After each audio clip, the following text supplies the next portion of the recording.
Hello everyone. I'm just gonna wait until it actually hits 1 o'clock to start anything and to come on camera because I did say 1 o'clock. I'm a little bit earlier than usual. I normally start at 10 to and then go live at 1, but I think it was closer to quarter to. So we'll chill until the time comes.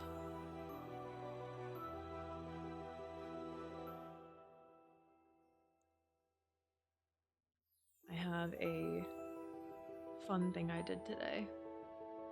And a fun thing we're going to do today. So if you didn't see, and you didn't read the title, and you're completely unaware of what we're doing, tomorrow my community is doing Botany Bingo in the Discord. And I thought that today I would try to go back into Stardew. And I was like, I don't really want to play just a normal game. I want to play like a challenge run or a theme or something. So I thought, I'll make it botany based. How do I make it botany based? And one of the most popular Stardew challenges is to have your farm create only one type of produce. And I thought, that sounds like fun, but also a little bit boring. I've done those types of themes before. I forgot to turn the bot on.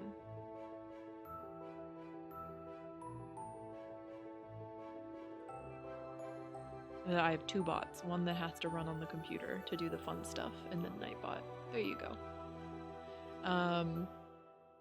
I thought, that's kind of boring. I've done those before.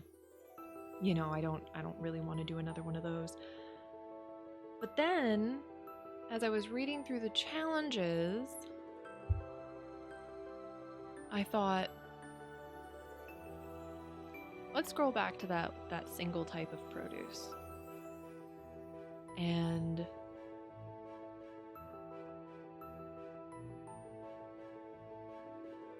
the image for it was flowers, and I was like, oh, that's it. I will create a challenge. And it's different than any challenge I've ever done, so I don't know if it's going to be extremely difficult or extremely easy. I don't know if it's going to be fun or just annoying. But the challenge itself is, and I'm actually gonna flip to the camera now, so brace yourselves because I am wearing my botany outfit, which is, I also call my grandma outfit, as well as my Miss Frizzle cosplay. So,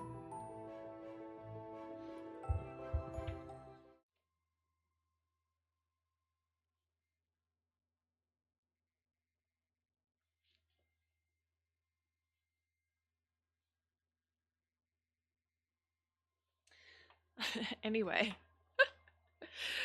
I also have earrings that I won't wear, but if I were Miss Frizzle's alternate reality person, it would be these, and then my name would probably be Miss Grizzle or something, after the F, you know?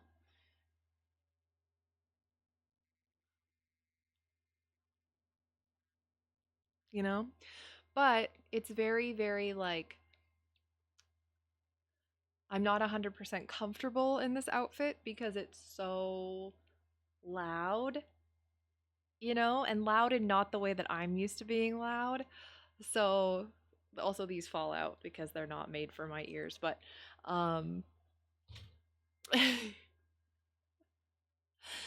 thought it'd be really, really fun to do my offbeat Frizzle cosplay for the first botany run, and then if I feel totally uncomfortable, I will change. But it's also way too big.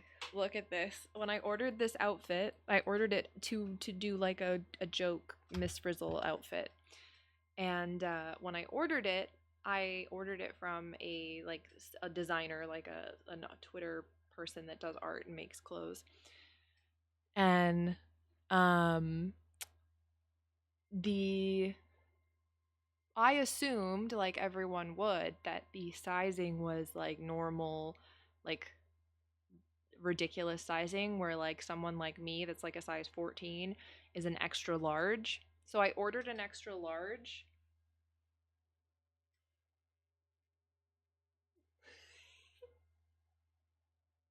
I could fit a whole Alyssa in here if I wanted to. Just right in there. So it's way too big. And this is way too big. Like I've cropped it. Yeah, I could probably fit two of me in here. Exactly. Let this be a normal Twitch stream. What happened to you? Also, this fabric is not very breathable, so I may need to change just from the heat. But we'll see how it goes, because it's cloudy out, but it's still relatively warm.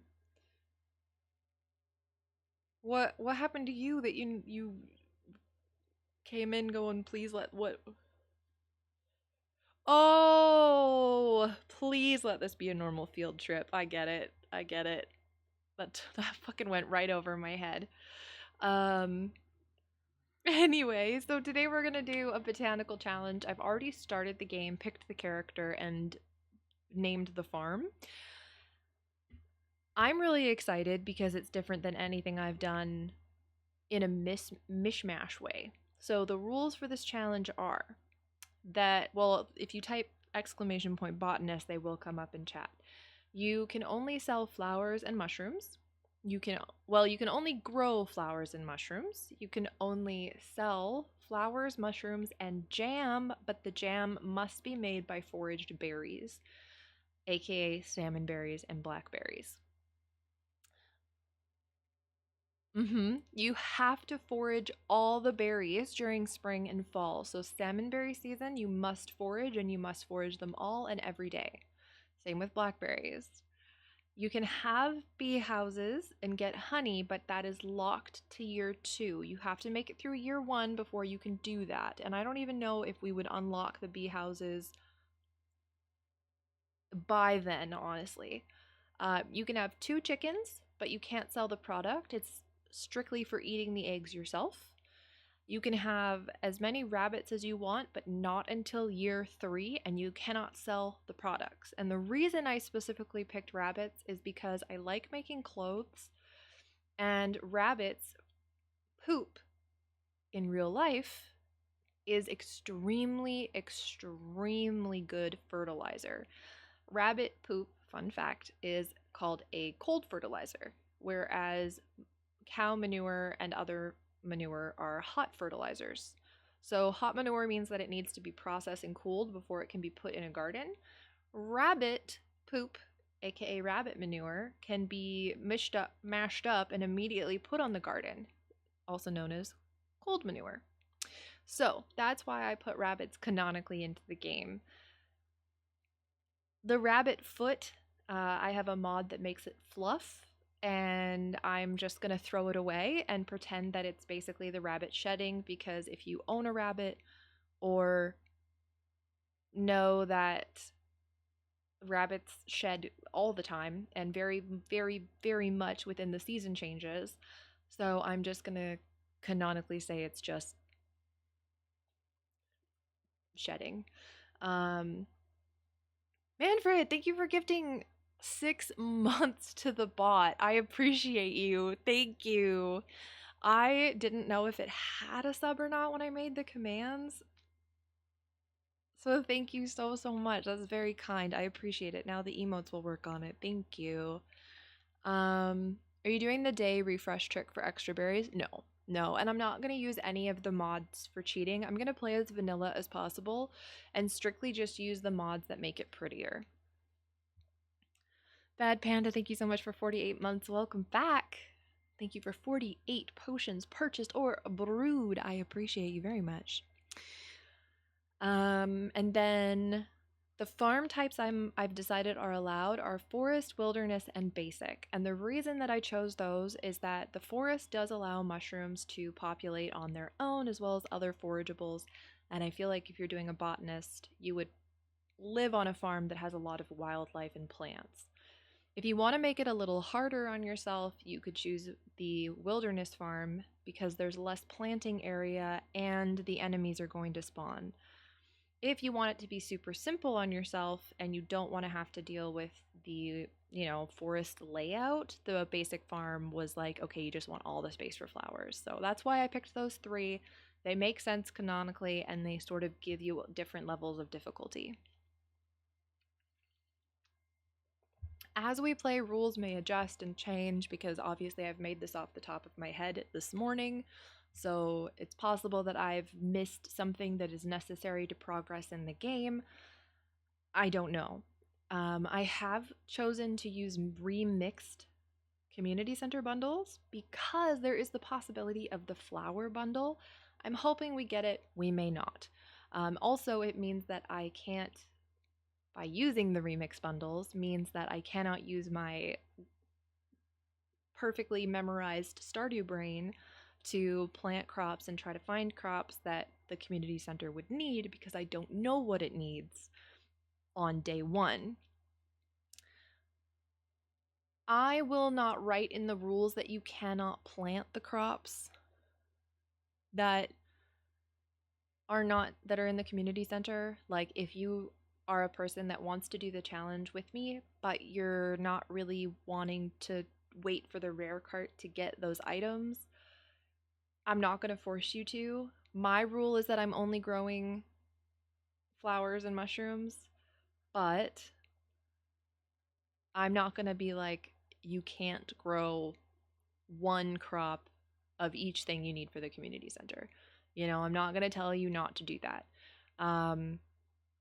The only crop I say is okay are the crops necessary for gold stars for the community center because you can't get those through the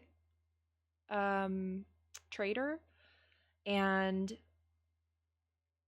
I don't want people to be locked out of finishing the community center if they want to. So I have kind of two ways I'm going about this. Either after the house is fully upgraded, or I am married and 4 in-game years have passed. I can plant whatever I want to finish the community center, do whatever I want, the challenge is over. Or you can immediately plant the gold star ones, but then you have to rely on the rare cart for everything else, which makes it extremely difficult. So the community center may never be done, essentially. It could be 20 years in game before the community center is done. So I would say, spend 4 to 5 years playing the game, playing the challenge, get married. I kind of want to make a rule about who you can marry because I want it to fit the vibe of the challenge.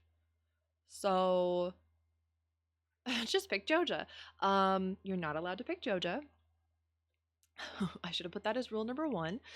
I feel like the marriage candidates should be obviously Leah because she is very much a foraging. She talks about foraging items and how she eats off the land. So I feel like Leah is an obvious marriage candidate. The second would be Haley, because Haley is very floral. One of her favorite gifts is a sunflower, and I feel like she would love to live in a luxurious floral garden. So those are the two female identifying candidates that I think make sense. I would also accept Penny because Penny is a substitute teacher, and I feel like she would appreciate the study of it, but she would not be one of my choices. I can't, for the life of me, decide on any of the male marriage candidates. Mainly because I never marry the guys. Ever. So I don't know who would make sense for that. So if you have opinions, let me know. But I can't in my brain. Maybe Harvey because doctor, and using plants medicinally and food, like using the medicinal properties of plants. So maybe Harvey makes sense.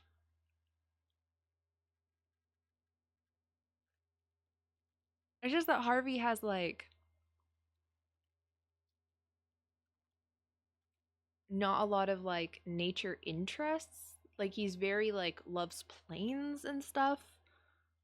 And I feel like maybe would be more like first world medicine, like very very western medicine. So I don't know. Harvey 50-50 for me. I honestly just can't place any of the guys being something that makes sense based off of their likes and interests. I really can't. And I feel bad because I feel like that's like sort of putting them in a pigeonhole. But I honestly like I forgot about Elliot. I forgot about Elliot. I don't ever marry Elliot. Elliot's a perfect choice. Elliot would respect it and enjoy it. Okay, so Elliot for sure. Absolutely. Chat, you're so smart. I totally forgot about Elliot. Elliot, absolutely. Hey, same brain. Yeah, okay, so Elliot for sure as one of the guys. So Leah, primarily Leah, Haley, Elliot, secondary Penny. I thought about Sebastian, but like Sebastian really wants to leave the small town and go to the big city, and I feel like I try to respect the character's story arcs as best that I can. So I never like putting marriage candidates into the challenge that like obviously you can marry whoever you want if you're going to do this challenge, but these are the ones that I think fit the best. And I just like even Haley's back and forth for me because I feel like Haley once she's married to you, she's like totally down for it. But I feel like even she is like always saying like I want to leave this town, but and it's something like she can't basically, and I don't know why she can't. Um so I don't know if there's like canonically she takes care of Emily in some way. I don't know. Um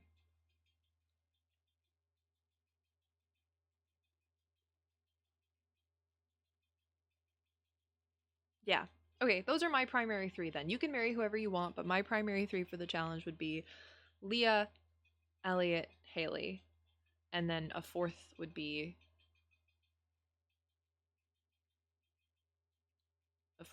Penny. I feel like actually Penny fits really well because like she loves the town, she wants to educate the kids. The kids could come to the like gardens.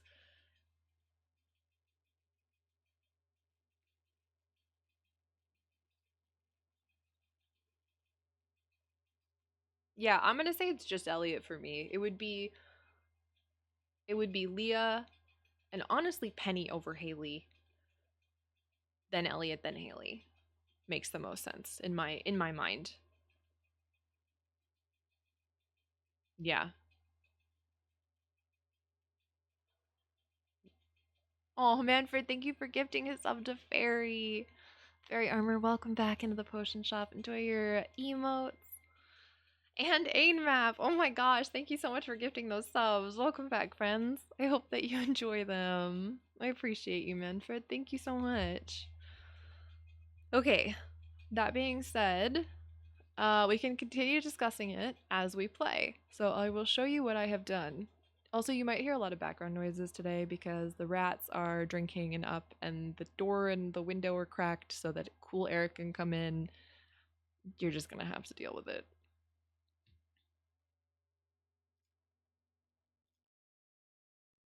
Okie dokie. So here's what I've created, all right? I have done, I've called it Botanicals Farm because it was just easy and simple. Character's name is obviously Thistle.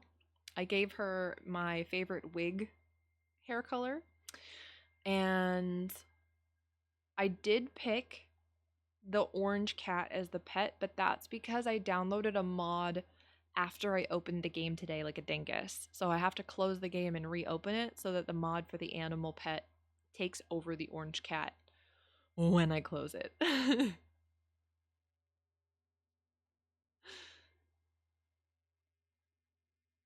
Yeah, Shane would be like my like a tier, like a low tier, you know, like Haley and Shane and Harvey, low tier, because Harvey kind of makes sense, Shane kind of makes sense, and Haley loves flowers and kind of makes sense.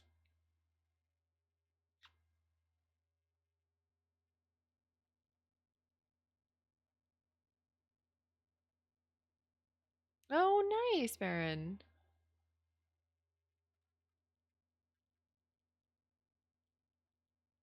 Yeah, if his room wasn't so bleh, it would make more sense. Um, yeah, so after we save a day, I'm going to close the game and reopen it again. And I picked the forest farm because, of course, I did. Now, I know we have parsnip seeds. You can make the decision if you sell them or if you throw them away. It is 100% up to you. You can throw them away and pretend you never got them, or you can sell them if you want a little extra money to start with. I'm going to throw them away and pretend we never got them. Okay? I'm never going to get the getting started because I'm not going to plant a parsnip. Um, that is just going to sit there forever on this challenge run for me. And I am going to immediately move the bed so it's closer to the front door. I don't think I'm going to need to like get to the bed quickly in this run, but it's out of habit, so eh.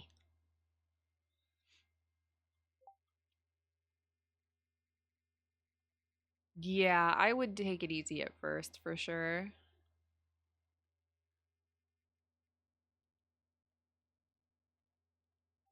Yeah, I actually have a mod fairy that removes all of the trash and beer cans because I don't like that after all of those heart events you end up with a room that looks like he never changed. Um,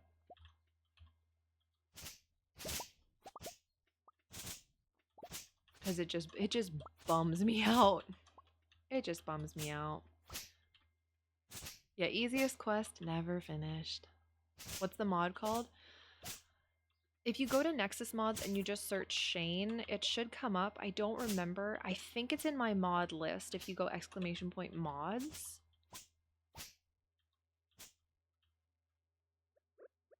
I think it's in there.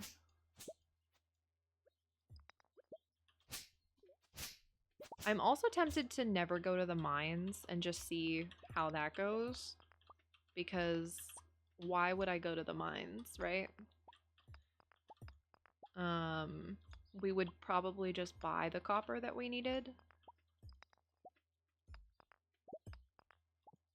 So I'm tempted to try to support the local economy in this run as well. And again, you can choose whether or not you want to go to the mines.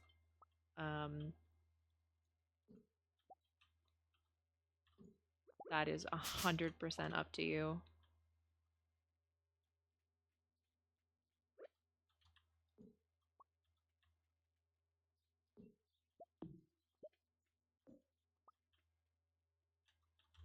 No worries. Yeah, if you just search for Shane, it should come up. I think it's like Shane non-alcoholic or non-drinking or like Shane bedroom. I honest to gosh don't remember.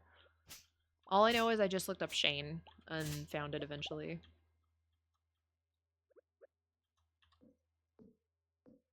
So I'm trying to get wood right now so that I can get a chest built. And then still make it to Pierre's before the end of the day.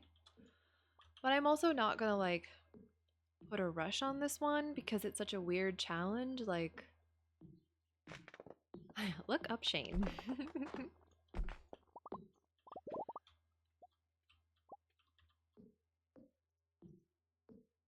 It's not the spouse rooms redesigned because I didn't want the other rooms changed. Oh, it might be Clean Shane's room. I mean, someone else could look at that list and check for Fairy if they wanted to. Alright. Wasn't paying attention. There we go.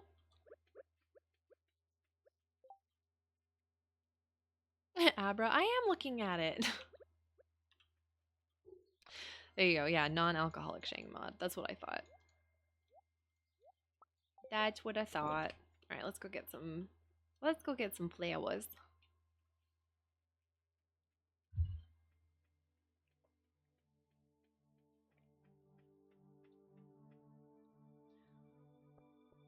I'm very happy a lot of you are excited for the bingo that starts tomorrow. I had a secret goal in my head, and essentially whenever I do an event, there's a lot of people in the Discord, but there's not a lot of active people in the Discord. There's a lot of people that joined and forget it exists. There's a lot of people that joined and, you know, are only there for the live alerts. There's a lot of people that just like to watch the world burn. So I had a goal in my mind of 10 people participating, not including the moderators. And we have passed that initial goal, and I wasn't going to say anything because I didn't want to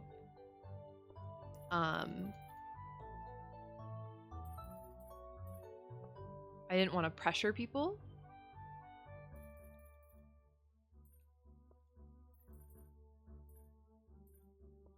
Perfect, 10 of each. I can't plant all 10, I've just realized, all 20, because crows will get them. I could also pretend that I know nothing about Stardew and plant all 20. Curious about the bingo, but I'm not sure I'd get much done on the card. So the biggest thing I will say is that you don't have to play if you don't want to. You can also ask for a card and then just, if you don't get anything, you don't get anything.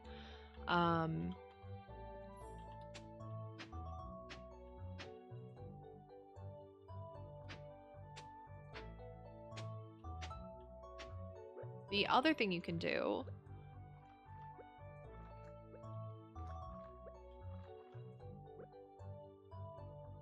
do one more row, which is why I made the notes on it so clear. If you live somewhere that it's too hot to go outside, or it is, you know, impossible for you to be able to get any the stuff on your card because you just don't have that, like, that stuff,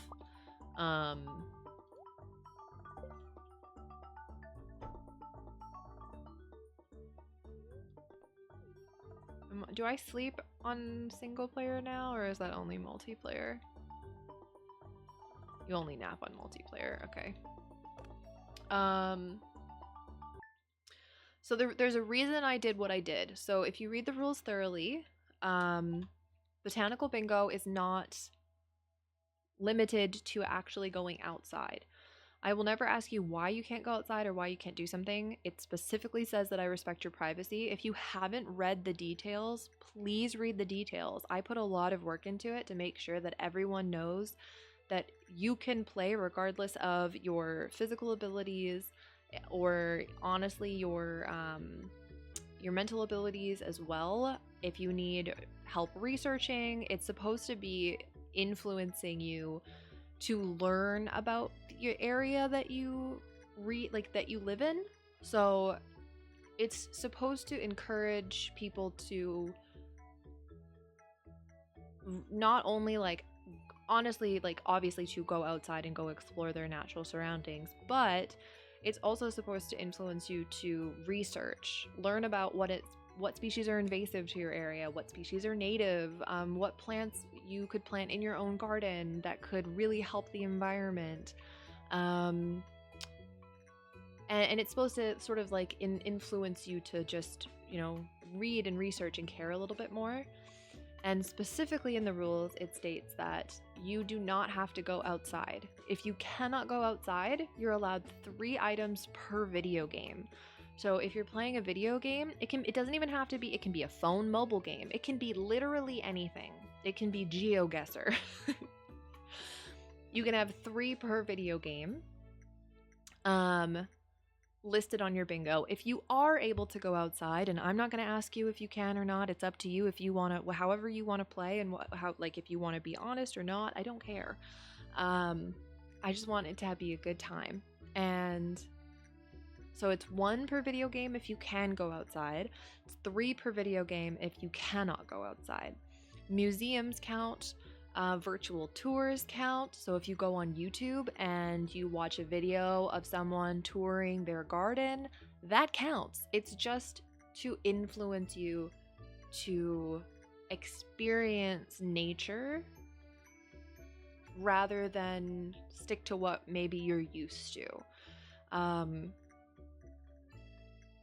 learn about it. So that's why I did it the way that I did it, right? So if you are like, I don't know how much I'd get done, or Fairy, for example, recovering from surgery, you know, if you have someone helping to take care of you, have them load up a YouTube video for you, or you can watch YouTube videos of gardening or tutorials on gardening, or if you have a local garden that has a virtual tour, or even a website that has details on it, read the website, learn about the garden, and if they have images of things on your bingo card, mark them off. You've done that. I just want people to learn about where they are in a way that maybe they hadn't considered how to learn about it before. And you get a role in the Discord if you participate. If you get a bingo, you get postage from me. If you get the first bingo, you get special postage from me. So I'm thinking of other prizes I can do for it as well. But above and beyond, it's just supposed to be fun. And I will say, and if you happen to be here or watching the VOD, you get very lucky.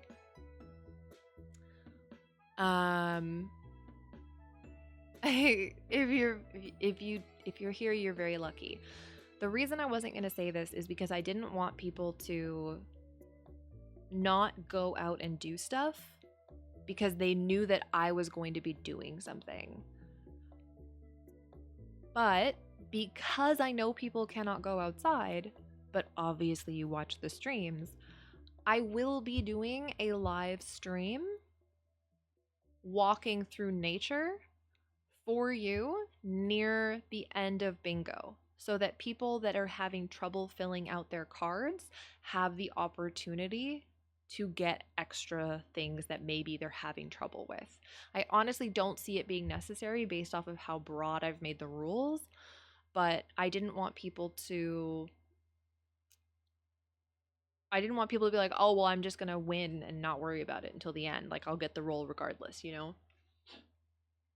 It's to influence those of us that are able-bodied to go outside, and those of us who may not be as able-bodied to research and learn, you know? Yeah, Over the Garden Wall, not a botanical show.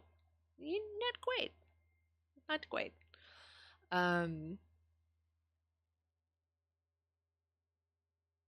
So yeah, I knew that the thing with y'all, my community, y'all are very serious a lot of the time, and sometimes you just need to take it down a level. Like, and I mean this in the most loving way, but sometimes y'all are like, oh, but the rules specifically state, and I'm like, shh, shh, shh, shh, shh, shh. Just have fun. Do you really think that if you're like, oh, I picked up a gardening magazine and used that for bingo, but learn about gardening, you really think I'd say that that doesn't count?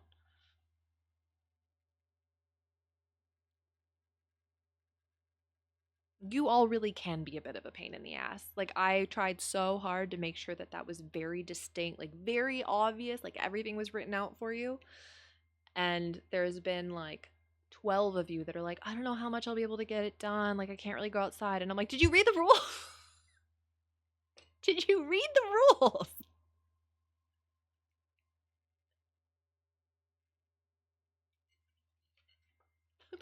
beat you up. You're the fucking worst. Absolutely the worst.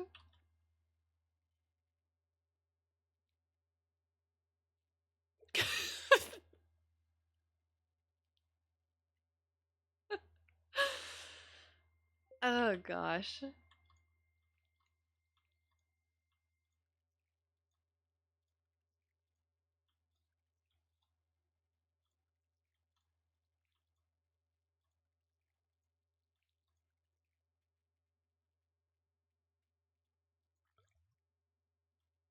Text with audio.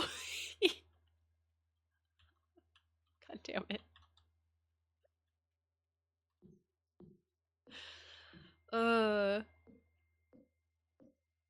It's okay. Y'all will get used to it the more and more we do events like that.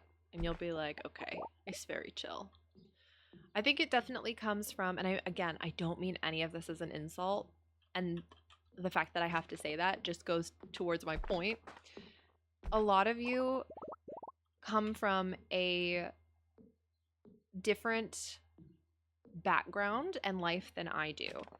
And that means that your minds think very logically, and I don't think very logically. So sometimes it's interesting to me what points y'all choose to pick up versus what I see in the message, or like what I say and what you like, how you perceive what I am saying versus how I'm actually saying it, if that makes sense. And it's always very interesting to me. And I think it has a lot to do with that because of when I started streaming, a lot of you found me through the Loading Ready Run community. Their humor tends to be more like science and maybe not science necessarily, but like very pop culture referencey and very like I went to university referencey, like that kind of sort of brain. That it's interesting. The diverse amount of ways that people think. Because I don't think that I don't my brain doesn't work that way. Hence why I don't think, and please don't come for me when I say this, I love my friends and a lot of them work for them. I don't think that Loading Ready Run is funny. I'm sorry. It's not for me. Please don't attack me. Not everything is for everyone. And I've said this so many times.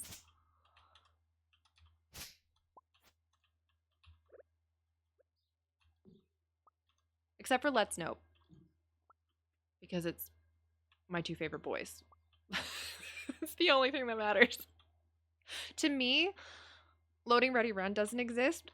Only Let's Nope exists.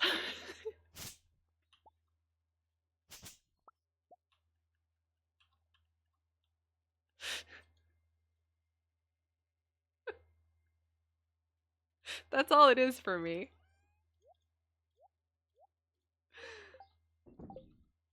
Let's go meet some people while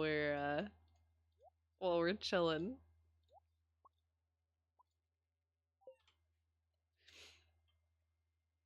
I read them, got excited because I'm particularly bad about staying inside too much during the summer, and I'm eager to have this to encourage me. And I'm grateful that I don't have to worry about like missing out if my joints flare. Absolutely.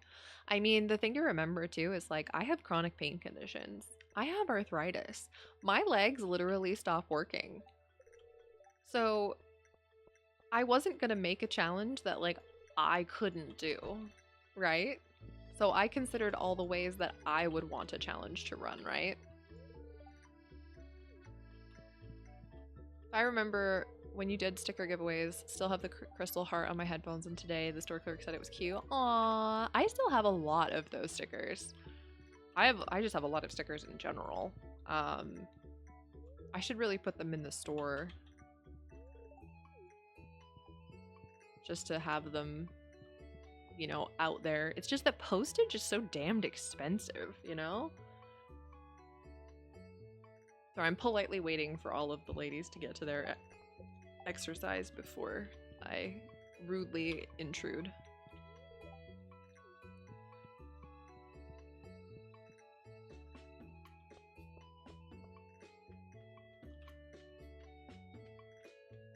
I would do sticker giveaways again, but I feel like everybody just has them. Like, you know?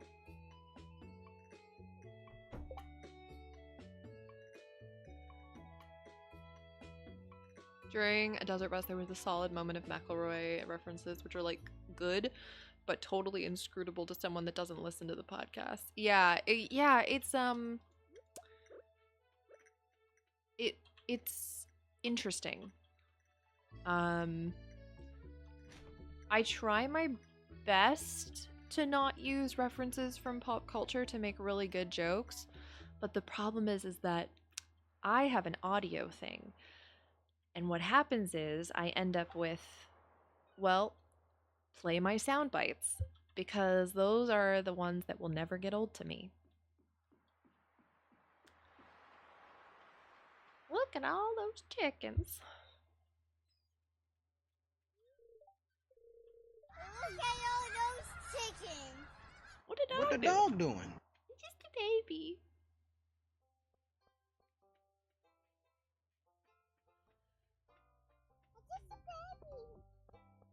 A baby.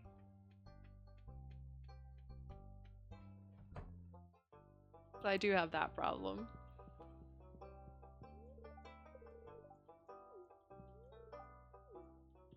Hey, hello. May I sit and learn as well?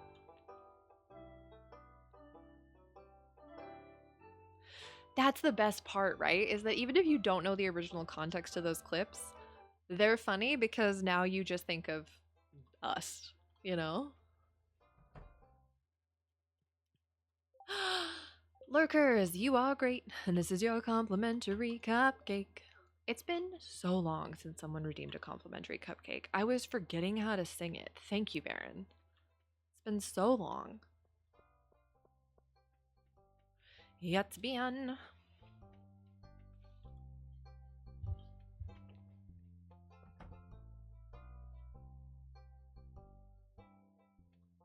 Who else do we need to meet?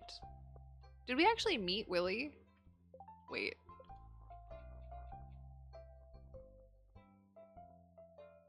Yes, okay. Forgot I had their locations on my map. Trying to save points to touch grass. I did lower the points on a couple of the things. Stop! You can make me draw my croissant. I didn't know where that was from for the longest time. Longest time.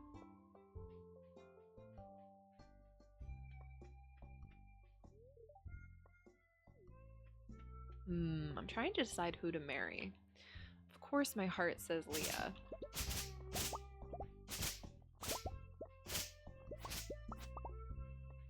I'll look at their likes again.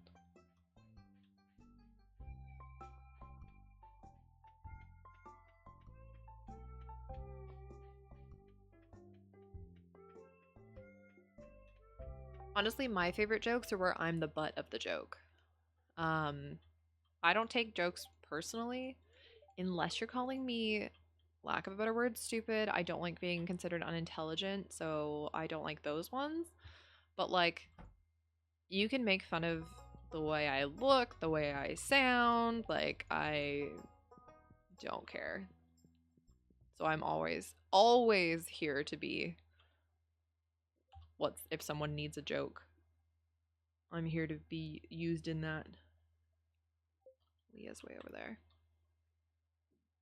I know Leah likes driftwood. I need to check Penny's likes.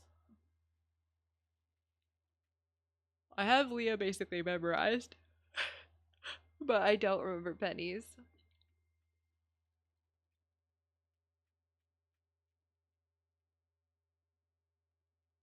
Alright, well, there's no reason for me to go down below other than exploring, and I don't have a lot of health So, would I go down there?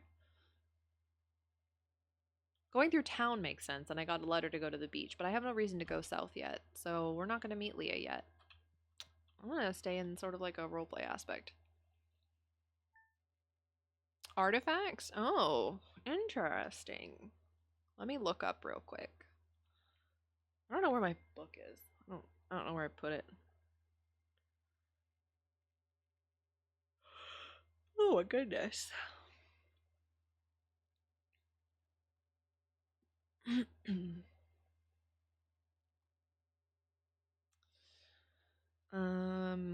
What was I doing? Right, Penny. Well, I'm not doing Penny. Chat wants to do Penny. Oh, they have the same favorite, poppy seed muffin. She also likes poppies, melons, emeralds, diamonds. These are the best gifts. Yeah, Poppy is on her list.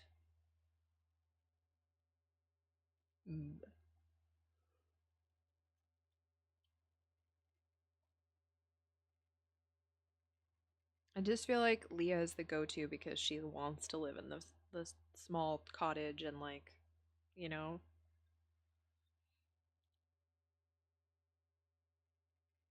Also, I just miss marrying Leah.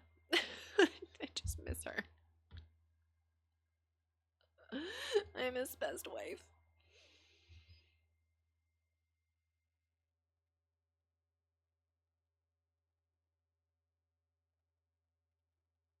Also, on another server, we were talking about what loot we drop, and enamel pins are scary because it's just caltrops. Oh, that's true. I did a drawing of that once about the loop I would drop if I were a video game character and got murdered.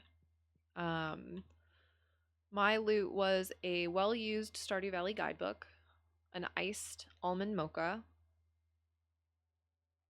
various ground items and pocket findings, and then animal fur. So like some leaves, some rocks, maybe a precious stone here and there.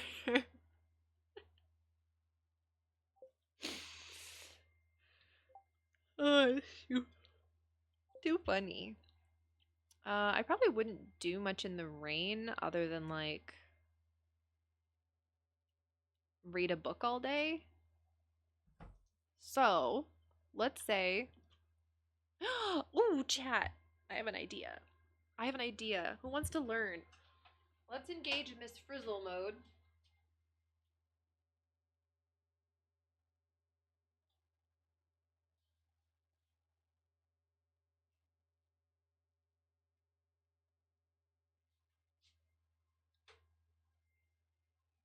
Okay, chat.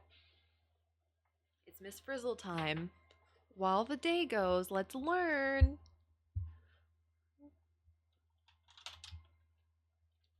Okay, ready? This is my book of plants. It's basically a bibliophile of all botanical items. Let's start with spring. I just need to get there because this is all about the book.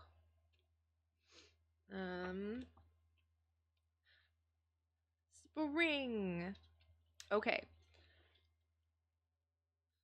So we are going to learn about, because these are illustrations and names of plants. So let's learn about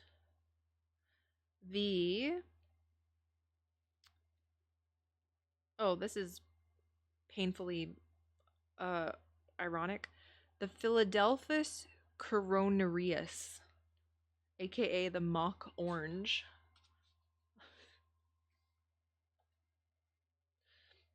Not a plant named coronareus. Probably like coronareus or coronaris, but you know, mock orange.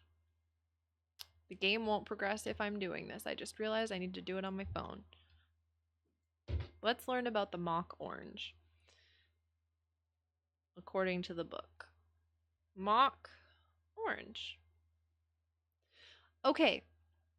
Mock oranges is a genus of about 60 species of shrubs.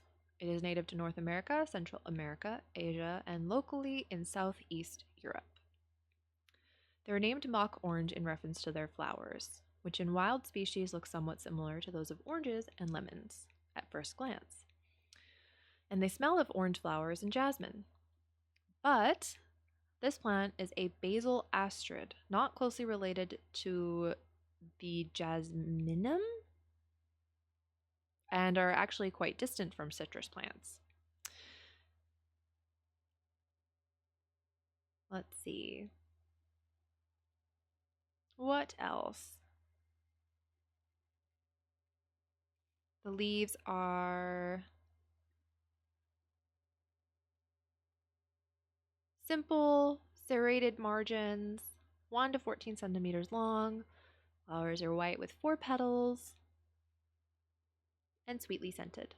The fruit is a small capsule containing numerous small seeds, and the bark is thin and flaky, finely shredding in longitudinal strips. Mock oranges are used as food plants by the larvae of some Lepidoptera species, which are butterflies and moths.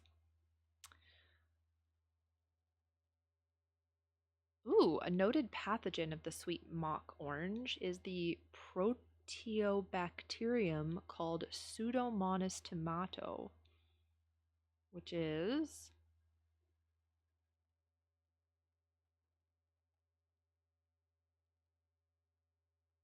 a pseudo tomato. I don't know what that means. Figure that out later.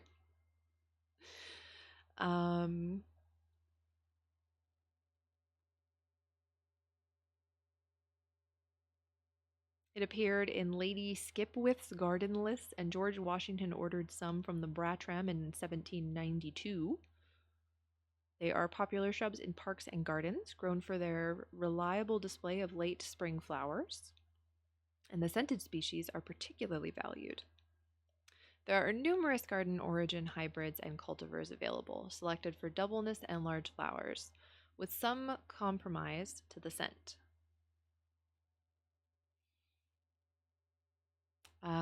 Lewis's mock orange is the state flower of Idaho. And the species include Mexican evergreen mock orange, Japanese mock orange, Hawley mock orange, and Shrink's mock orange. Many others are also available throughout the world, but those are only some of the examples given. Yeah, the fake orange is looking all tasty, and they not food. And they not food. All right, well, it's 1:30 now in game. So that's a whole plant. Should we do another one? Let's see. I should really bookmark spring. 1 second. What plant is even bookmarked?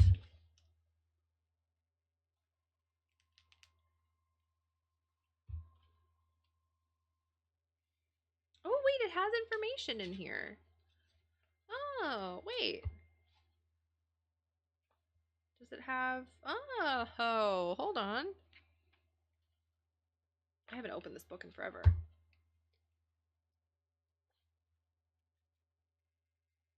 That's probably why I bookmarked it, actually. The first illustration in the picture gallery is an unspectacular but horticulturally important ornamental shrub, the box tree. It is known almost exclusively in the form of a clipped and shaped bush or living flower bed edging rather than a tree, and it was indeed valued as evergreen hedging by gardeners as early as Roman and medieval times. By the time of the Renaissance and Baroque gardens, it had become an indispensable element of the large estates of the nobility. Its fine-grained hardwood, which is also excellent for turning, is also prized by wood carvers. In the past, the leaves were even used for medicinal purposes as a laxative and antipyretic. Towering above the box and not only on the plate is the lilac. So there's three plants on the shrub page. which made its entry into German gardens from Asia in the second half of the 16th century. Besler uses flower color to differentiate between the two types, which he calls Spanisher Springsbaum. He calls those on the left-hand branch ash-colored or silver, and those on the right blue. And that is from...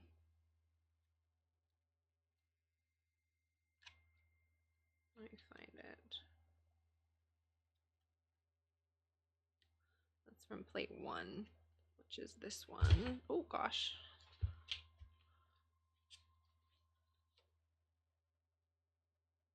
Which is the common box and common lilac.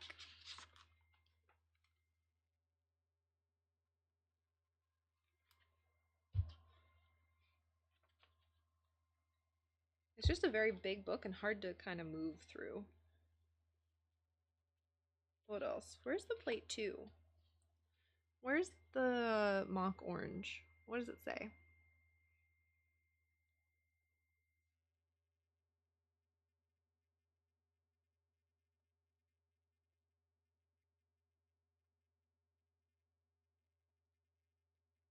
Not much different. Not much different. Okay. Oh boy. Oh boy, howdy. Oh boy, howdy.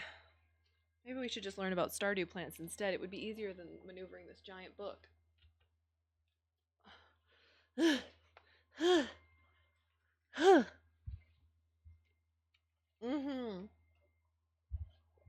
Great to have, hard to read. It's true. It's hard to hold and actually have on my desk. But you know, points for trying. Right? Points for trying. Just a very early night. We're just a baby. We're just a baby. I should really keep my watering can out. Oh my gosh, the yawns today. Also, my back hurts.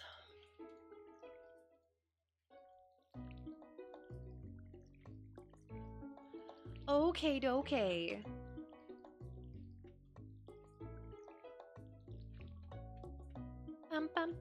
Now, what would we do today? We still need to meet some townsfolk. So if we were going to adventure and we looked at our map, ignore that we can see the people. We would look at our map and see that there's a barn down below, and we did meet Marnie.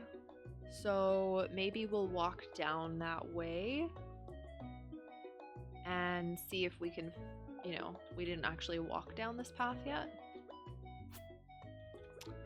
So maybe that's how we come across Leah's cottage.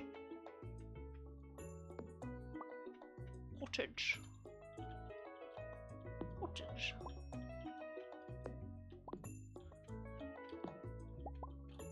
And oh, some shades.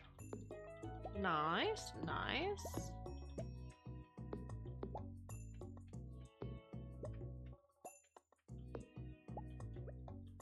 I didn't bring my pickaxe. We're gonna walk down here. Ooh, what's this? A book in the ground. Speaking of books, chat. Oh, and some flowers. We'll pick some flowers as we go. We walk. Oh, there is a house down here. Hello. Is anyone home?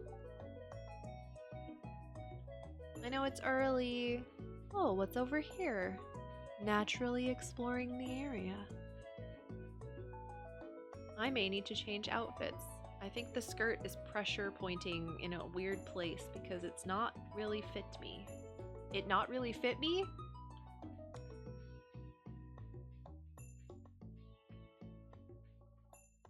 That was a sentence. My wife was complaining because I didn't put down the toilet seat, so I stopped carrying it around. Ooh, this is interesting. Hi, Omni. English speak good.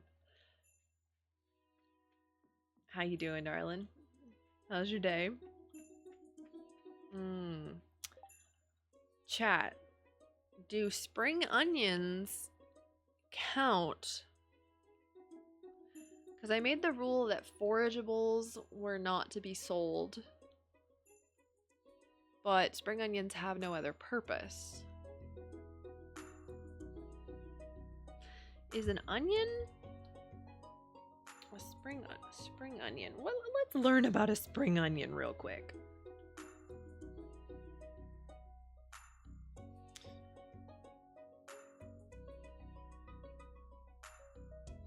Google knows me too well. I searched spring onion and Google says the search may be relevant to recent activity. Did you mean spring onion Stardew? And I'm not even kidding. I'm screenshotting it so that you can see that I am telling the god-awful truth, and I'm putting it in Discord. Did you mean Stardew Valley? Did you mean that you need to touch grass?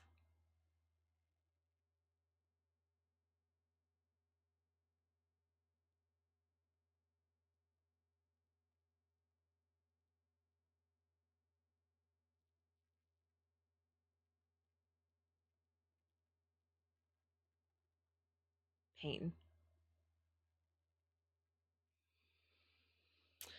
Vegetable derived from the various species allium. Scallions generally have a milder taste than most onions and are relatives to garlic, shallot, leek, chive.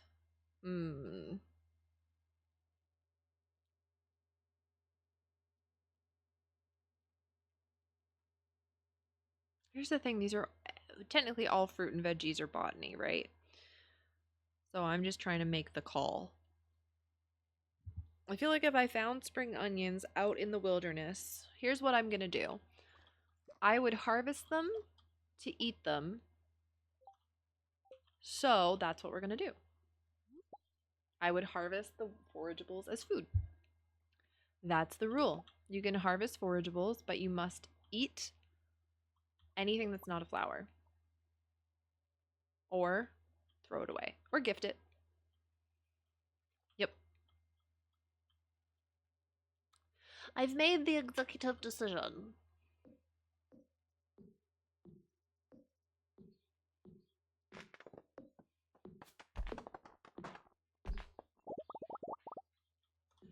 Spring onions aren't made as gifts, and they aren't made.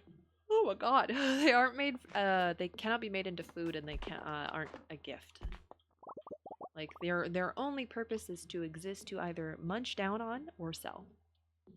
It's a very weird item in the game, honestly. I feel like it's like a red herring. No, TQ, a red herring is a fish. Shut up, chat.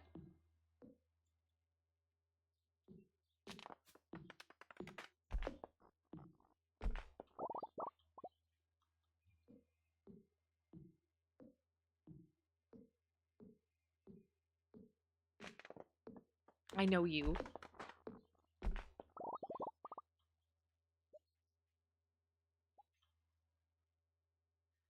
Keep your pie hole shut. Unless you're putting pie in them. Alright?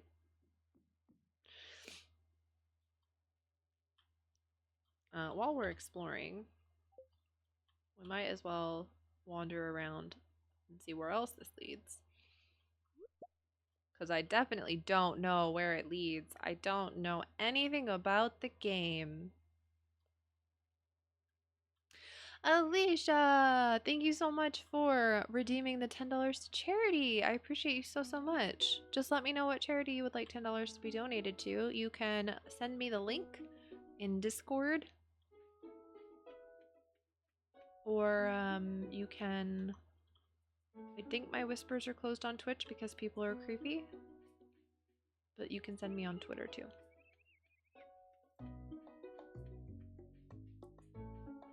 I know. If you get the mastery, they should make them into a liked gift. It's true. I humph with you. Oh, hello. Who are you? It's nice to meet you. You picked a good time to move here. The spring is lovely. Oh, well, thank you, Leah. It's lovely to meet you. I like foraging in the forest. What do you feel about it? We're not talking. Okay. Thank you.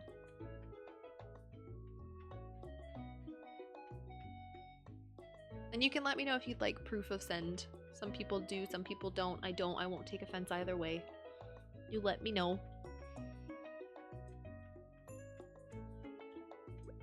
Let's do this. Wife! I mean, nice to meet you. Hi, I come from an alternate timeline and we do get married. Not to freak you out or anything, but I'm gonna wife you up.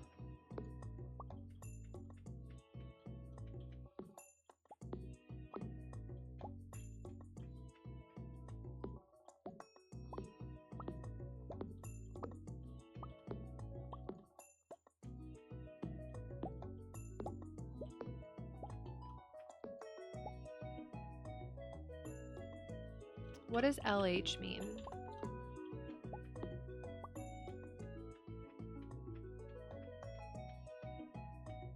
I don't know what that means. Oh, light humor.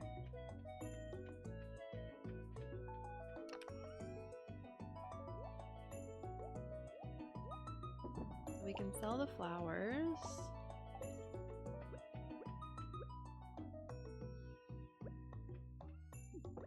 Fruit trees on the branches.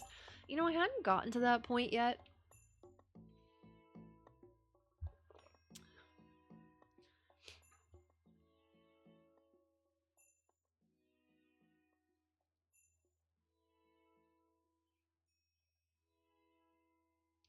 I think if you wanted to do the challenge, I would, if you want the most difficult challenge, you can't do fruit trees and you can't do fruit bats.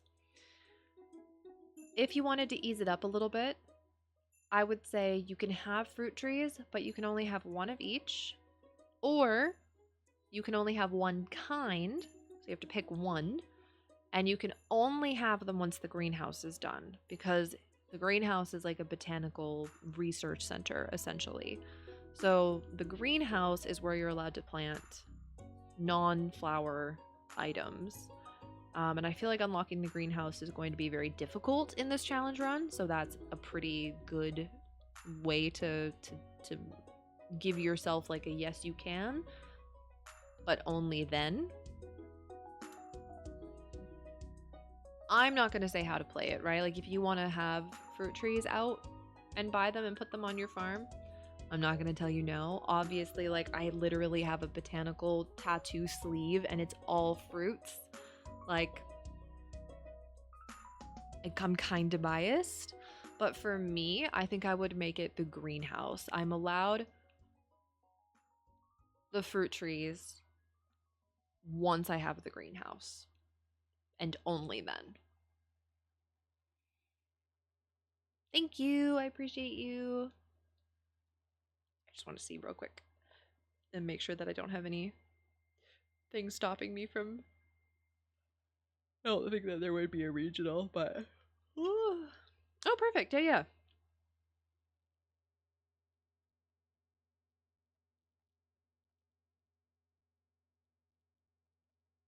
Perfection. Absolutely.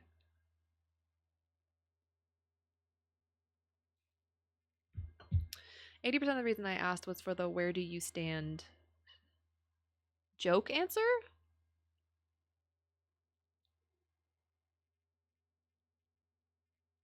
Oh, where do you stand on the trees? I'm really, oh my god, y'all remember when I said you're all smarter than me? Remember when I was like, y'all come from a very education. You're all very wise. Well, you're all very smart. I don't know that you're wise, and I don't mean that as an insult, but I don't know you as people. I am not. I have. Yep. Yeah, where do you stand on fruit trees? In the branches. uh. Uh. Why am I so dumb? I hate it. What would we do today? Just go say hi to people? Just go into town in the F. Oh, let's go to the pub. We haven't been to the pub yet. We saw it, but we didn't go in it. Oh, flowers.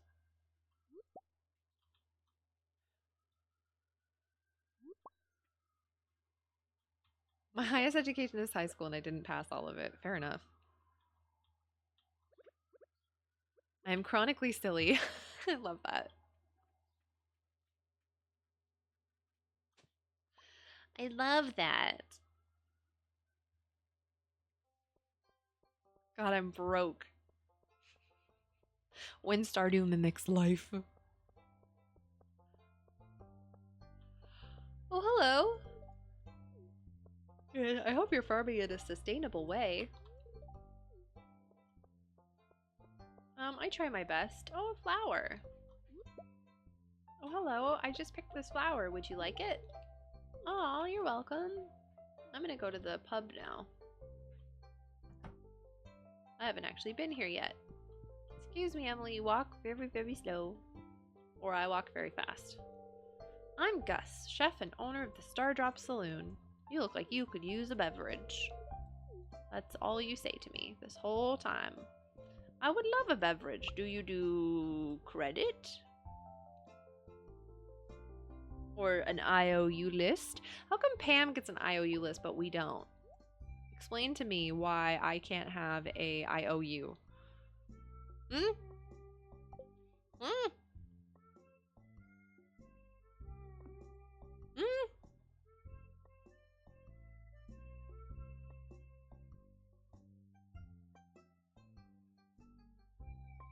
I feel kind of bad just sitting here and not ordering anything. So... Oh, hello.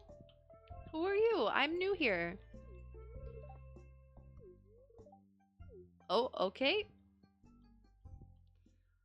I'm just gonna, I feel bad. Like, if I don't, can I get a water?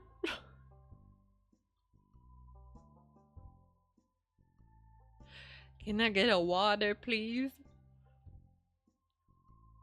Just a simple water? Okay. Oh, hello. What's your name? Oh, I think I met you already. Whoops. Oh, okay. Well, you're rude, and I don't like you. Confirmed. Well, what's this board? Oh, a calendar. Nothing posted on the help wanted. Okay. Well, I'm gonna go home since I can't afford to get anything. Term tab, in terms of a bar tab, was an IOU. Essentially, you'd have a stick with notches made into it when you got drinks, and when the stick was full of notches, you had to pay up. Huh, I love that.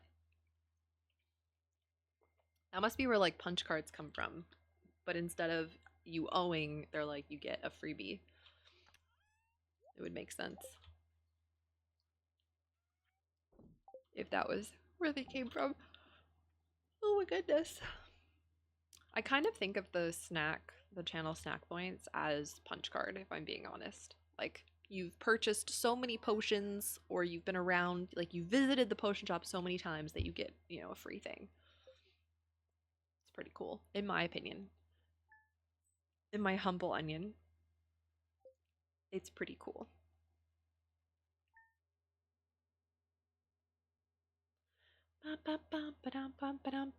Alright, I'm gonna go change because this is actually quite warm as a top, and the skirt is hurting my tummy. So I'm gonna take a quick break. I think I'm gonna go pee too. So get up and stretch, and I'll be right back. You're all great. I appreciate you. BRB.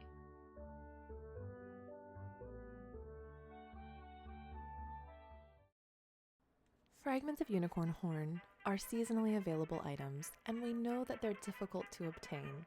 So for a limited time, the Potion Shop has done the work for you. For 3 easy payments of $23.33, you can get a large unicorn fragment as well as a small delivered straight to your door by owl mail. All fragments from the Potion Shop are ethically sourced, so you can feel good about your decision to purchase from us. Remember that because this is a seasonal item and they are ethically sourced, we have limited stock available. So send your payments now. Simply send your first payment of $23.33 with your owl to reserve your position in line for Fragments of Unicorn Horn. You'll get your delivery within 48 hours of arrival of your owl in the shop. Please remember that travel time may change depending on your owl's ability to fly over rough terrain. The potion shop is not liable for any lost or damaged shipments. Soothe your soul with a visit to the potion shop, where potions, pastries, and premonitions are abundant. From petrified to charmed, we have a solution, as the most useful household and questing remedies lie within our shelves. Our highly trained staff are here with friendly faces and warm hearts to help answer any and all questions that you could possibly have. Potion Shop is also home to specialists in niche categories who have worked with us for centuries, and they're ready to help you find anything that you're looking for. For a limited time, all purchases include a free sample of Mire, a new prototype pocket potion with wonderful abrasion healing results, perfect for those of the adventuring nature. Stop by today and support your local potion shop.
Yeah, it was cute, but I don't like it personally. But can you see? Do you see how much higher it was sitting than my pants sit? I don't know if you can see that. And the red? Yeah. So it was like it was ouchie marks big time. The camera's not great at picking that up, but I have some ouchie marks. Some ouch marks. Not a box. I mean, I have a box too, closed captioning, but we're not going to talk about that on Twitch, okay? Thank you. Thank you. Dial it down. Just a little bit.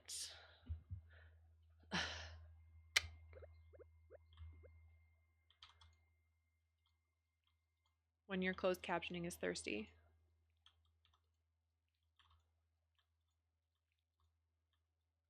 That joke went over your head? I was talking about my vagina. Because closed captioning said box instead of the word I said. And I said I have a box, but I meant my vagina.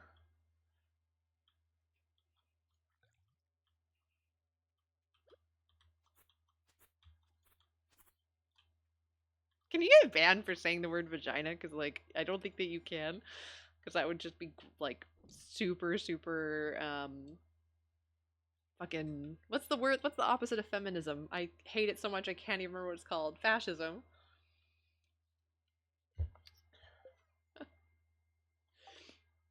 Where the fuck am I going? What are we doing? What's happening?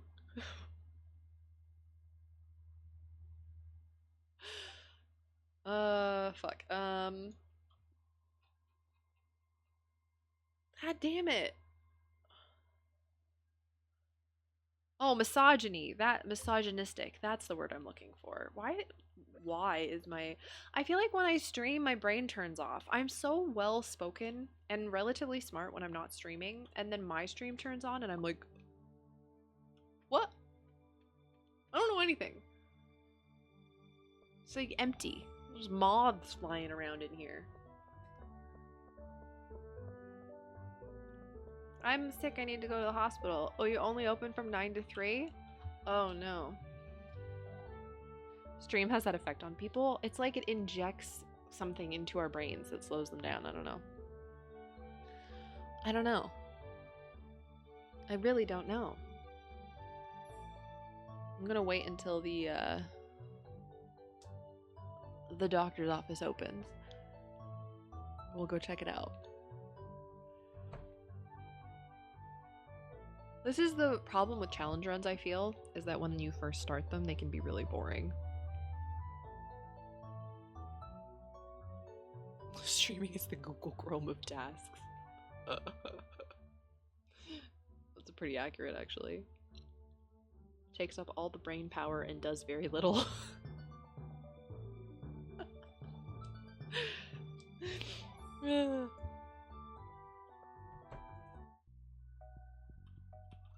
Doctor.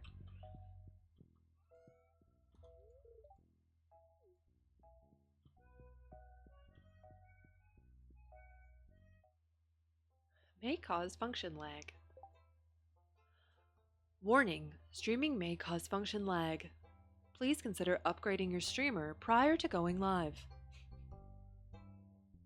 Upgrades can be done by 8+ hours of sleep, proper meals, and spending time outside. Most streamers do none of these. Consider upgrading today.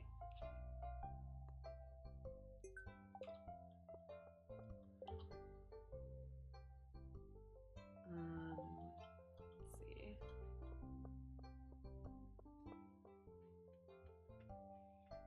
What's sleep? I wish I slept better. I have been having a shit time lately and it's pissing me off. There's no reason for it. You'd think it's the heat, but then my bedroom's not that warm. Not yet, anyway.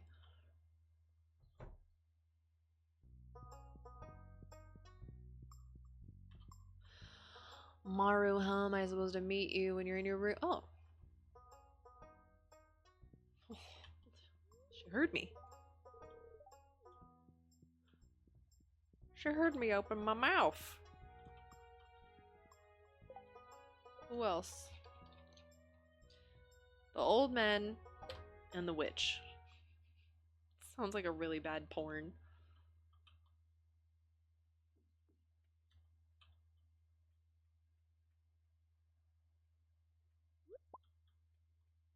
Hello? Nope, nobody home.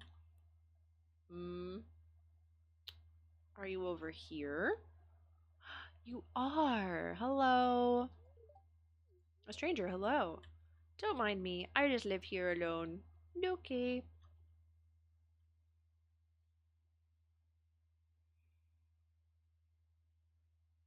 What's Wiz and Liz? What's that? You accidentally read smut for Lion, the Witch, and the Wardrobe? How do you accidentally read smut? The idea of accidentally reading something is very funny to me. Like, I understand the concept of how you would accidentally read something, but imagine, like, someone puts a piece of paper in front of you and you're reading it and you're like, oh no, I've accidentally started reading. Oh god, I've continued. Oh, whoops, I slipped into reading this word. Oh god, I continue to fall onto this piece of paper with my eye holes. My brain is accidentally figuring out what these words mean. It's just funny to me. It's like when you find a diary and you're like, I accidentally read your diary. And it's like, how do you accidentally read someone's diary? It just fell open. Okay. Did you have to look? So funny. I was too horrified to stop, like a train wreck. Oh, what's that? When you pretend you know nothing. Morphing monsters to rabbits? Oh, I don't know. I'm just a baby. That's gonna be my excuse for everything. I'm just a baby. Difficulty clipping? Oh, that's okay. I can put a stream marker. Wait, do I have that? I don't know. I press my clip that button. So I can come back to this later if it works. I don't know what we were clipping. What did I do?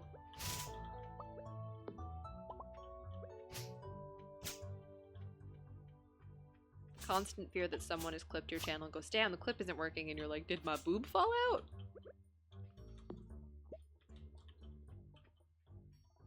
Oh, streamer upgrade.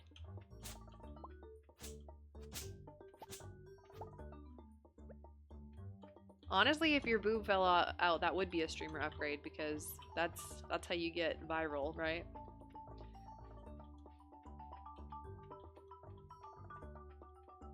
Just flop a titty. I accidentally flopped a titty.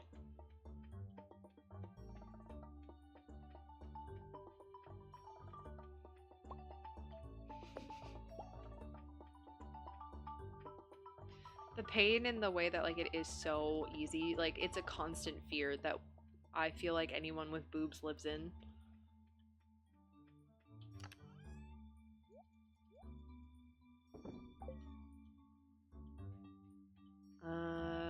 Okay, I feel like we're done. Oh, I know the rare card is down there, so I'm gonna go down there even though there's no reason to. Fuck it, I know it's down there. We're not gonna be able to afford anything. So really, it's just pain. I'm just going to hate myself. Hi, Monster. How you doing? Or Kai? Or Ki? Or Kai? Pronunciations are wild. Wow. This is painful. There's a lot of good stuff in there, actually. Too bad we're broke. Ta-da! Only Pain. Subscribe to my Only Pain. We take your money and give you nothing in return. Only Pains.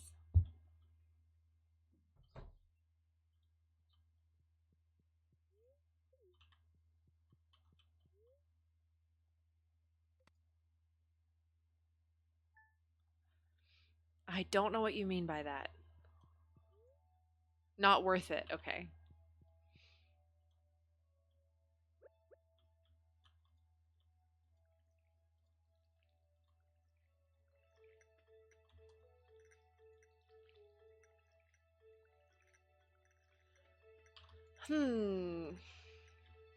Now what?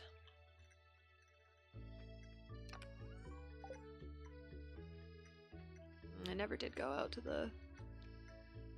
I need to go out here between a certain time, and I wasn't doing that. This is too early, right? Yeah. One moment. Pain. We'll just wait, I guess. We'll just wait.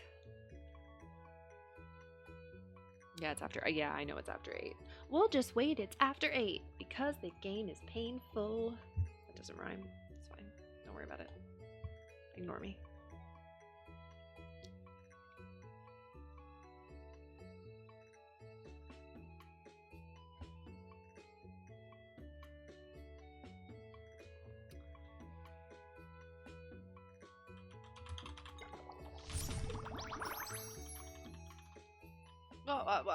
Too early. I didn't mean to actually go through the threshold. Baron, thank you so much for gifting us up to a Kai Monster. Oh, welcome into the potion shop. Enjoy your emotes. Thank you, Baron, for brewing up a sub potion for them. I'll wrap it up all nice and pretty. Skip. Oh, I'll need to go up there now, even though I was just bucking there. Rat problem. You're not a problem, boys. I know the game likes to say that. You're not a problem. Who wants to see if a rat wants to come say hi? Everyone? Oh, good. I'm so glad, chat. I'm so good that you said that. So good. So glad that you said that. Dun, dun, dun, dun. Nope. No, you cannot. There's a ratty.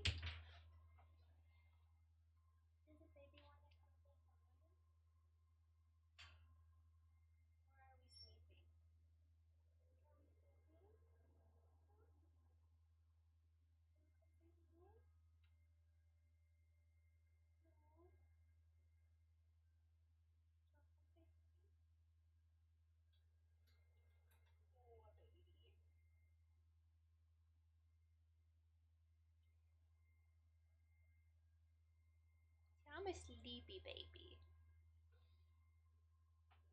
I'm a sleepy baby. Can I have my fingies so I can change the scene? Thank you.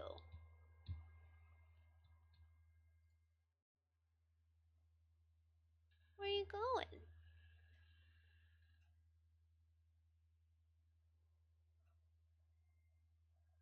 Where are you going?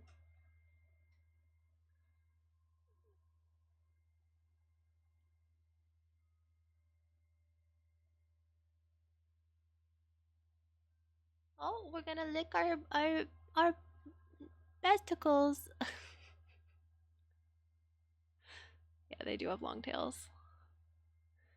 Just kind of a standard rat tail, honestly. Yeah, isn't it? Yeah. Do you want to say hi to everybody?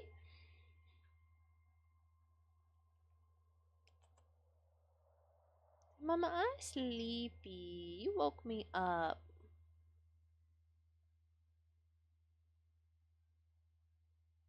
You had the hiccups? Yeah, we got the hiccups.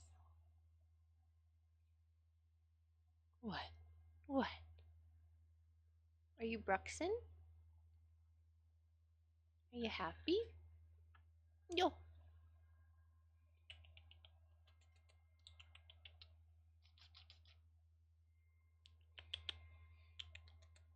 What? Where are you going? Where are you going?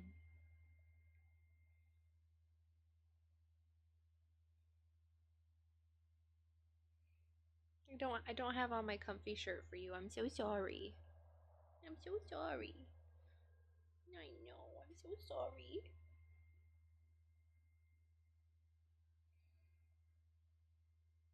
Do you want to go back? I don't have a comfy shirt on for him, so he's upset at me. Oh, hi, babies. What are you two doing? Oh, big stretch. Do you want to come say hi too? Do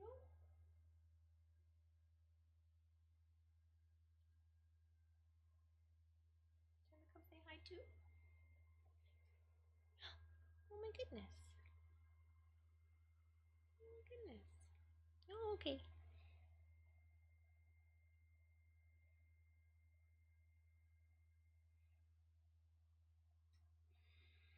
Do you want to say hi?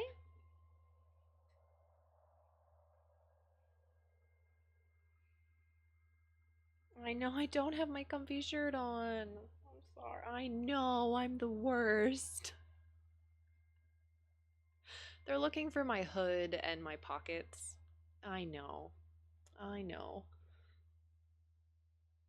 They're like, Mom. Mom. Mom, where's our stuff? I know. I'm sorry. Okay. Okay. Want to go back? Do you see their little faces? Look at these two. Look at these two. Wait, what are we doing?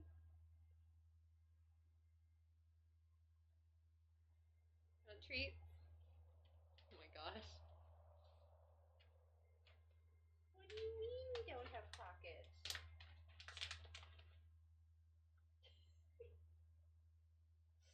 What is it? Oh? What is it? Thank you. What is it? Thank you. There you go. What the dog doing?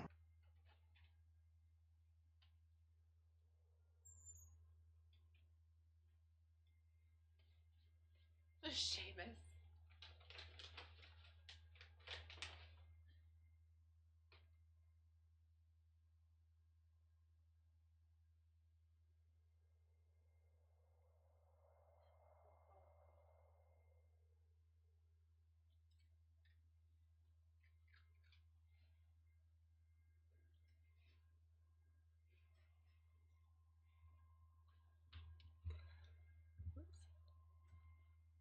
surprised the other monster didn't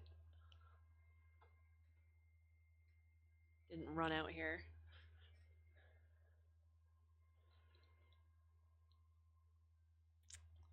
Not interested, I guess.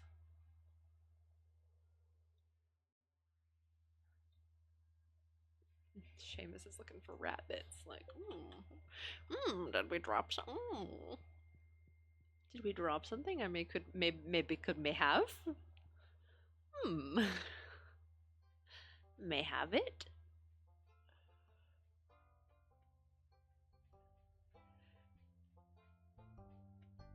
Oh, sorry, big yawn. Oh, that was from Baron.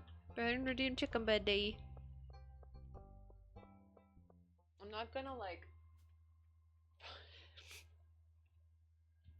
Oh, I'm sorry. Is Jonesy in your poop treat box?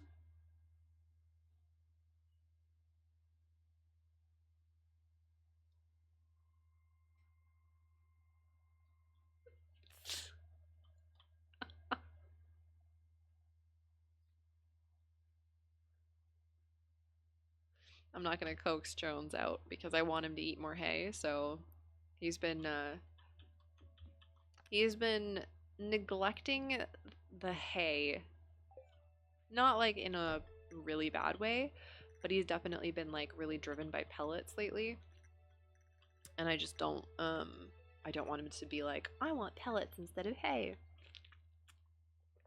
So I've been, if he's not running over here for a treat, I'm not gonna give him one.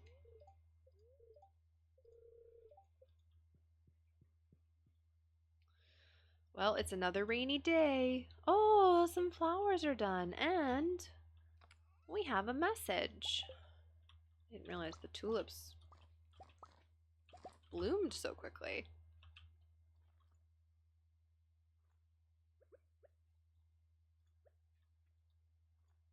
Oh, we need to go buy some seeds. We'll have to run through the rain. Run through the rain. Yeah, and like he eats the hay. It's just that he's like, I know that mom will give me pellets if I do certain things. So mom has decided that we're not doing that anymore. And it's as simple as that. Simple as that. Oh, by the way, I'm going to be playing Fortnite tonight. Not on my channel, but I'll be playing on Dell, and I don't know if Dell's actually streaming it, but Candace Thanks Internet is. I'm pretty sure.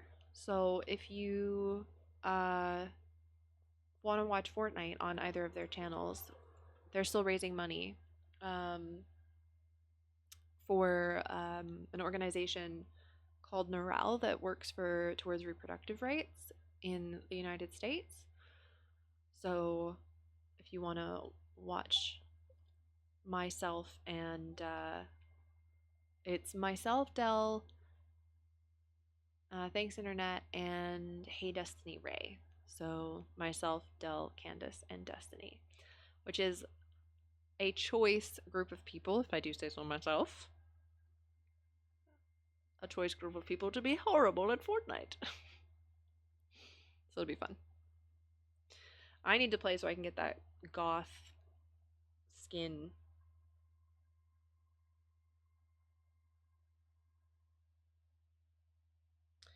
I think I'm having an allergic reaction or something. My arm has been a little bit itchy, and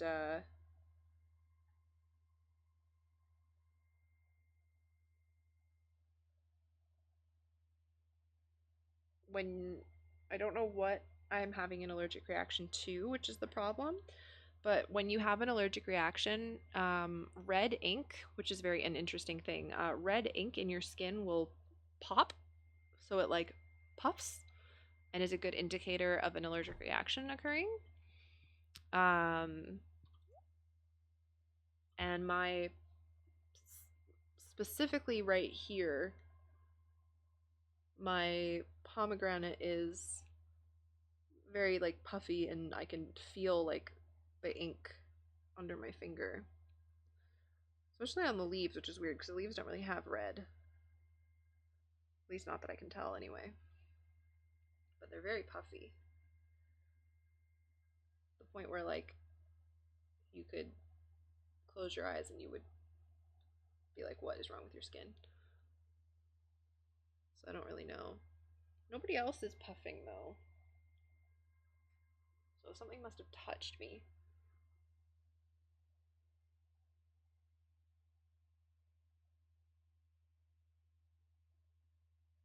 I don't know what. Must have rubbed my arm on something. But everybody else is fine. So yeah. And I have massive red back here and it's fine. Ow. You know what I'm gonna do? I'm just gonna wash it with water real quick. Because it's actually quite itchy.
I do not know. Hello, cat. How you doing? Could it be the air coming in from outside? I'm gonna close the window.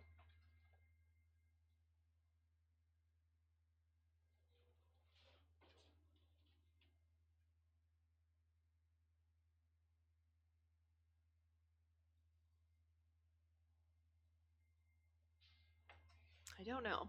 I don't know. I don't know.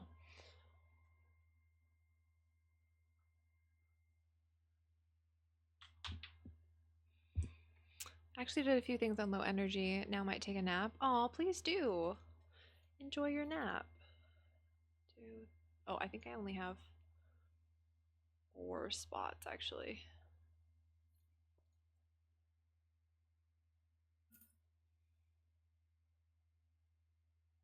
Mm.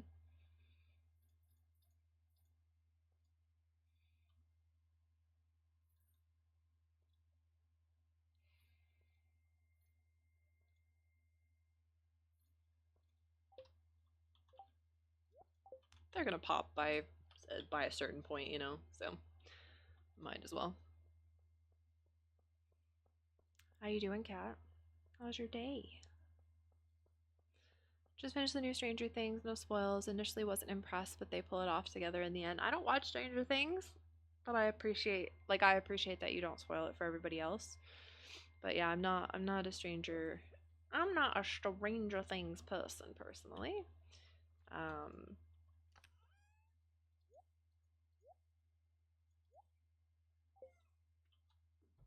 I tried to watch the first season.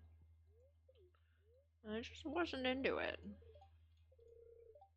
Not cute enough spooky. No, it wasn't that. It just, I don't know. It wasn't for me. Like, it was good. Like, it was fine. I'm not saying it's bad media. I'm just saying I don't personally like it. I don't know why. I could not tell you. Because I like horror. I'm actually a big horror buff. Off stream. But I mean, it's got the word horror in it. I have to love it.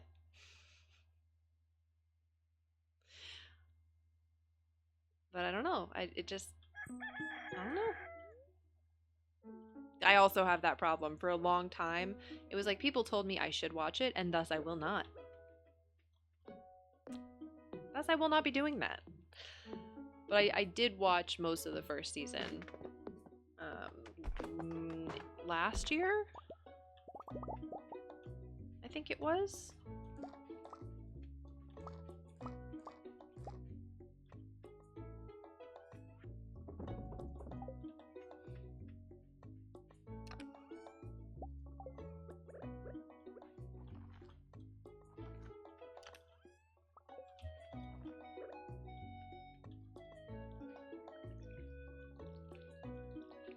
Yeah, it had really cool elements, but I just didn't get sucked into it.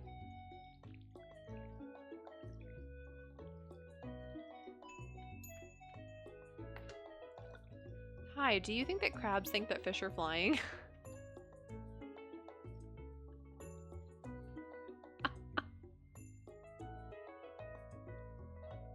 I don't know, but now I hope so.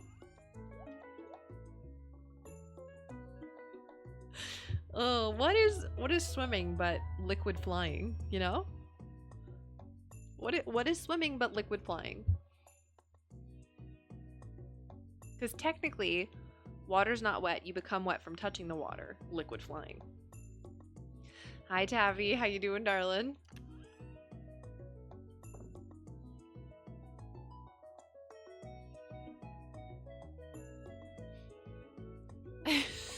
No one is typing out the subtitles. No one is typing them out. It is an automated subtitling system. So it's basically a bot doing it. It hears my voice and does its best to write out a word that it thinks I'm saying.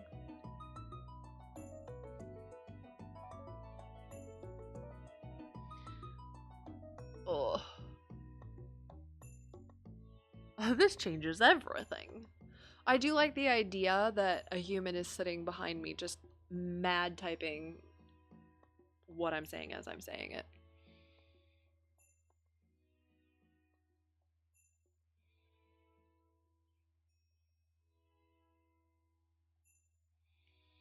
That's really cool. You know what I think is really cool? My favorite are the crabs that can regenerate their limbs, and I don't know if it's all crabs, but it's super sick that they like if their limb breaks, they just cut it off. They just self-amputate. They're like, don't need that anymore. Bye.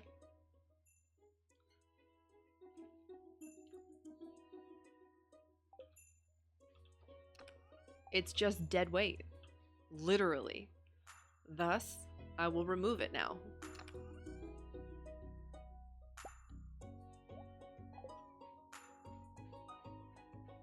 Yeah, of course Jonesy is typing them. My rabbit is typing them, for sure.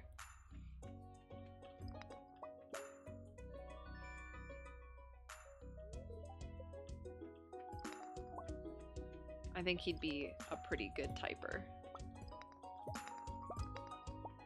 If he wasn't currently laying down, lounging, and sleeping. He's gonna be so mad at me tomorrow. So tomorrow morning I have to take him to the vet's office because he refuses to let me trim his nails. I get like the tip of one every so often, and I can't ever remember which one it is that I got. It's basically impossible, and they are getting way too long, so we have to go to the vet's office just to borrow a room so that he becomes frightened enough on the table, just, you know, anxious from being at the vet, that he stays still and lets me get to the nail. And he still will kick his back feet while at the vet. He's the worst. I'm doing my best to train him, but he don't like it. But let me tell you, you'll like it worse if they grow out to the point that you get a sore hawk. Okay? Dingus? Yeah, no subtitles tomorrow. He'll just be too mad about it.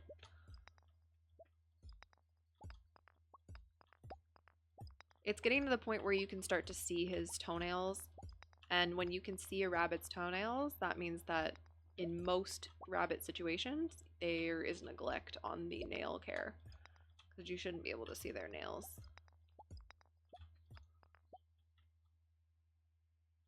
He kicked me the other day when I was trying to do it, which is when I gave up and called the vet's office.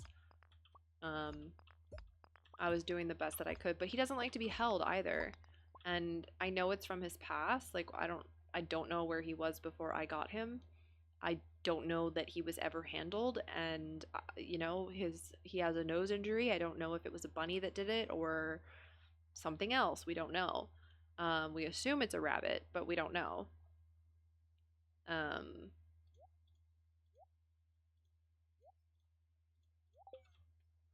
So it's a whole thing. A whole thing with him. Do the vets prefer that you be the one to do it? They don't care either way. They have technicians that are trained, but because he has dark claws, I prefer to do it. It just makes me feel safer, because the vets will not cut as far down as I would, because they don't want to hurt. So they're more like, if we do a little bit, yeah, it's gonna grow back faster and you'll have to come back sooner, but like, we won't hurt the animal that way. Whereas me, I'm more comfortable with knowing where his nails can be clipped to. So I basically just need the table, and I need the vet tech in the room to help me in case he freaks out and slides off the table, which he generally won't do. He'll push himself against me, but just in case, you know, like worst case scenario, I'm gonna prepare for. So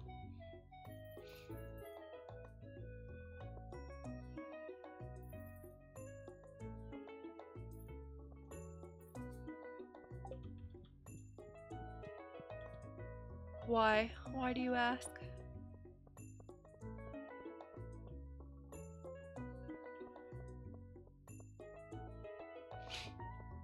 Just curious, or is there a purpose?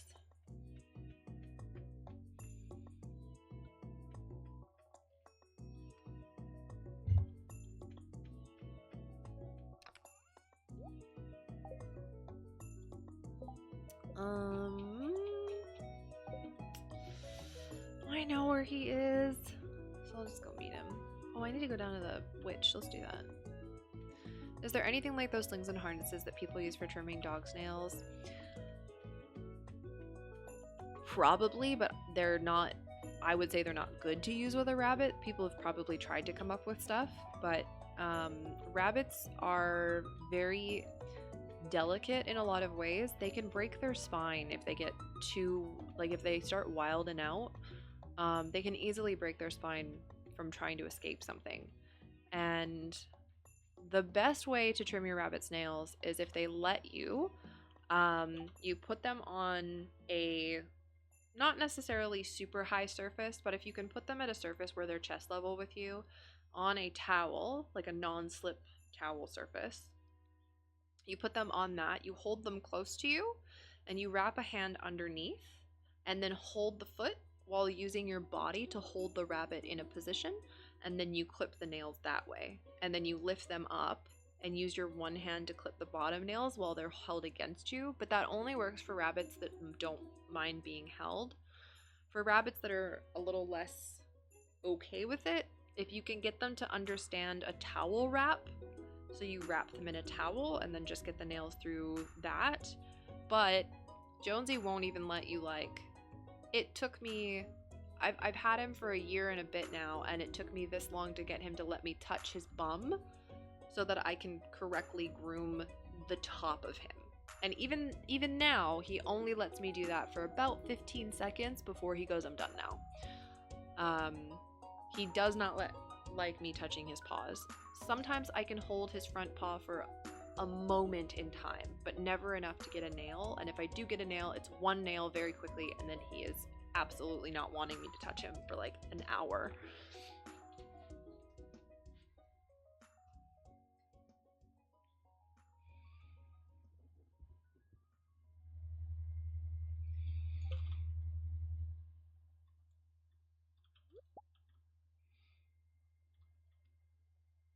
I know you've said that the vets are not quite as bun knowledgeable as you are, but black nails make me nervous. All my life, mom's had vets or groomers being the ones to clip black nails. Yeah, they make a lot of people nervous. And I understand it. I super understand it. I've had so many animals in my life with black nails that I have clipped and been very nervous about. But there is a trick to it. And well, there's two tricks to it. The easiest trick, which I try to avoid, is if you're not sure if you think you might be too far back, if you squeeze just a little bit, the animal that doesn't normally pull away will slightly tug, and that means you're too far back. You haven't hurt them yet, but you've caused like an uncomfortable physical reaction of like, that's gonna hurt, you know? Obviously I don't recommend that, but if your animal jerks and you're not like, always go slow, that's my number one. And then the other thing that people don't realize is that if you put a flashlight underneath the nail, it helps to cause a translucency. It doesn't work with every single dark or black nail type, but in most cases, if you put a flashlight directly under the nail, you'll see where the nail becomes darker, and that's the quick. So that's the number one way that I trim dark nails, is to put a light under them. It's the same with a human finger. If you put a light under it, you know how it goes like really bright like that? I guess you can't really see it, but if you put a flashlight underneath your nail, you can see the texture change in skin to nail, and you can see that the nail at the top is darker than the nail at the bottom, and you can even see where your cuticle is. The cuticle is darker. So if you do that under an animal nail, like, I wonder if I could actually, I don't think Jones will let me, but what if I trimmed one nail right now? What if I trimmed one nail right now? What if one's right now? What if one's right now?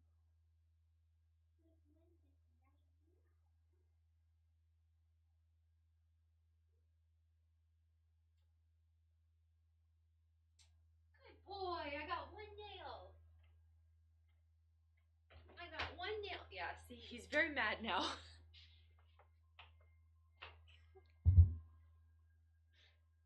And now he will hide for an hour.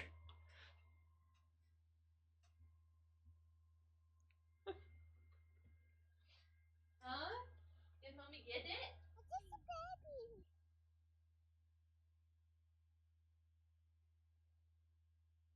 Where'd the nail go?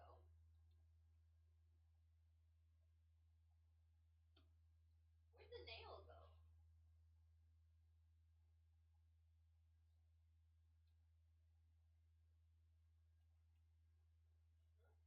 I don't know where the nail went.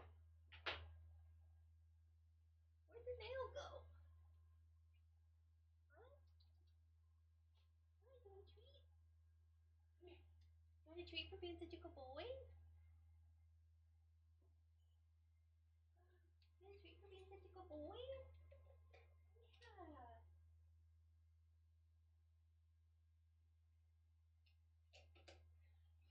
So I let him put his paws on me, and that's how I check if he's bleeding.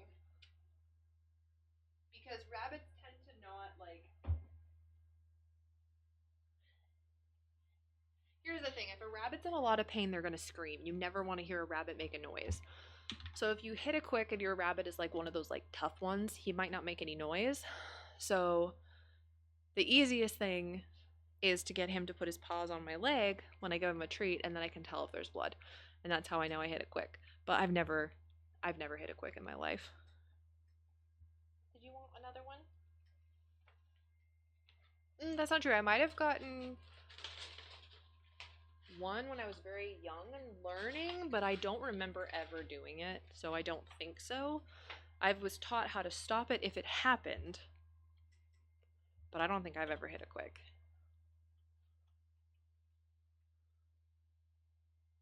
The tattoos on the back of my thighs, they are seashells. She sells seashells by the seashore.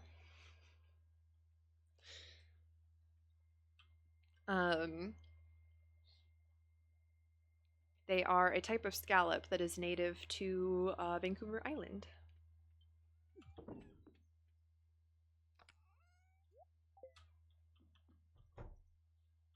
And I got them, if you want the story,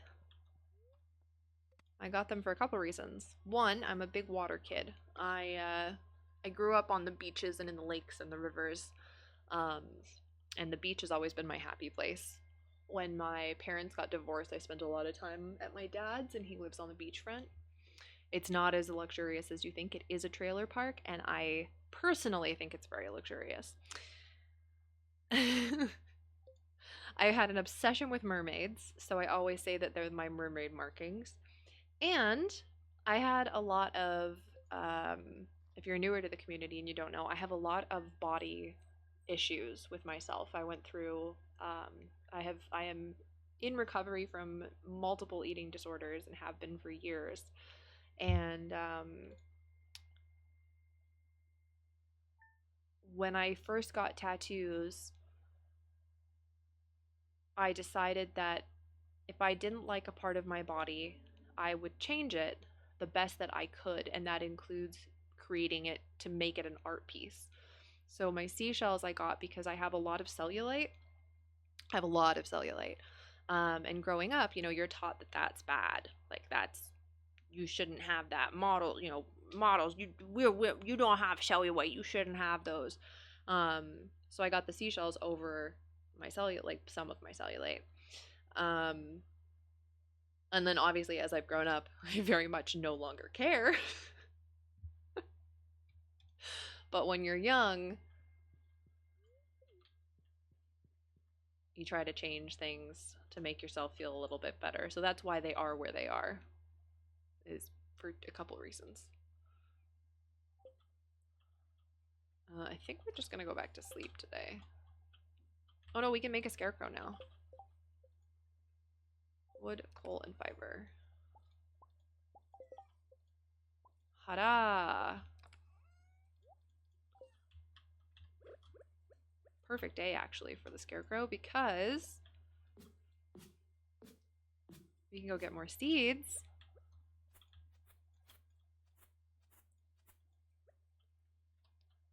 One, two, three. So that's 6, 7, 8, 11, 14. Oh, we might actually have enough seeds to fill these spots. I think we're 1 short.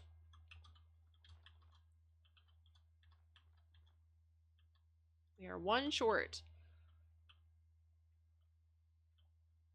And I would plant more than this, but I do worry that my watering can energy will be too low. I often see bows in that position. That scene doesn't seem very you.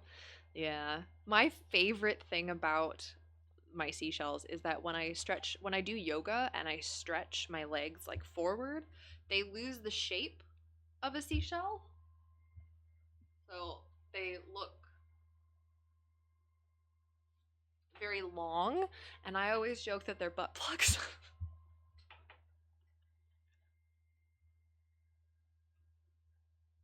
So anyone's like, what's on the back of your thighs? I'm like, oh, butt plugs.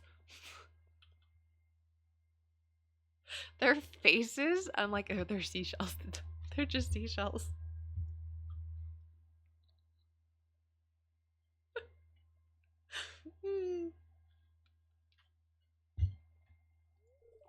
It's so funny. I think I'm funny. Some people think I'm funny, some people are disturbed. Oh, yeah, they could be that, yeah.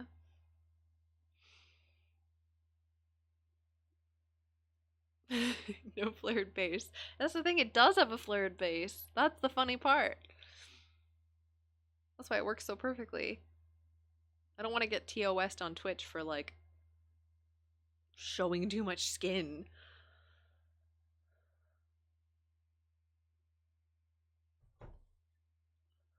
But the bottom of it becomes the flared base. It could also be a lava lamp as well. That's also possible.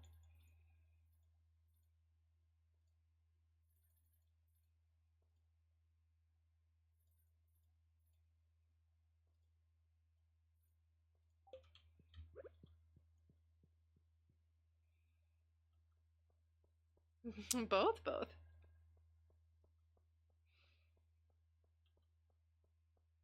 I really want to get my chest piece done, but it's going to be a pain in the ass to heal. You have to like perfectly time it so that you can wear clothing without being really, really hot, but also don't need so much clothing to go outside that you suffocate it, you know?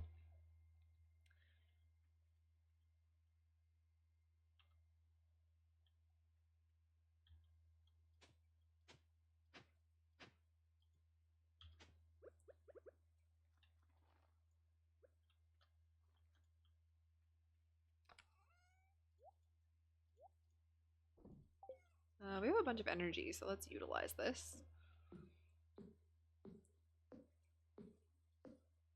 The best part is we could pass out if we wanted to. We have no money. We have no money.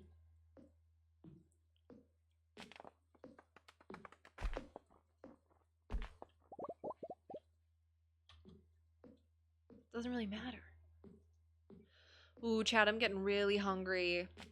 I thought that I ate breakfast late enough today that I wouldn't need lunch, if I'm being totally honest with you, and I had just had a snack. But it's hitting. I might go make like a PB&J sandwich, because I don't think I can make it 2 more hours before I have dinner.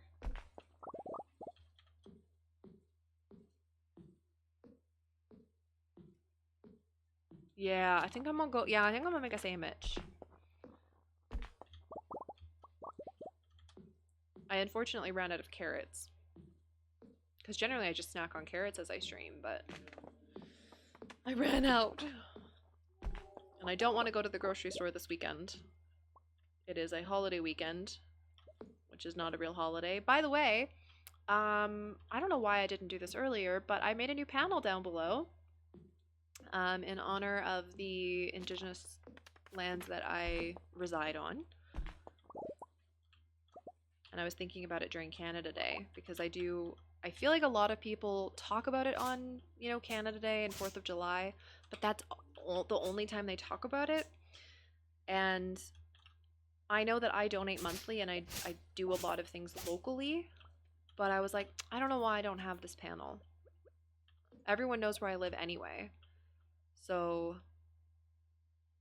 if you have not yet donated to your local tribes, please do so. And if you are in Canada and you want to do the same that I do, Raven Trust is great. A really, really good option. And on that note, I'm gonna go make a Sammy. Do you want pet cam or ad break? What would you prefer? Or ad break then pet cam? How about we do pet cam? Alright, I'll be right back. The subtitles will pick me up. Actually, I'm not even gonna mute.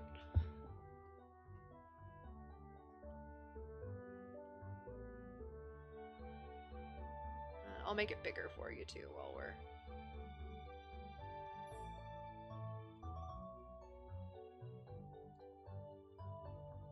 There you go.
Okay.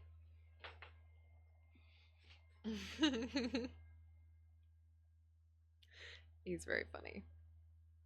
Oh. All right, I'm gonna eat this. Took me a minute. I I forgot to put my peanut butter in the fridge, and of course I got it on my shirt.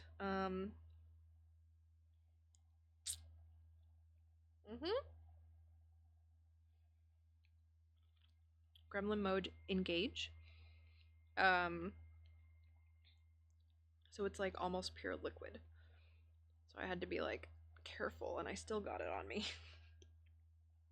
And I still got it on me.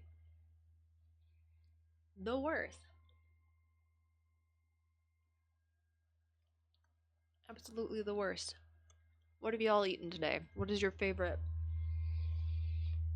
Did you eat something that you were excited about today? And if you didn't, what do you wish you had instead?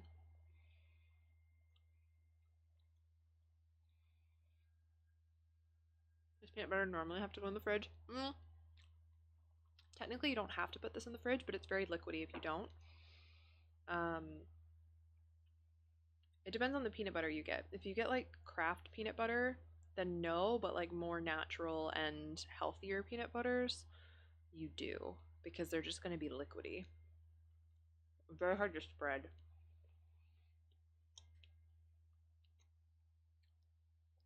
But mine is it's a peanut butter brand called Fatso, and they add in a lot of natural fats that I don't get because of my restricted diet, but my body loves this peanut butter. But because it's a more natural peanut butter with a lot of different like healthy fats added to it, it can be quite runny.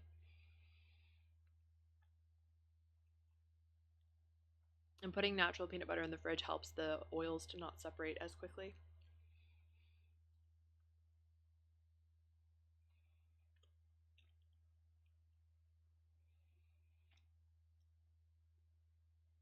Yeah, all depends.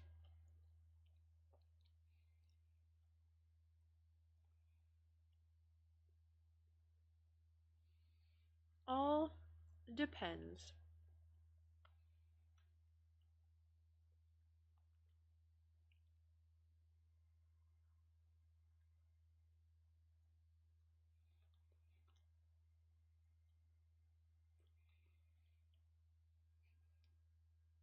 I'm getting that taffy peanut butter mouth. Like a horse on an old movie set that's like.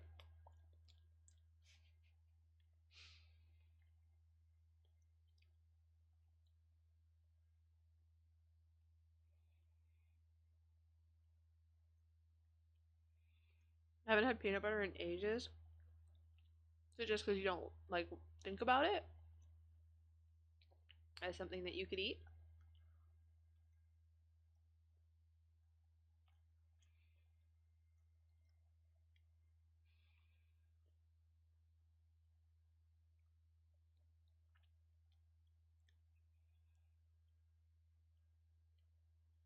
I find that with people a lot. Marmite. Makes sense. Yeah. I would really like to be able to have like a thin spread of like Vegemite on toast, but Marmite, Vegemite, it's just all wheat. It is pure gluten.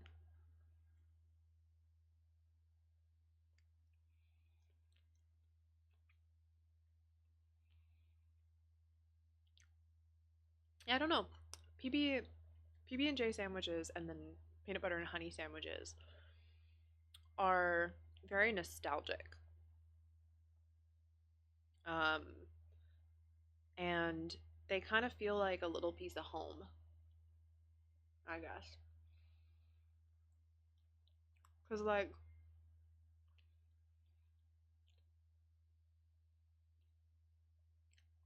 when my dad first moved out, he didn't have a lot and couldn't keep a lot of items in the trailer that we wanted, but like keeping things like peanut butter and jam was really easy because it keeps for a long time and it takes up little space in the fridge. So peanut butter and jam sandwiches and peanut butter and honey sandwiches were like a staple. So we had that, and then we would have like some carrots. And so that's like just it feels like, I don't know, a lot of the I feel like it might be weird to have like a love for such a small place, but like it just feels very nostalgic and very love filled to think of like being in that little tiny trailer and having to share such a small space, but just loving it, because it kind of forces you to go outside and sit in the grass and just experience life a little bit more and be really grateful for the little things, I guess. So I guess peanut butter and jam sandwiches just remind me of being grateful for the little things.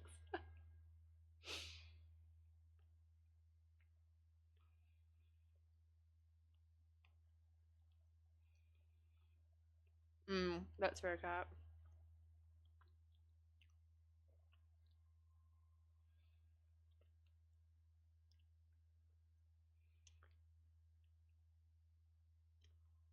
I didn't know how to explain that correctly, but Kat did a good job.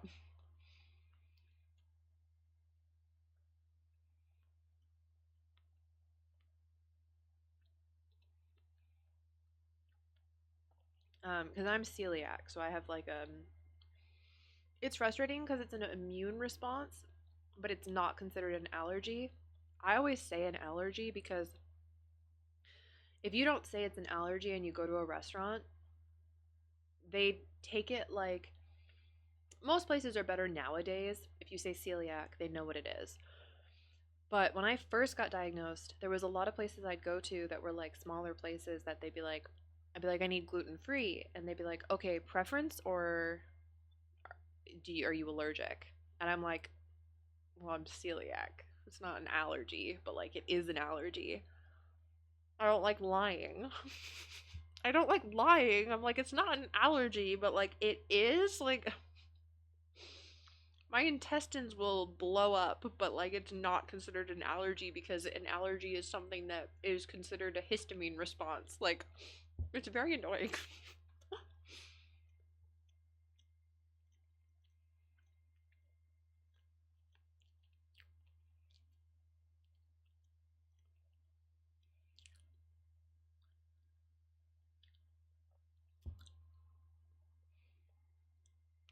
You can always get tested too.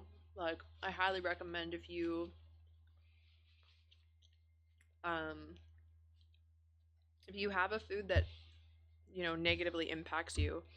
Here's what I'll say. In general, obviously this is not to come at incognito like, how dare you keep eating Marmite. You live your life. It's your body. You do what you want with it. And that's to everyone.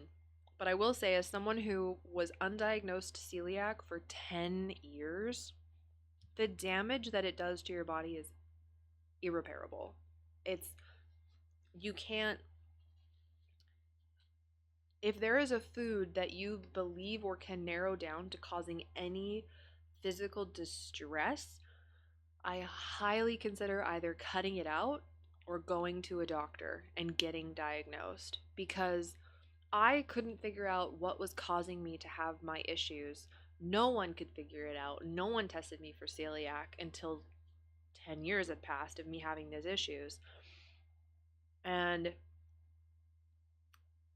the damage that has been done to my intestine has caused me to have so many other medical issues occur. And because my body wasn't absorbing correct nutrients, so many other medical issues have occurred because I wasn't for 10 years I wasn't absorbing nutrients in the way that I should have been absorbing nutrients. So it's like it's basically being it's malnutrition while trying to eat correctly. So while damaging, like actively causing tears and bleeds. So I highly recommend to anyone that if you're like, oh, I'm lactose intolerant, but I just eat it anyway, maybe don't.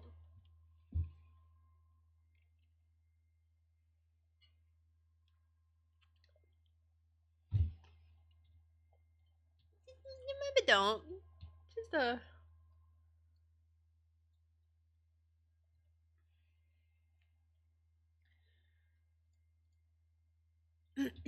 oof, okay, fair enough. Look, and again, I'm not going to tell you how to live your life.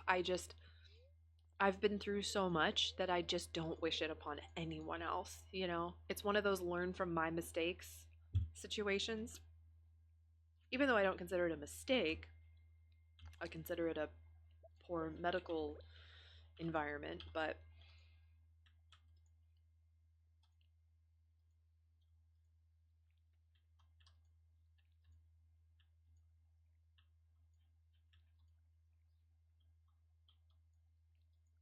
yeah, you can't diagnose based on pain tolerance. Yeah. Um that was a big problem for me when I was younger, is I just never told anybody that it hurt, or never told anybody how bad it hurt. Um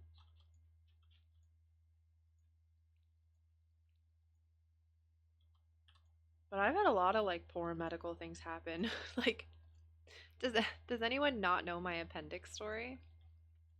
It's so shitty.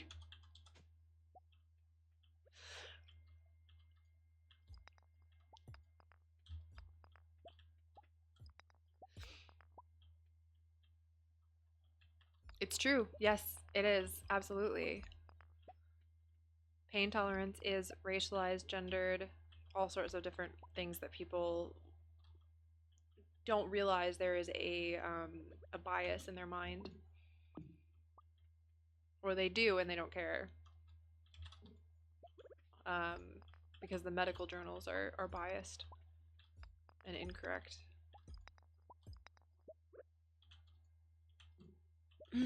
Don't know the appendix story. So I'll do long story short. I was in university, was out with the girls from my class, and I vividly remember this. This is a medical story, but I won't give too many details. Um, and I remember vividly because I was eating a Caesar salad without chicken. Um, because I had a very sensitive stomach. And Kimos, thank you so much for or Kimos. Thank you for 10 bits. I really appreciate that. Happy Pride to you as well. Thank you so much. Thank you, thank you. That was your first message too. Welcome. Um, so I remember vividly because I was eating Caesar salad, and because I'm a vegetarian, right? And I like Caesar salad. I like the dressing, and a lot of places have fish in their Caesar dressing, so I have to be careful of where I can get it. And I was very excited that this place didn't have that. Um, so I was like very excited it was a homemade Caesar dressing. Anyway, I start to feel not great, and I think that maybe there's fish in it, and they weren't right. Um, that is true. It is Disability Pride Month because it's now. I keep forgetting it's July now. My darn brain. It is Disability Pride Month. Yeah, I don't know if.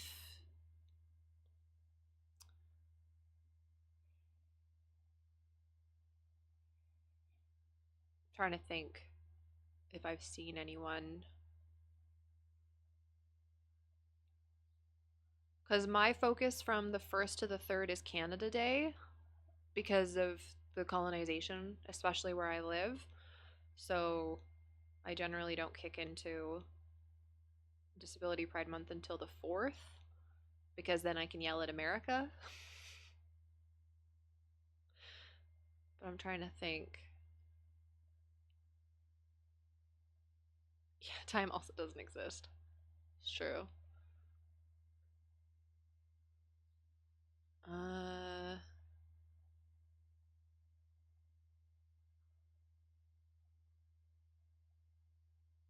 yeah, I can't place any. I don't know. Tell you what, I'll put a post up on Twitter sooner than I normally would. I mean, I've been through this before where I'm cutting off my story from my appendix, but I've been through this before where I have a really hard time using disabled as a term for myself because I feel like I'm relatively able bodied. But every single friend I have that is also disabled is like, you're so scared of taking up space that's what causes people to feel like they can't be open about who they are and what they have and what they do and their bodies and their minds. And I'm like, yeah, okay.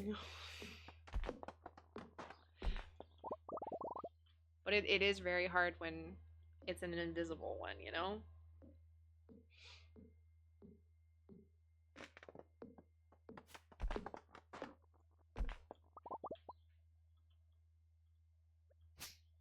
Yeah, and that's fair and valid, right? Like,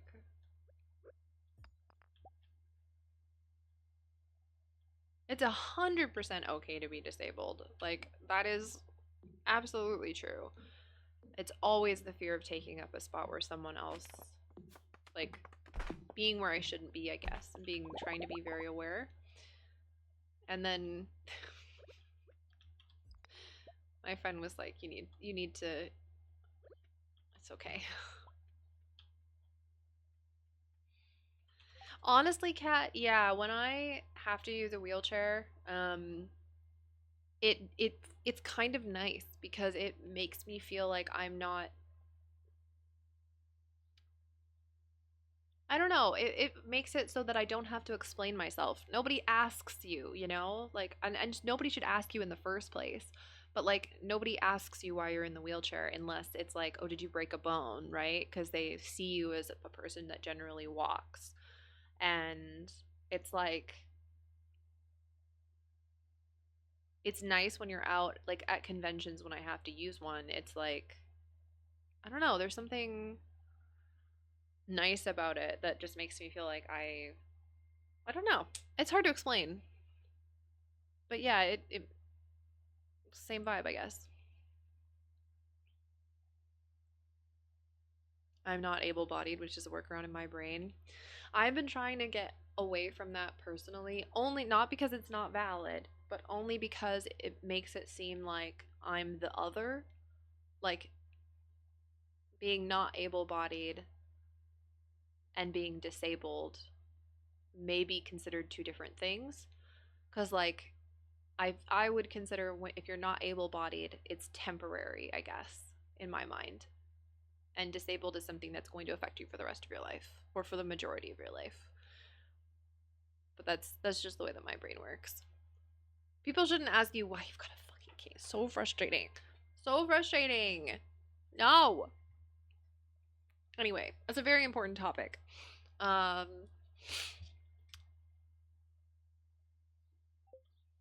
I'm gonna finish my appendix story as well. I really need to get a wheelchair, but they're so damn expensive because I can't use a manual one, and I don't have like a van. Yeah, see, I can use a manual one. Um, I can't imagine the cost to a powered one. Start at 7K minimum, 6 months income. Yeah. Mm-hmm. It's fucking wild. I was lucky to be sitting. Yeah, that's another. It sucks. It really does. There's a lot wrong with the world and the way that people see it, other people. They're not accessible, which is so funny. Like, it's so ironic considering they're an accessibility device and they're not accessible. It's so wild to me. Um,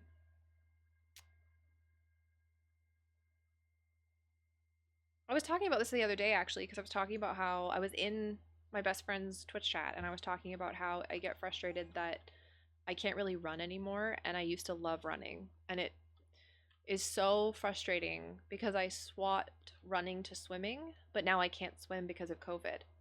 Because I'm not going to go into a goddamn swimming pool with a bunch of other people. Like, that's just not going to happen. And I was thinking about how frustrating it is. So I'm thinking, oh, forgot I was out of energy. I was thinking I might try light jogging again to get that same feeling back, because I can do short distances as long as I don't do it every day, I think. But I won't know unless I try. And there is a point where I can build endurance. So I'm going to do my best. And I want to see if I can, even just like a speed walk, you know, would feel really good for me to feel like I'm back to like a happy place in my life. Anyway, and the beautiful thing is, this is my job. So if my legs do give out and I can't use them for a day, I just get to hang out with you.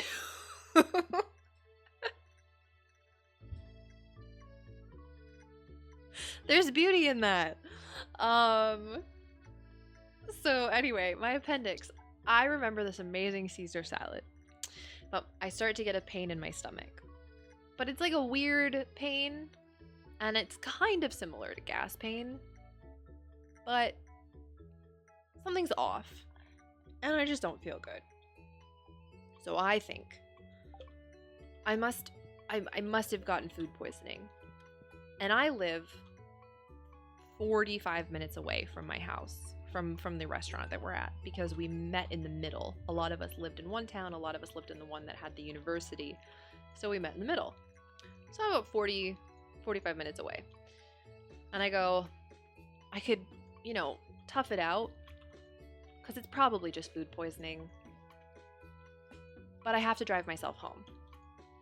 So it wouldn't be smart. I should go now. So I decide to leave early. And everyone's like, oh, I hope you feel better. And of course, most of them think that I'm just like socially noping out, using like, oh, I have a stomach ache as an excuse to go home, which is valid. I would do that. I get socially drained after a few hours.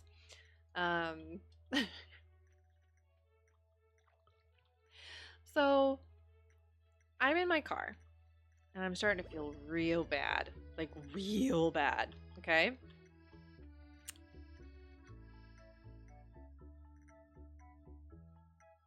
Oh, Lime. Punch a dick.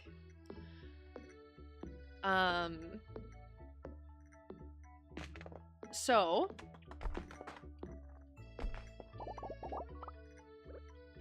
I'm starting to feel real shitty. And of course, when I enter the town that's in between the town I'm in and my hometown, there's a cop checkpoint for drunk drivers because it is the weekend. And there's a line, like the traffic is way slowed down. There's a bunch of cars in front of me. So I'm in this car feeling like absolute crap. And I get up to the cop, a cab, by the way, and roll down my window. And I am like dressed relatively nicely because I was at a dinner, but I'm still like pierced and tattooed and, in a sports car. So, a cop looks at me and I must look like shit, right? Because I don't feel good. And the cop goes, "You do any drugs tonight?" And I'm like, "No, but I feel awful." And he goes, "Have you been drinking?" And I was like, "No," because I didn't drink at the time. And when I looked at myself in my rearview mirror, I was so pale in the face. Like so pale, unnaturally pale. How come that cop didn't pull me over? I don't know. Because if I had been that cop, I would have pulled me over to do a drug test or like drinking something. Like, something was wrong with me. And I, to this day, am pretty sure they didn't pull me over because I'm white. And I stand by that, and it's so ridiculous. It was late on a Saturday night. My face is pale. I've got weird eye things going on. I should have been pulled over. I should have been tested for something. Anyway. Hello, Nino. And I get through the very small town. It's only like 5 minutes to get me through this town. And on the other side, I stop. I get sick on the side of the road. And at that point, I'm calling my mother, because that's who I lived with. And I don't want to do this because, if you don't know, I'm an abuse survivor. So I try not to contact them when I don't have to. I'm very independent. But I'm like, what is going on? So I get picked up, go straight to the hospital, and they put me on morphine. This is how I learn I have an allergic reaction to morphine. Luckily, only topical, so it's a rash at the injection site. And that was the worst of it, thankfully. But I kept getting sick. So when I tell you I have never eaten another Caesar salad in my life, that is why.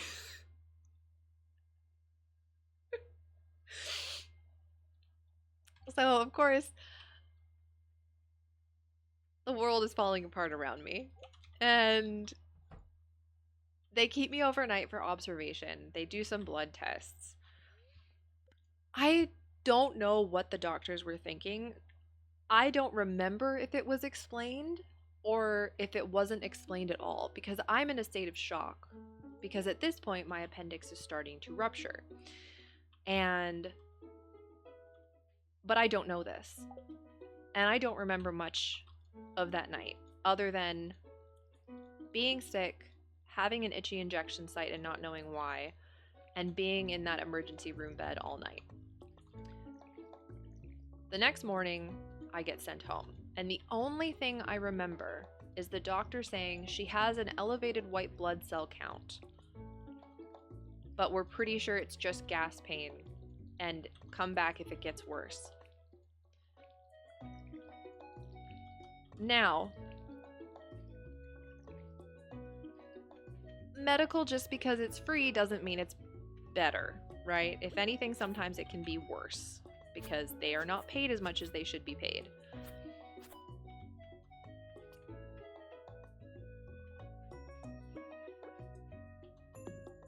I don't know why they sent me home. I have an inkling as to why. But with an elevated blood cell count, I should have been put on something for that. It means an infection. So I get home, the morphine wears off, and within 10 minutes of the morphine wearing off, I am crying and screaming and writhing in pain. So we rush back to the hospital. Yeah, elevated white blood cell count. I've seen that episode of House. So we rush back to the hospital, and I am screaming. I can't help but scream. So, I'll explain why. Because I was really mad too. I was like, that should have been your first thought. My appendix is intact. That should have been your first thought. My appendix is in the wrong spot. Turns out my organs are a little wiggly woggly. So, my appendix is not only on the wrong side, it's hidden behind other organs that should not be hidden behind. That is why they didn't think it was appendicitis, because the pain is not in the correct spot for appendicitis. That's why they thought it was gas, because my appendix was in the center of my abdomen. That is why they got confused. So, when I come back screaming and hollering, that's when they decide to go in and look for an appendix, because at that point they're like, well, it's not gas pain. The option is we get you open, because if it's appendicitis and it bursts, you go septic. So I'm like, okay, like I don't remember much. I do remember, and this is the most me thing that I've ever done. Well, one of the most me things. I know I'm laying on the table, getting ready to go into the operating room. I'm on painkillers, and I look at the nurse that's helping me get ready to go into the operating room. And I look at her and I say, "Can you not cut my tattoos?" And she looks down at my stomach and goes, "We'll do our best, sweetheart." I'm literally almost dying. And I'm so high on pain meds, and I look at this nurse and she's like, I know she had trouble not laughing. But like, can you not cut my tattoos? After that I don't remember much. But it was my appendix. They did find it. And they actually ended up finding some cysts in my ovaries as well, and they took them out at the same time because they were like, well, whether or not they're benign, it doesn't matter because we're not going to open you up, see them, you know, test them, and then find out they are and have to open you up again. So that was great because ovarian cancer runs in my family, so it was great to have those out.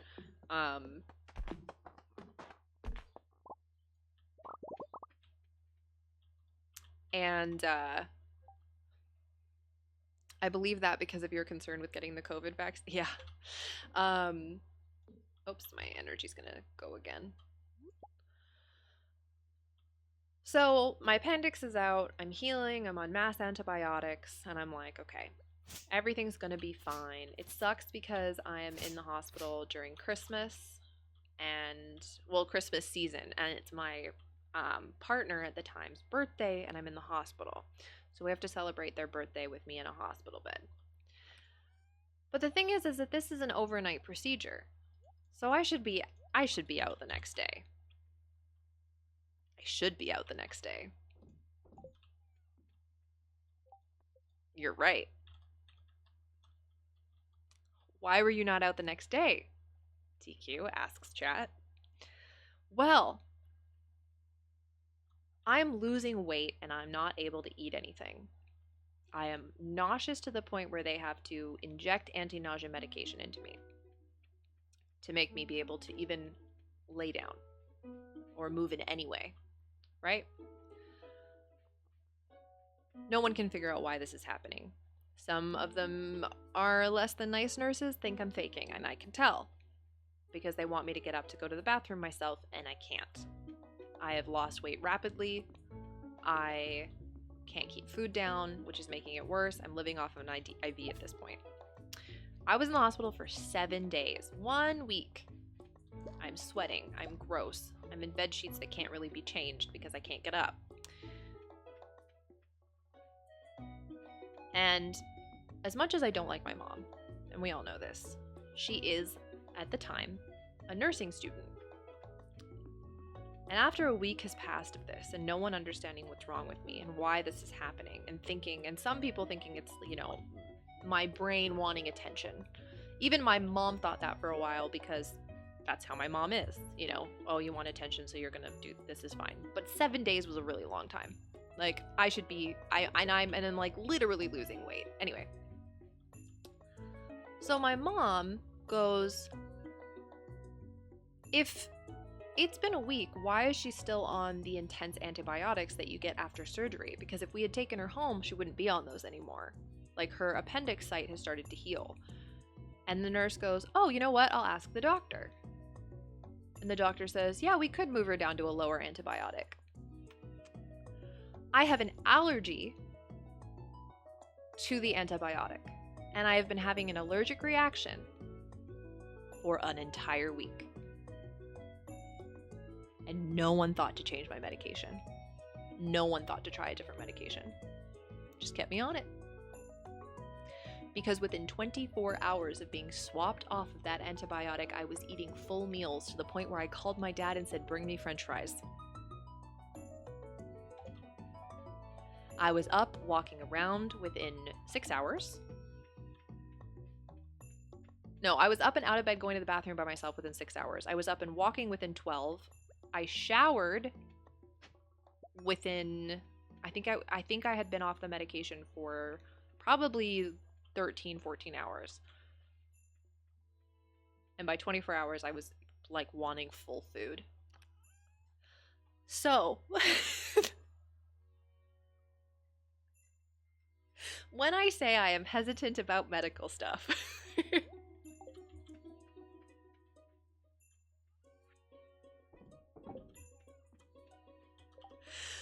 and I would never go to my small town hospital again. I would definitely try to be moved to the one here.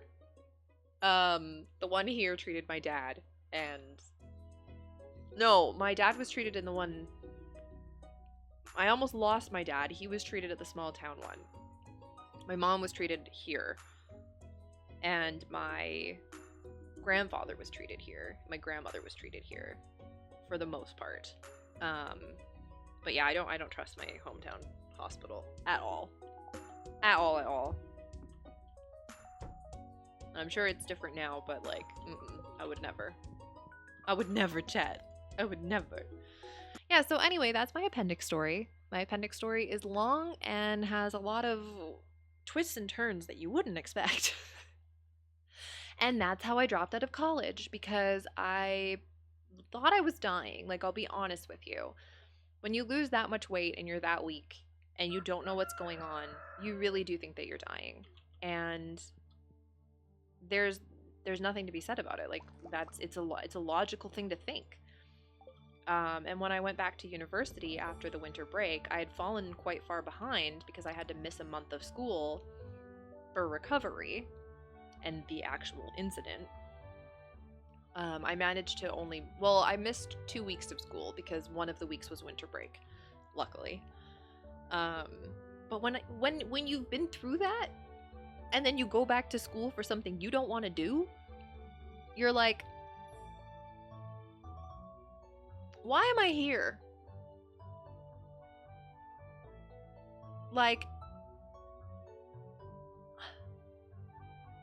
why am I doing this? I'm doing this for all the wrong reasons. Like, I'm an independent person and I can break the habit of things I don't want to have happen to me. And my entire course of life changed, like, in that moment. I quit university. I quit university without telling my mother because she would have kicked me out of the house. Got a second job, so when she thought I was at school, I was actually working. And then once I had enough money to figure it out, like, it changed my entire course of life. You know? Just changes you. Just changes you. Oh, I need 3 seeds.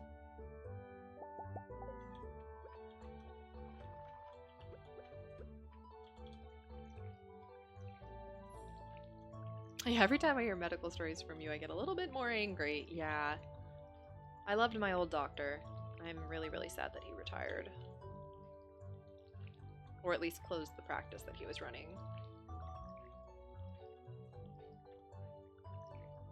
I have a feeling that he may be committing, like, insurance fraud or something, but I don't want to call him out on it. Because the hospital, according to the database that runs my medication now, according to them, the practice is still registered as open, even though it's not. And, like, the building doesn't, like, it's not in the building anymore. But he's still registered? I don't know what's going on there, but you know what? You live your best life. Live your best life, not my business.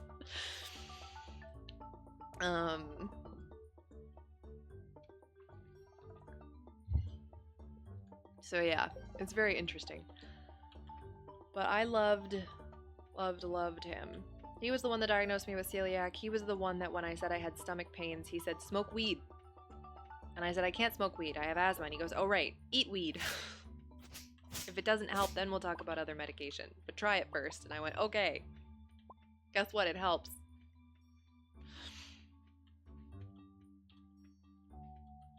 Yeah, an identical practice, but all the doctors have thick mustaches. Well, that's the thing. He's the only doctor. It was a practice he opened for himself. It had 2 rooms. He was the only doctor, and he had 1 secretary. They were open 5 days a week. And that was it. And I'm like, interesting.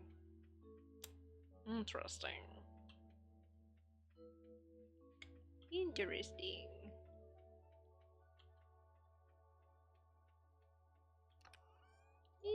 Interesting. Oh, I can sell that. Oh, there we go. It's weird because I'm not going to buy strawberries. I'm not going to buy strawberries at the egg festival. Feels so weird.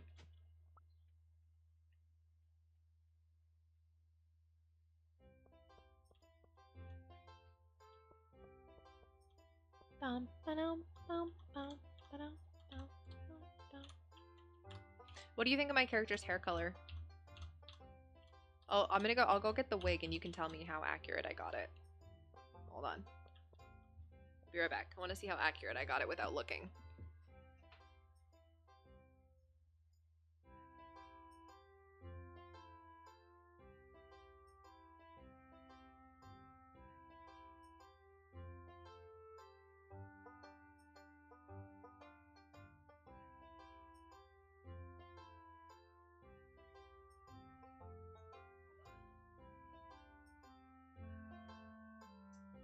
Very messy. She needs a brush. I had a beanie on her the other day. How close did I get? Oh, that's pretty good, chat.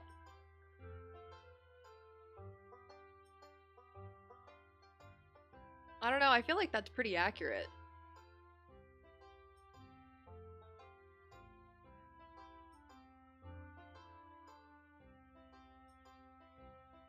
Right?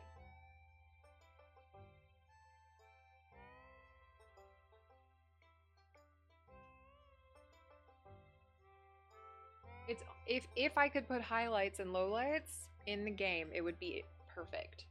Because this wig does that thing where it tricks you, where you think it's blue, but then you think it's purple, right? Like when you look at it, you're like, oh, it's definitely like a smoky blue, and then you're like, oh, but it kind of vibes with purple in certain light, you know?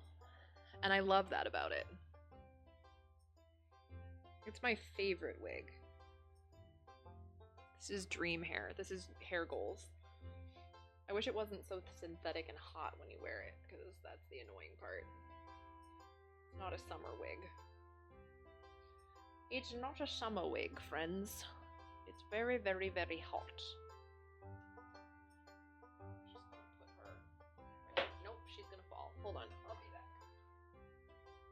Mom doesn't know what the wig is.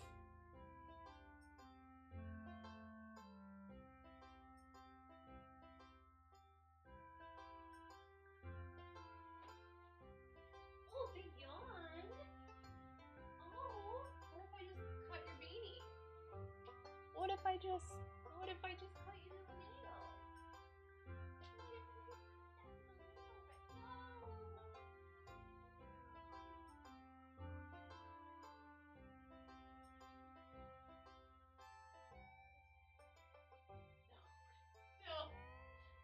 No, fuck you, Mom.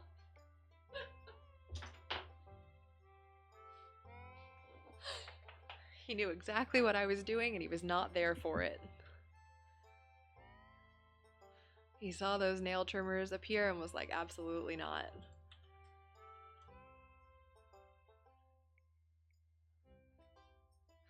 What are the challenge rules for this run?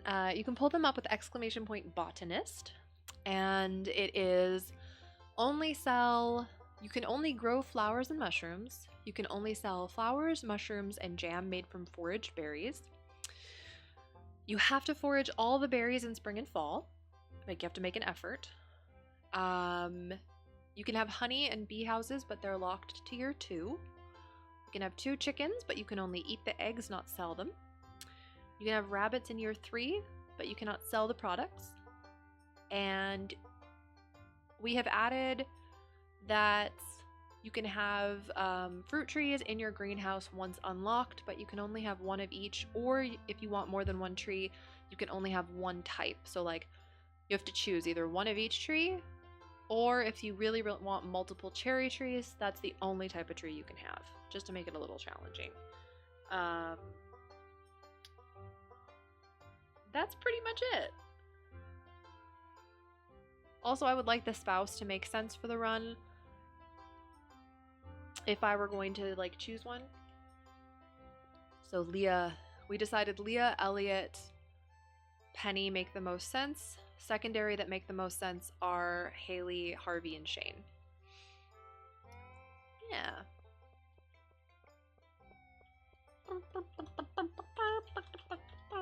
Alright, let's do this. Yeah. I made it up this morning, so the rules are a little loosey-goosey, you know. We'll figure it out as we go.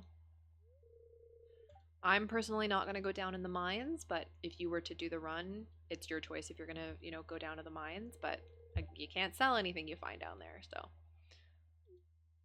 But I'm going to try to not go down to the mines and just see what happens. The little glitch at the start of this is so funny. Ooh, this is not my best go. Oh, don't. Oh, this is not a good run. Oh, chat, I fucked up. Chat, I fucked up. I'm just gonna use this then. I should have gone down into the graveyard, not below it.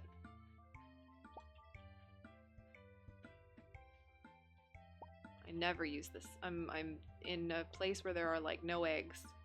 They're all on the right, and I know this, but yet here I am suffering. Abigail just left the egg there. Interesting. Damn, my best is like 15, and I'm at what? 11? Do I win with 11? I don't know.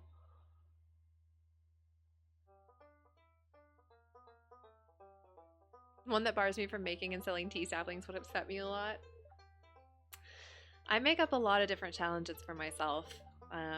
Just because a lot of the challenges that are out there in the internet are listed as for the extreme player, but it's either I've done it by accident, or it just doesn't seem that intriguing. My hat! My hat!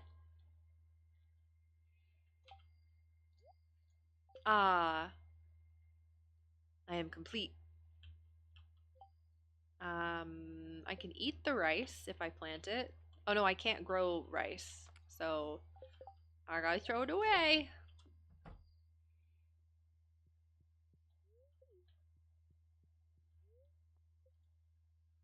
Bye-bye. Bye-bye. Just go away. This is actually very similar to living off the land, but living off the land, now that I'm playing this version, I feel like is going to be a lot easier. But I'm still excited to try the living off the land challenge that I've made up in my head.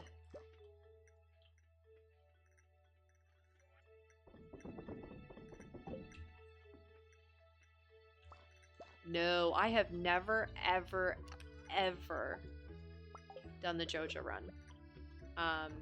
My Steam achievements, I have every single Steam achievement for Stardew except for Joja, which is so funny because it is the easiest one to get, arguably, because you just do the Joja run.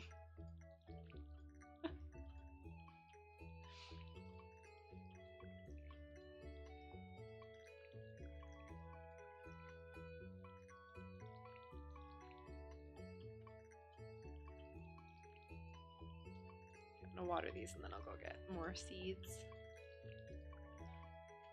My worry is that selling flowers is not going to make money at all, because we've sold a lot of flowers, but we're only at 420, and we're going to go buy more seeds, so I feel like we're not actually making any money.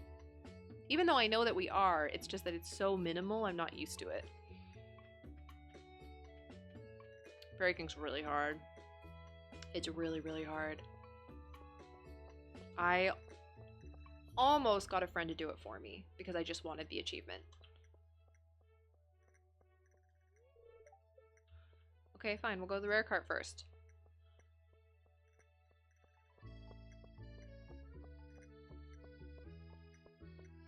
Bow, bow, bow, bow. Bow, bow, bow. Bow, bow, bow, bow, bow. Bow, bow, bow. Nummy food. I have so much food I'm not eating it. I should be eating it. What's the point of having my foraged foods if I don't eat them? Do you have any rules about scavenging trash cans? No, I don't know. I would say I wouldn't probably, just because there's no purpose botany-wise to forage in a trash can, but like if your player, like if your character was like very you know, frugal or resourceful, or there was like a character trait for your character, I wouldn't be against it. I wouldn't say you can't, but you have to eat the stuff. Like, you can't sell it. You have to eat it or gift it, you know? And I would say you can't gift anything you find in a trash can, because you wouldn't gift trash to somebody. Yeah, I would say you'd have to eat it or use it in some way.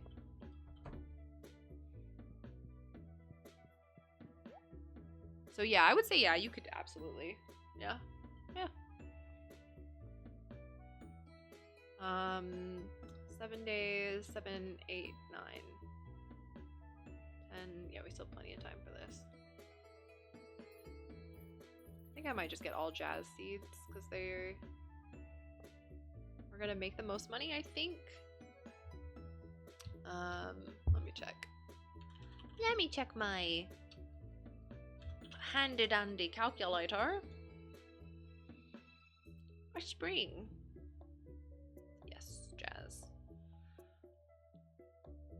Pay for shibs. Not by a lot, but jazz seeds do make more. Boop-a-doop-a-doo.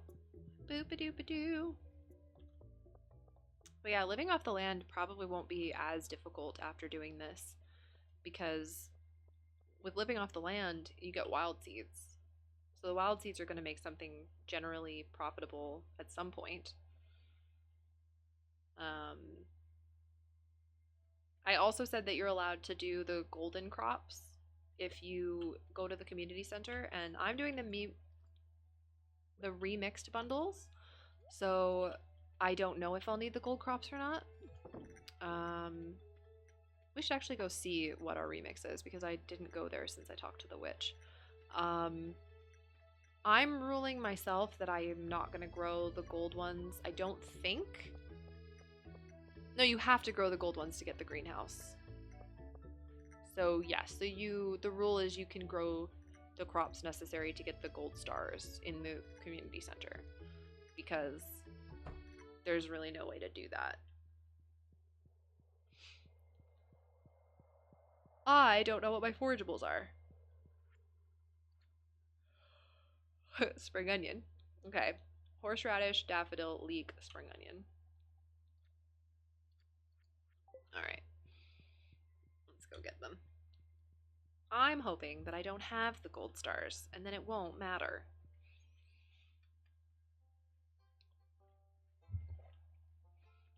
But yeah, the general rule is you're allowed to do whatever you deem necessary to get the greenhouse.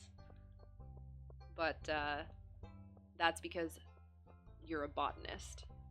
You need the greenhouse. So whatever your greenhouse things are, if you want to grow the crop that is the one crop necessary to fill the spot, I don't care if you do that. I'm not going to do that. I'm going to wait for the rare card. But if the rare card can't have it, then you can do what you deem necessary, you know? You know? You know? I've already forgotten.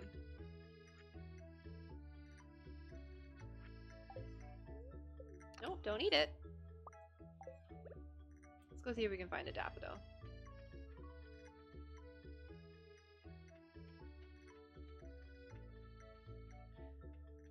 Daffodil?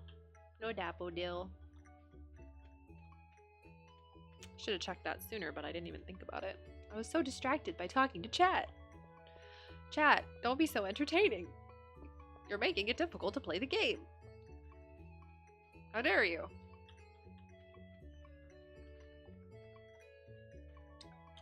You can say hi to Haley. Because it's rude not to say hello. You're welcome. Alright, I'm gonna drop these off while we're here in case I don't find a daffodil today. And then at least that way I have them plucked down. Yes? What's happening in there?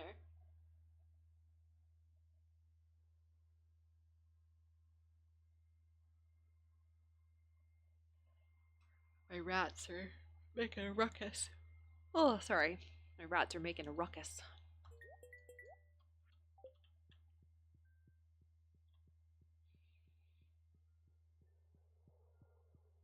Speaking of eco-friendly, do you know what I figured out a while ago that makes me extremely happy? Turns out, so I use tissues a lot because I cry a lot. Hashtag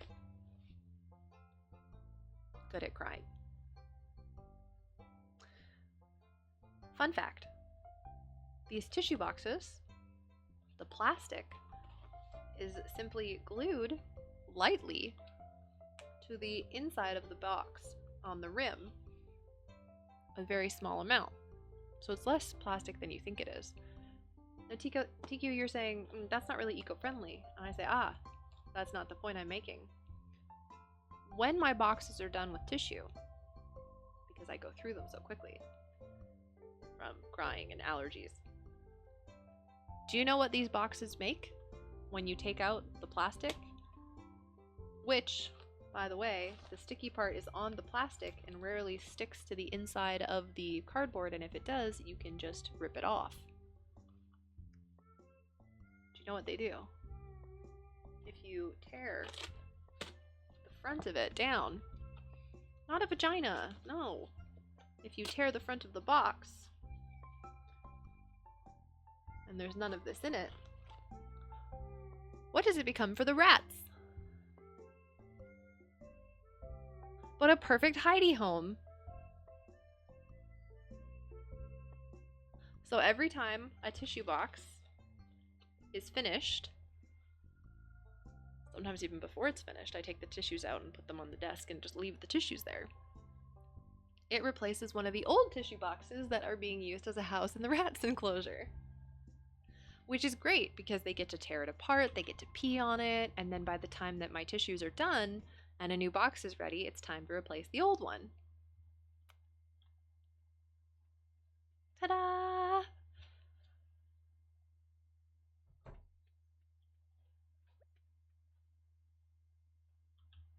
So economical. Just don't use any that are highly fragranced, obviously. I don't use like fragranced ones, so they're fine. But like, don't use ones with like lavender and shit, you know?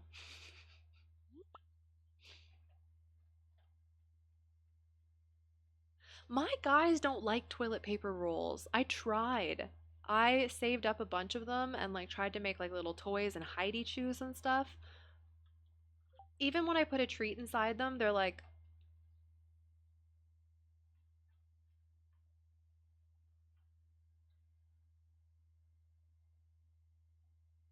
I don't know why.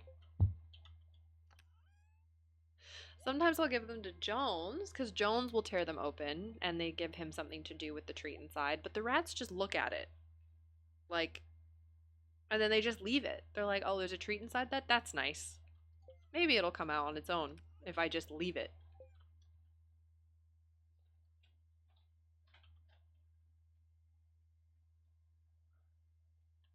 Yeah, Jones will throw it around sometimes, but the rats are like, no, do not care. Oh my god, look at all the onions.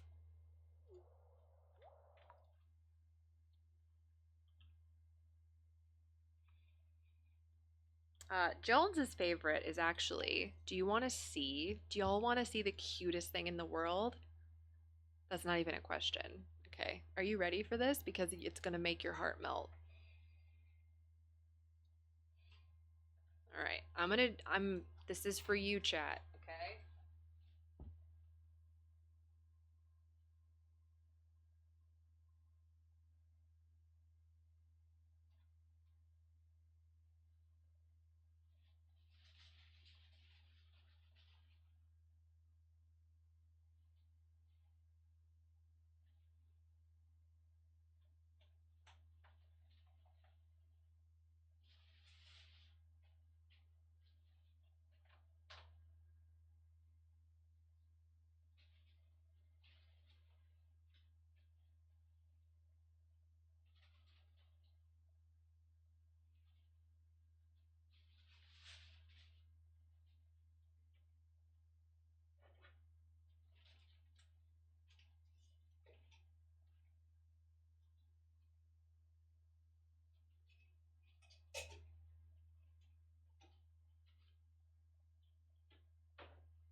Seamus, leave him.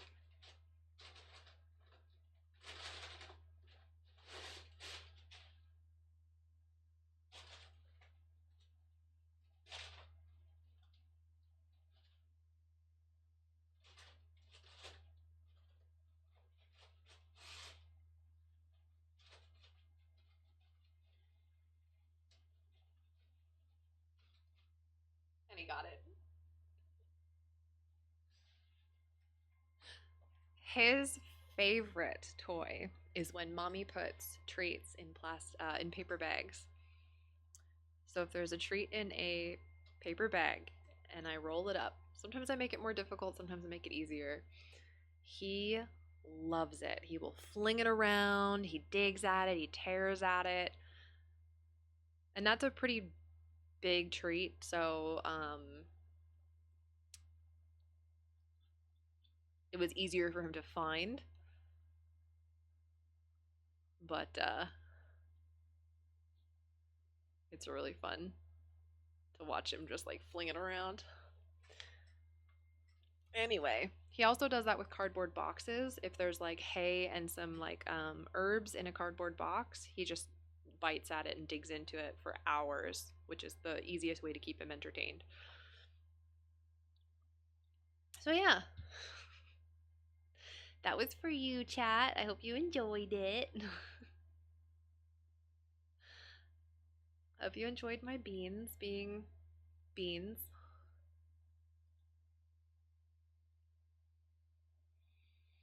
Oh no, his paw is red because he licks it. Uh, Specifically, white dogs have an enzyme in their saliva and bodily fluids that causes a backwards bleach effect. Funny enough, kind of like vaginas, where it causes their fur to tint orange or brass. And it's made worse if your dog is drinking dirty water or from a porcelain bowl, things like that. Wash in the Wind, thank you so much for the raid. Welcome in, everyone. How you doing? My name is Witchy or TQ. Welcome in. I'm just explaining my dog's paw. So because he licks it a lot, the saliva and the enzyme in the saliva causes the fur to change color because it's repeated and consistent. You may notice it on small white dogs near their eyes. It's a little brown or red right in here. Or maybe on their tummy in a spot that they lick consistently is a little bit brown. So yeah, totally not an issue. It is a bit frustrating though. I've been to, of the 4 different vets I've been to, no one can find an issue. 3 of the 4 have said it's an anxiety tick. And unless the anxiety causes a medical problem, there's no reason to put him on medication. And when he went under for surgery, they shaved and checked the paw diligently and even took cultures because they just wanted to make sure, and he was already under and it was very easy to do it. Nothing came back, not a single thing wrong. But it is frustrating when I take him to new vets, or if there's a situation where someone thinks they know a lot about dogs, they're always like, your dog is hurt. And like there was an older lady one time. Of course, Watchwoman, thank you so much again for the raid. Enjoy your food. Anybody else that was in that raid that needs to get food, please go do so. Take care of yourselves first and foremost. Yeah, there was this older lady walking on the road one day. And we were walking past with Seamus, and she like stops and is like, your dog's hurt. And I was like, no, he's fine. And it was made worse by the fact that he was pulling at the point because there was a big semi-truck, it wasn't a semi-truck, but it was like a big flatbedded truck, not flatbed, what am I trying to say? Big moving style truck. You know what I mean? Like the ones that deliver like groceries and stuff, but bigger. I don't know what the words for those are, but anyway. One of those was going by, and it's a slow street, so they go by slower, and Seamus is deathly afraid of vehicles, specifically large trucks, vans, and anything bigger than that. And because he was pulling away from me to get away from the road, which he does, and generally I'll just stop and wait for the car to go by, which is what I was doing, this woman was like, he's hurt. And I was like, no, he's fine. And I was kind at first, and then she kept telling me, no, he's hurt. And I'm like, I snapped at her, and I can't remember honestly what I said to her, but I can tell you that I snapped. I was mean. I think I told her to fuck off and mind her own business, if I'm being totally honest.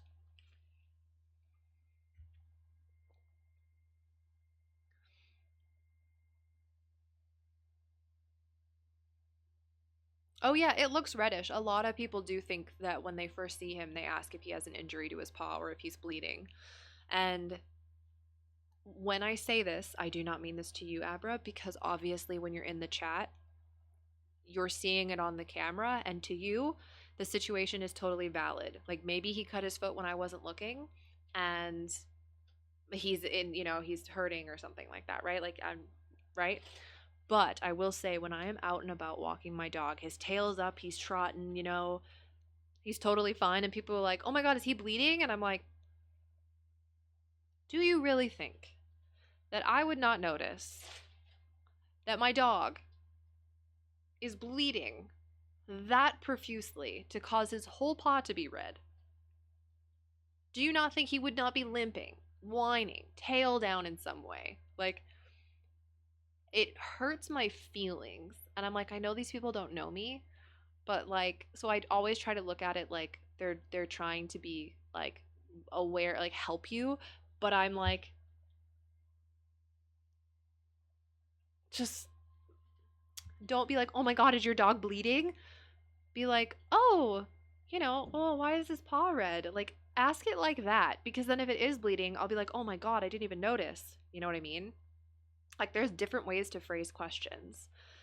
That's a whole nother topic, honestly. Like, the way that we speak to each other. There's specific ways that you can phrase a question that won't come off as if you're demeaning or assuming. And it's so important, in my opinion, to be aware of it.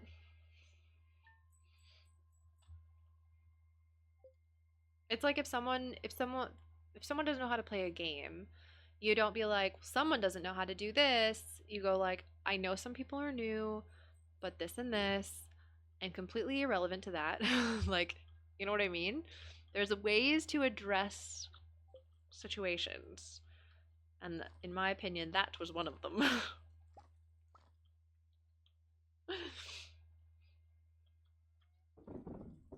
Okay, we do have to go foraging because we need to get that daffodil so I can know what my bundles are. Oh, the berries. It's berry season. Chat, it's berry season.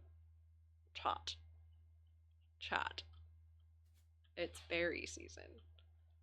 Chat. We gotta go get the berries. This is part of the rules. I'm so glad I was paying attention. Rain or shine, it doesn't matter when there's berries on the bushes outside. Rain or shine, it doesn't matter. Put the berries in your basket. I can't think of a word that rhymes with matter.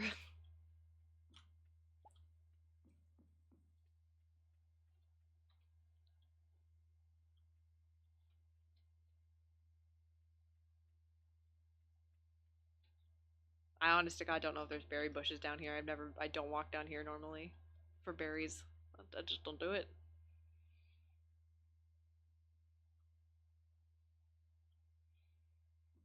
It's berry season. Gotta get those bushes. Gotta get those berries. So we can make some jam.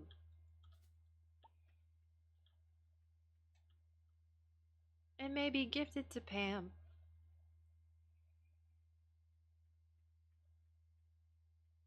Just kidding, she likes alcohol. So I'm not gonna make the call.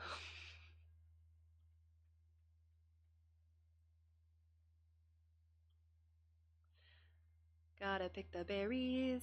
It's important. I can't think of a word that rhymes with important. A daffodil. Daffodil gives me the thrill while we're berry picking on this summer day. It's spring, I'm wrong. The rain's gone to my head.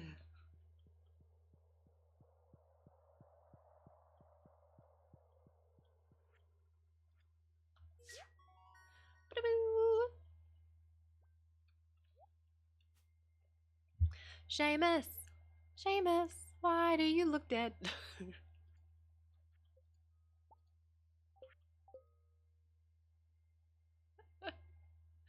He's like, Mom, I was sleeping. Mom, please. Oh. A bunny flopped. Oh my God. I didn't see it, chat. Look at the flopped boys. So do you see the two white spots? Like there's like two white, like gray tips in front of Jones's gray belly. Those are his front paws. No. Look at the babies. Oh. Oh, they're so cute.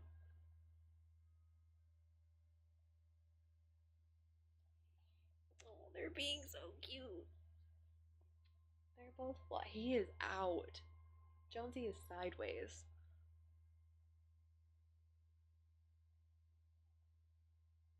Do you know one of the major things that I came across in my early research of owning a rabbit was don't freak out, he's not dead.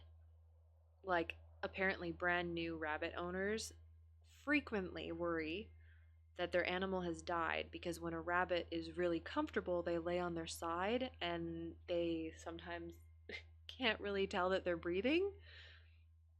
That's when they're very, very, very happy and have passed the fuck out because they're comfortable in the house. And people don't realize that rabbits will sleep on their side and sometimes even their back.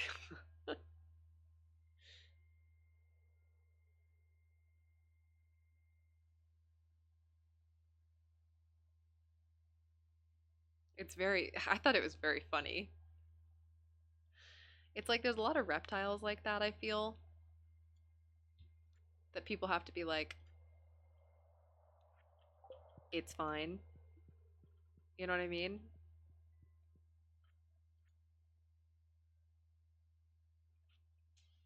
Damn. Okay. Damn it. Okay, well, that sucks.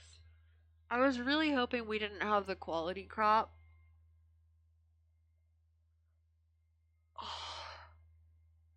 I was really hoping we didn't have this. Because here's the thing. You either have to... you have two options here. You can hardcore play this challenge and you never get the greenhouse. Right? Or...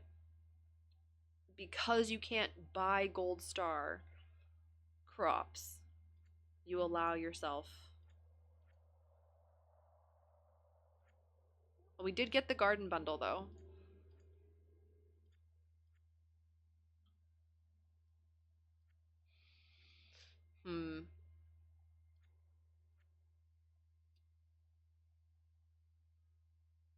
I'm deciding if maybe I just never get the greenhouse. Like maybe I just fully commit to the...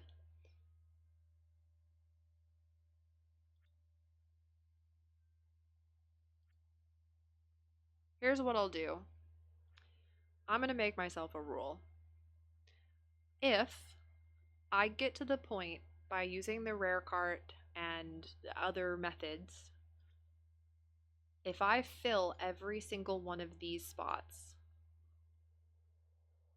I am then allowed to grow the star quality crops. That is what I'll make the rule for myself, because then it's still quite challenging.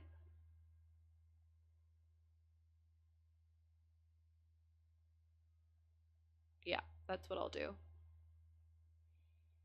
If I can fill every single other spot necessary, I'll grow the gold crops. But I'm not going to start with this, which is what I would normally do. So that's my... Because the thing is if I get mead, because I can have honey, but to get honey I have to get to year 2. So I'd have to buy it. Yeah, I think that's enough of a challenge. Yeah. Yep. Anyone else got desync? Does anyone else have desync? Twitch has been really bad for that lately. It did it to me when I was watching Leggy's stream. So it is possible that you need to just refresh. I mean, to be fair, I always just refresh if I get like a desync or a problem to begin with. Because it's just easier. It's just easier to refresh rather than ask. And then come back and be like, oh, okay, that was the issue.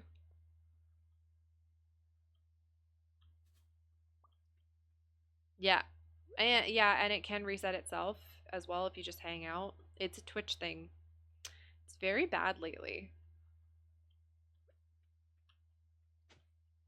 Very bad lately.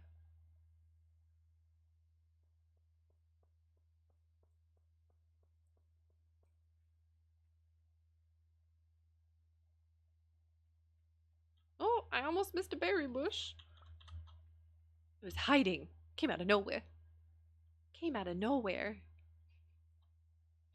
I swear, Oppadur, The bush just jumped out in front of me.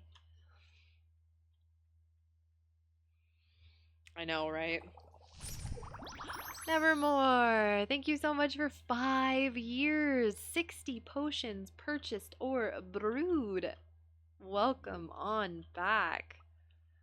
Thank you so much, friend, for the support. My goodness. I see that berry bush. I'm just gonna check over here real quick. I feel like I should have gone down and then back this way, but I'm here now. So, you know who I haven't seen in a while? Nevermore Painting Studio. We have 2 Nevermores in the community, and I feel like I haven't seen them in a minute. I hope they're doing okay.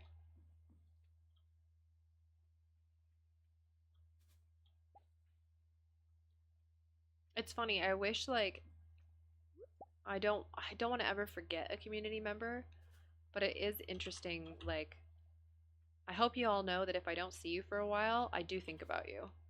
Like if you are someone who talks on a semi-regular basis or, you know, hits your resub every month and then I don't see you for a bit, I genuinely think about you. It just like you pop into my brain.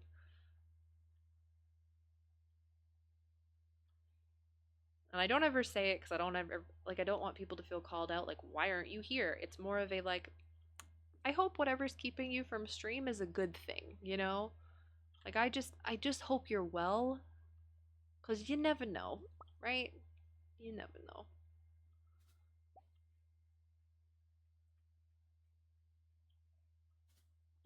You never know.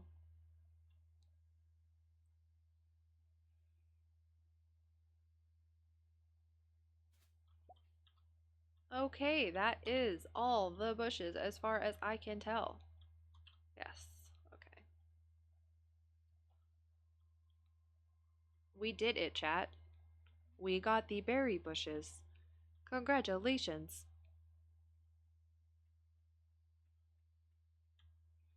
Should I get a job as a voiceover?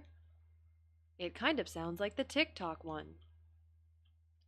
Do you ever watch the videos where they use the automated voiceovers? And it sounds uncannily like a human, but not quite the same.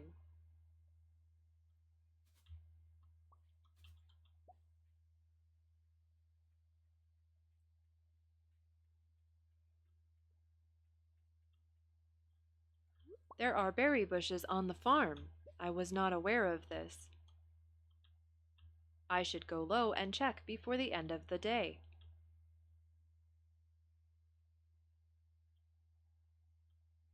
Oh, my inventory is full. I cannot use the spring seeds anyway. They're going to hide in that bush forever.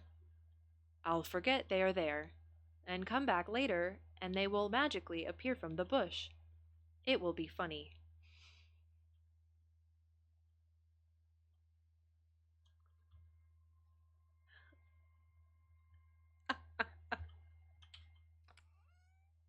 Does anyone genuinely hate this?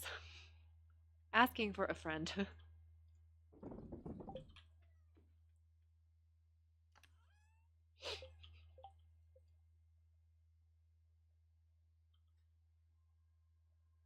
Hi Myra, welcome back to the stream.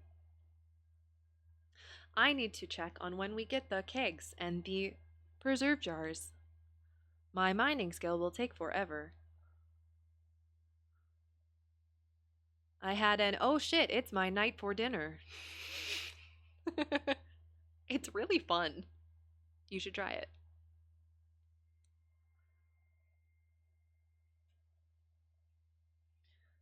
Uh,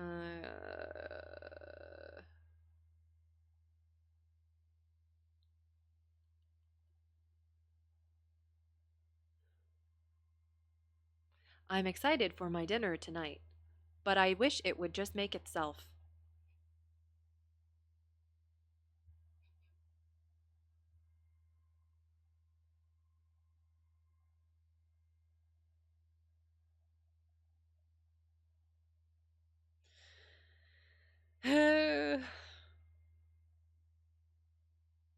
I can't find the information I need. I need my guidebook. Myra, what did you make for dinner? Where is my guidebook, chat? Just kidding, it's under the desk. I can't listen to this much longer without laughing, and I need to eat. Okay, I'll stop. Just kidding. What's the mining? Staircase, bomb. Okay, it's all farming and foraging.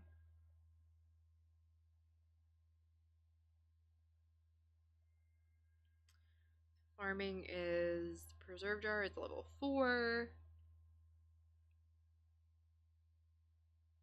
Egg is level 8.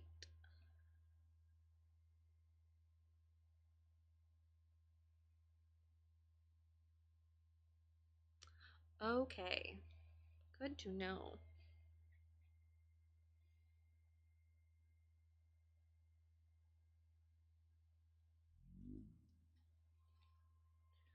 Keg equals Kegus Vegas.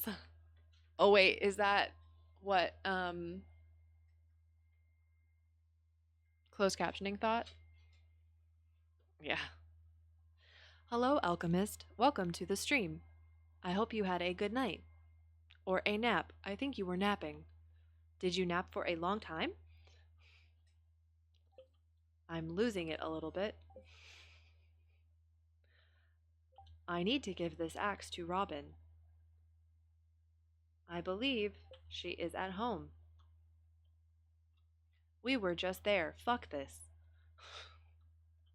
I'll go tomorrow.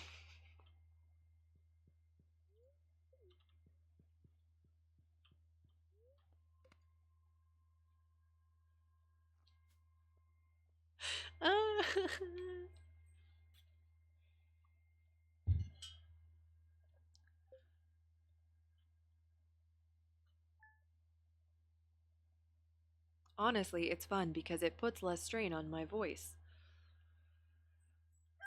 Doing the robot voice allows me to think of the words that I am saying as I'm saying them. Which means I am not struggling to have a conversation. Which is a very interesting fact, and I don't know how to feel about it. It's actually easier for me to talk like that. I hate that that's easier on my voice, my brain, my throat, and my lungs. Am I a robot?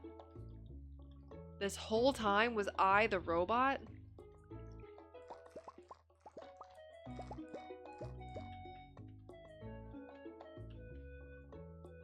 Makes you take your time because you need to think.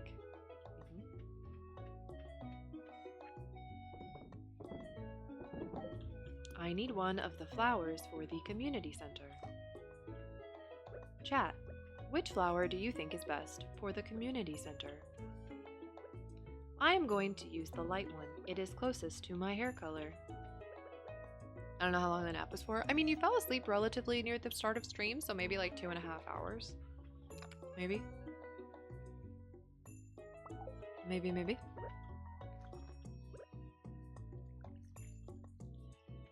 Maybe, baby, look at the news. We got a case of the Monday blues. I don't think that's a real song.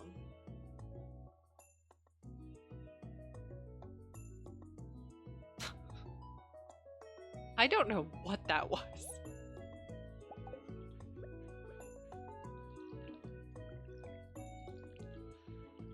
I hope it is. I don't know. I don't know what that is. I listened to it.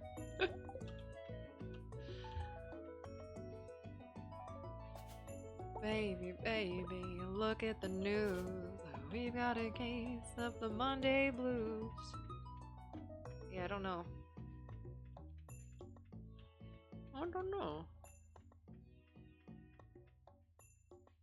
Oh my god, 2 berry bushes? Chat, we're blessed. Hashtag blessed. Yeah, there's the tune is recognizable for sure.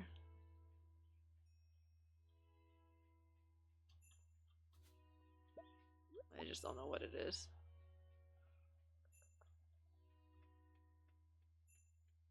To be fair, a lot of music uses the same tune. That's why DJs can do so well, because all the songs are layered tracks, okay, you know what I mean? You can remix that bitch. You can remix that bitch. Oh, Bad Case of Loving You. Yeah. Yeah. Bad Case of Loving You. Yeah, you're right. Yeah. You're right.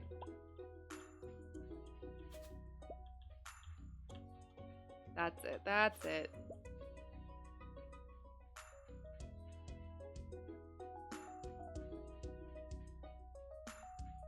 That's it. Bad Case of Loving You. I like mine better. Mine's better. Sorry. I'm sorry. I'm so perfect. So talented. So pretty. Life is so hard.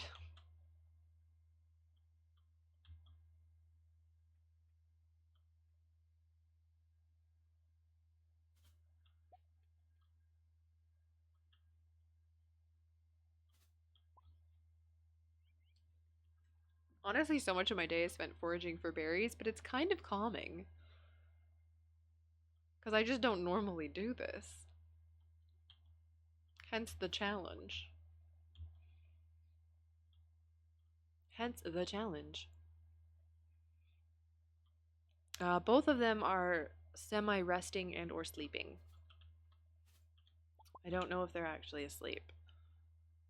They're probably in the state of like half sleep, where you're like in and out, but at any moment would pop your head up for the word treat, you know?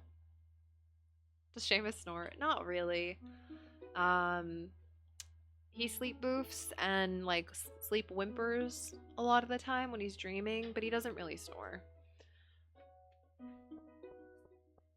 He does fart, which is just an ass snore when you think about it. If you fart while you're sleeping, it is an ass snore. That is just science.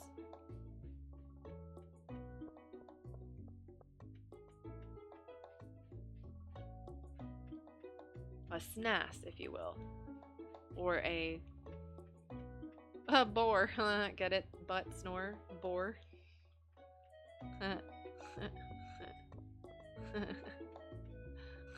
It's funny. We need seeds. Drama. Don't have time for your drama. I've got flowers to plant. We have tulips planted.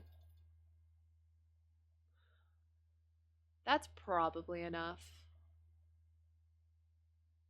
7, 8, 9, 10. Oh, we're gonna have another go around actually.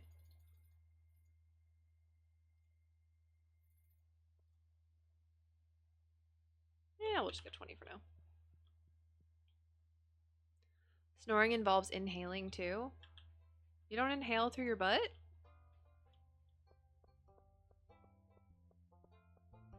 I guess you don't inhale through your butt. Okay, hear me out. A queef while sleeping.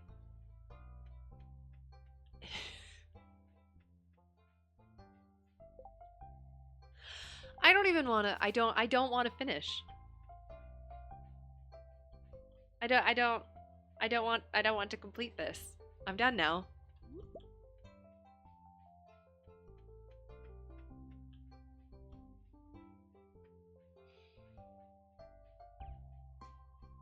Turtles and dragonflies. Butter dragon? Did you know that turtles and butter dragons? I believe dragonflies breathe through their butts. I am having trouble believing a turtle does, but also am here to learn.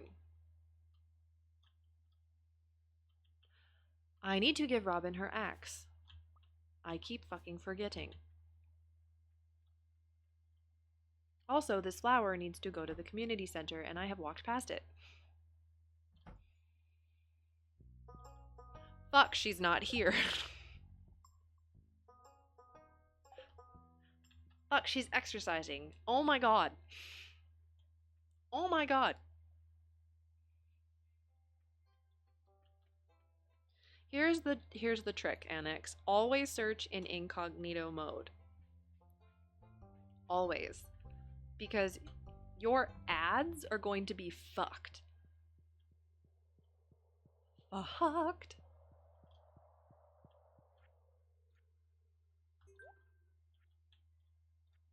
Royally fucked.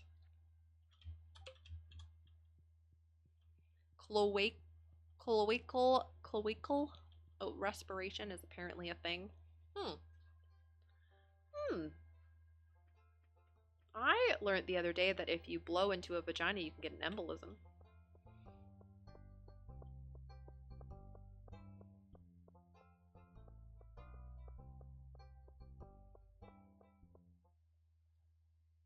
So that's the whole story.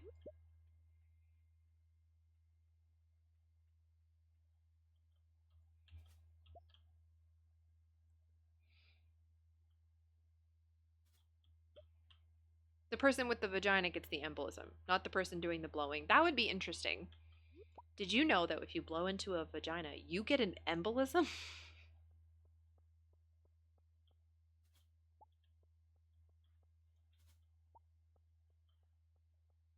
Just to clarify.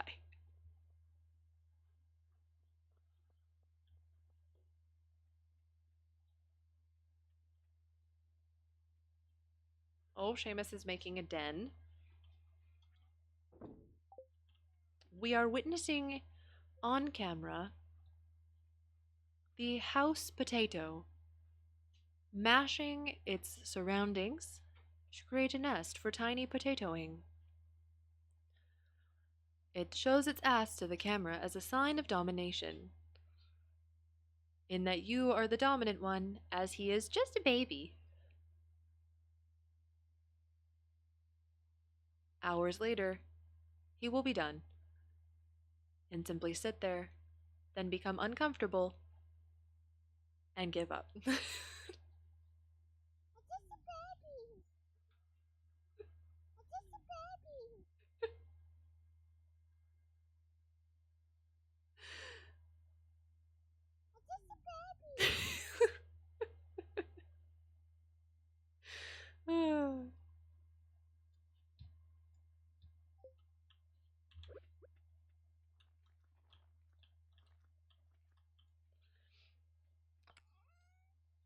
I think I have a tulip planted. If I don't, I'm royally screwed.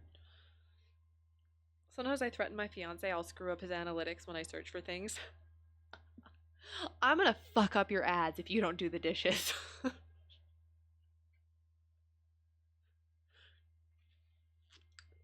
Or like, in honor of my wife, I'll search for Shrek butt plugs if you do not put the toilet seat down.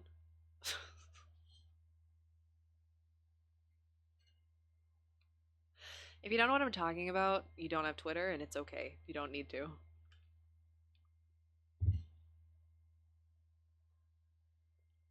Don't worry about it. Don't clip it. She'll think I'm bullying her again. Fuck, I forgot to give Robin her goddamn fucking act. Oh, she's still there, but it's closed. Maybe I can catch her. No! My wife! No! It's fine. It's fine. It's fine. She'll understand. Her of all people will understand. She put it on Twitter, so, you know. If anyone is going to talk. Are they still in there? How long do they stay in there for? Wait, how come I'm allowed in here? It's after 5. Oh, he's just not selling after 5. I understand. I don't know why I'm using this voice now. Robin, here's your fucking axe. Get out of here.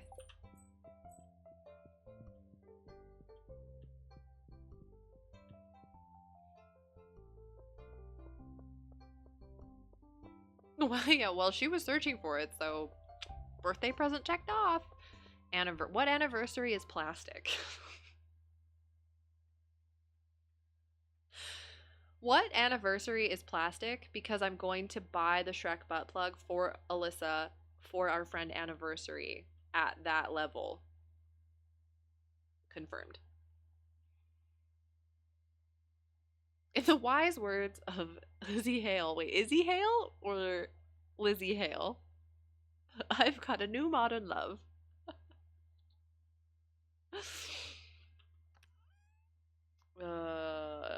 We're done for the day. We're done for the day. Oh, you know what? We need to save and close the game because... Oh, hold on. I need to allow Abra's message that says every day is a good day for a Shrek butt plug. Automod said absolutely not. It is not a good day for a Shrek butt plug. Sir and or madame, or they them, this is a Wendy's.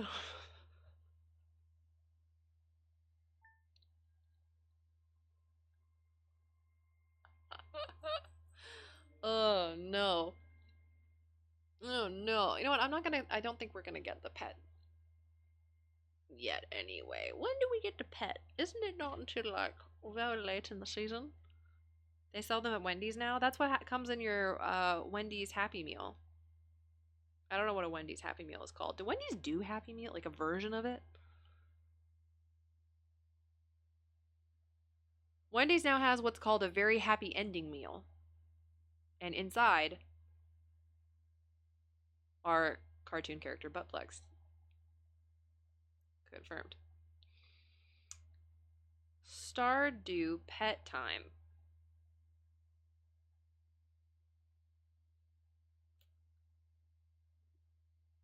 When do you get pet? I don't remember. Would you call that handcrafted? No. I was about to take a drink when you said happy ending meal.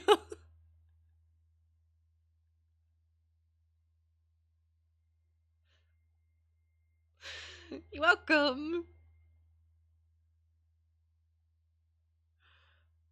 God, what, the cat or the dog? The cat or the dog? Cat or the dog? Cutscene will trigger where Marnie will be waiting outside. First sunny Wednesday or Friday morning in spring after 1,000 gold is earned. Well, I earned 1,000 gold, but it's not a sunny Wednesday or Friday. Also, we look high as fuck. No talk of animal harm is a wildly unexpected rule. Yeah, I don't think it's a very common rule on Twitch. But like, it's just for me. It's for me and me only. Because look at my babies. Look at them. They don't want to hear that.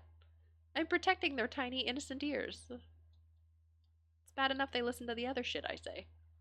You know?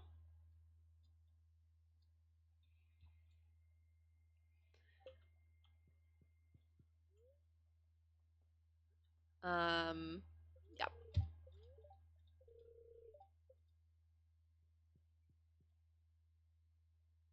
Well, so the thing is like there are people that like hunt for sport, right? And I feel like if the rule is not there, then you may talk about it and not realize, I guess, that like I don't want like I want you to shut the fuck up. So now you have no excuse. No excuses. Or like, I don't know, you went to a show or a zoo or I don't fucking know. Do bunnies get neutered? Is that an option? I have no animals at all. It is not a dumb question. It is a very valid question, and yes, they do. It's actually extremely important that you spay and neuter your rabbits because they do, in fact, fuck like rabbits. And before you know it, you will have many more rabbits. It is so important. You think you're like, they'll be fine. No, they won't. It's also very important because it does stop the likelihood of specific cancers from developing in their old age. So it's very important. Does it kill their sex drive? You know,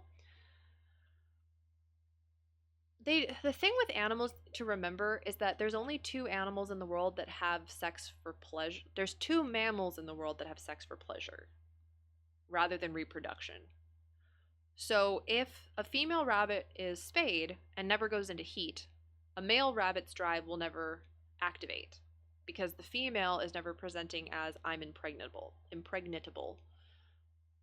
So the only time that question would actually be valid would be as if you were talking about dolphins, because porpoise, specifically dolphins, have sex for pleasure and has been confirmed scientifically. So if you were to spay or neuter a dolphin, which I don't think has ever been done, and if it has, I'm unaware of it, but I haven't looked into the whole science behind that, then there would be studies necessary to see would it kill their sex drive from doing that. I doubt it, because if you were to get a vasectomy or your tubes tied, that probably wouldn't change your sex drive, right? There might be primates that do it, but I don't know if that is true or not, so I'm not going to say that I know that. I don't know. I think there are primates that include pleasure in the act, but I don't think that they solely have intercourse for pleasure. But I could be wrong.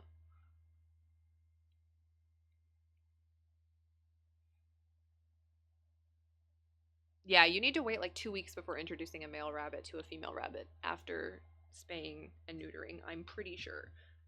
Pretty sure that's the length of time. Is it like a smell or hormone? Yeah, I think so.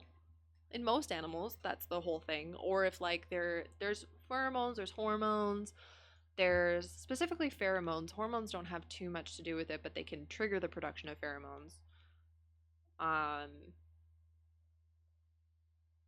But specific animals are like they use mating stuff like calls and dances and things like that. With rabbits, it's more pheromone than anything.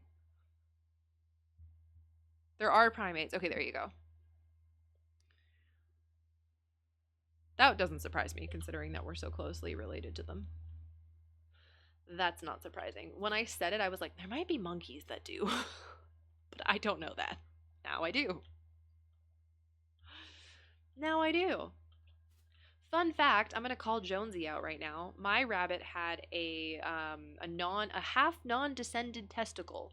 He had a smaller than average testicle, and they could not find all of it, and they did not know if they just missed it or if he just didn't have it. So after he was neutered, they were like, we recommend keeping away from females for an extra week before introducing.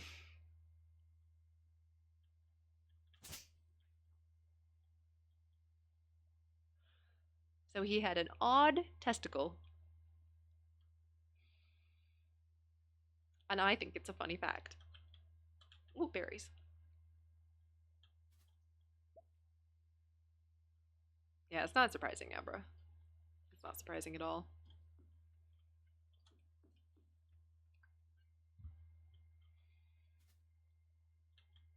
He woke up for this conversation. So I'm not American, so we don't really have that whole thing that y'all have. I'm Canadian, and our day of taking land that isn't ours and thinking that we should celebrate it is on the 1st. And we luckily in my area we didn't have any fireworks going off. I'm in a pretty metro area. There was fireworks going off at the baseball thing, but that's far enough away from me that I could just barely hear it. And that wasn't for, I don't think it was for Canada Day. I think it was for just a baseball game. His body's perfectly normal, except for the one testicle. But yeah, they can get scared of loud noises. Seamus, my dog, really, really hates high-pitched noises. So fire alarms, cars and trucks beeping up, beeping and backing up consistently are really bad for him. Um,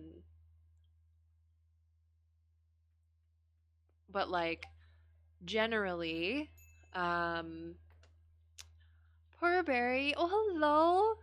Oh, I do have a free roam. He's only one bunny, and before you'd say, I know that two is better. Trust me, I am a huge advocate for house bunnies and free roaming. He is solo because of his nature and has been put through a bunch of different social situations to try for bonding, and he just cannot be bonded. I accidentally bonded him with my small dog, and it was done very, very carefully, hence, I didn't even mean to do it. And they're never left in the room alone. If I leave the house, they're in separate rooms. My dog sleeps with me at night. Jonesy gets the whole living room to himself. Super big animal advocate, super big bunny advocate. Thank you for the follow. Anytime a bunny parent comes in, I'm like, before you say anything, I got you. I'm right there with you. I'm like, I would do the same thing. I know what you're going to say because I would say it too.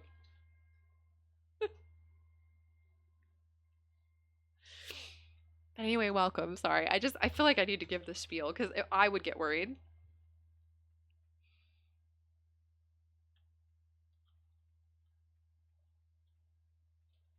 Oh, one of yours is blind. That's so cute. Oh my gosh. Oh, that's awesome. That's amazing. I love that for you. Yeah, I tried with two different rabbits, one male, one female. Didn't go well. He's very territorial, and I think it has to do with the abuse that he went through, whatever it was. I'm not sure because I got him when he was 9 months old, and he had an injury to his nose and was quite hesitant of other animals. He's fine with you after a bit, and it's funny because he's very confident in himself, but he's not confident in other rabbits. So, like, he couldn't even be in the room with another rabbit in a separate enclosure when he was at the rescue. He had to be in a separate room. It's funny, he was actually in a room with rats when I got him. And I have rats too, so it's very funny. But yeah. Um,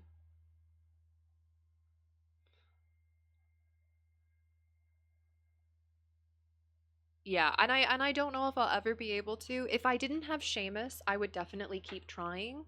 But because they are so close, I don't worry so much. You know, he doesn't have signs of depression. He binkies all the time. He's got the whole house. And I'm home 24/7. I literally only leave my house in a day to go get coffee in the morning, walk the dog. I come home and I spend the whole day at home with him. It's like once a week I might spend a couple days out, like a day outside with the dog. But he gets along with the dog more than the dog. Like, it's so funny. I thought Seamus would be interested in him, and then Jonesy would be like, I don't want anything to do with him. But Jonesy's like, I love you. You're my best friend. And at night, every night, he tries to get Seamus back into the living room. And I'm like, no, no. Like, there are some nights when I go to bed that I have to give in and bring Seamus back into the living room and lay on the couch for an extra hour because Jonesy's mad I took his friend away.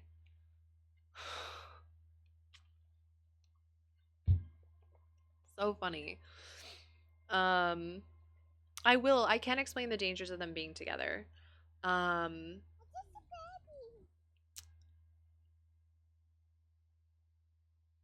Fireworks on Father's Day? What the heck?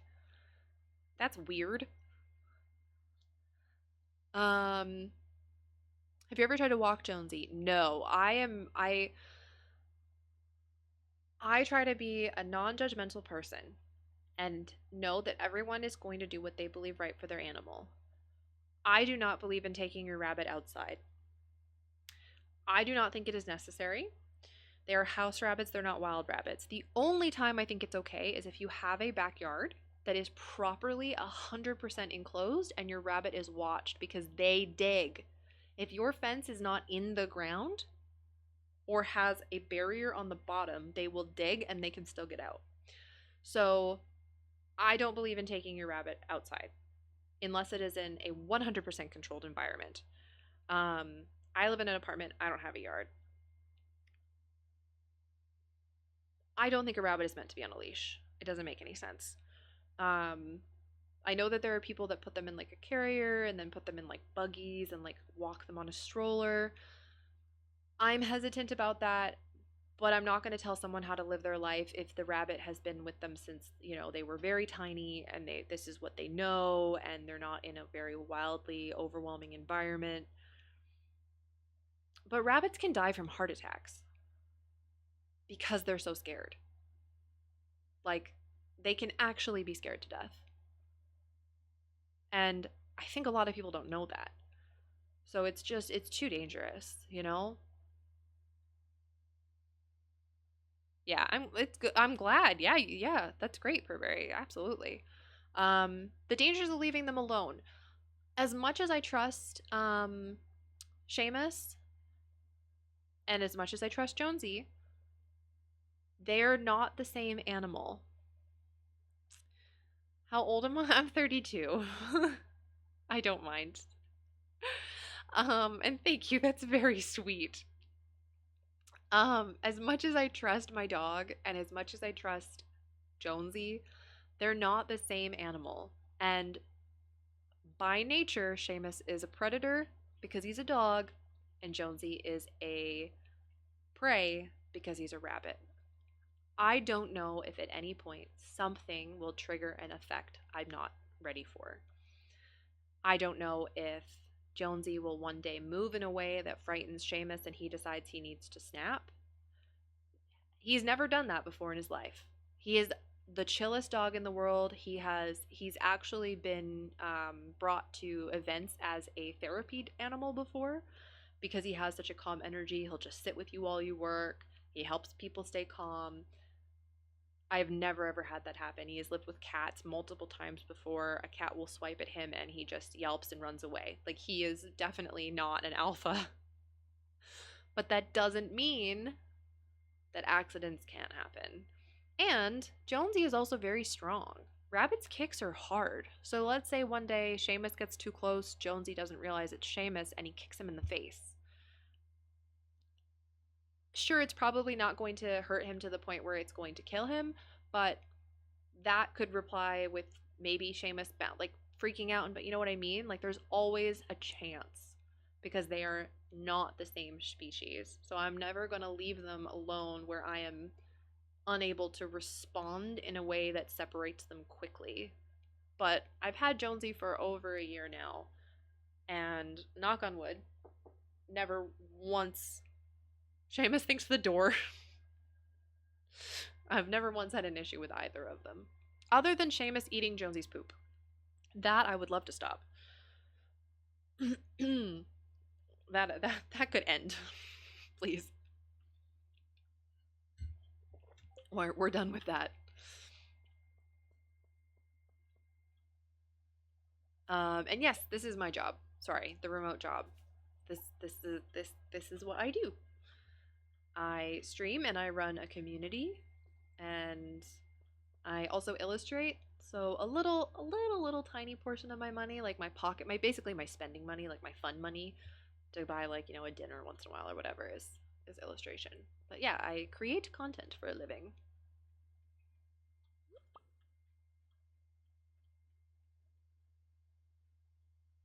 And then in my off time, I'm taking a break from it right now, but I do animal rescue in my off time. So generally I'm a transporter. So picking up animals, bringing them in, or taking them to vet appointments and so forth. But yeah. Yeah. That's how I ended up with my hamster. The dangers of doing it is you end up with an animal where the rescue has no space left for them, and you go, I mean, I could take it. It's frog. Tiny little frog above the camera. You're like, it's fine, I'll take it. And then you end up with a hamster. Because you're like, I'll find someone to adopt a hamster. No one wants to adopt a hamster. Not when you can buy them at pet stores still. Which is so ridiculous.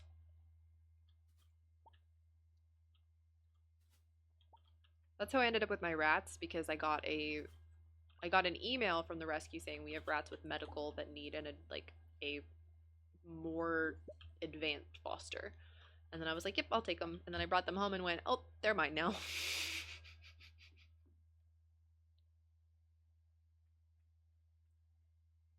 Oops.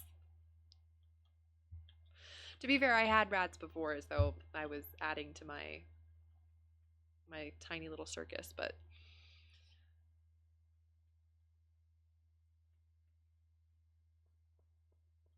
oh my gosh, the way you're one of my favorite people now, officially. I was reading that and my heart got a little worried, and then you were like, in brackets, separate cages, of course, and I'm like,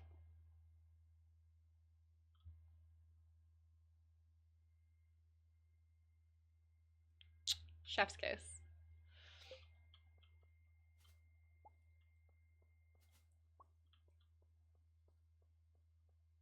My heart when people are like, I'm gonna get two. And I'm like, so they can eat each other? That sounds like fun.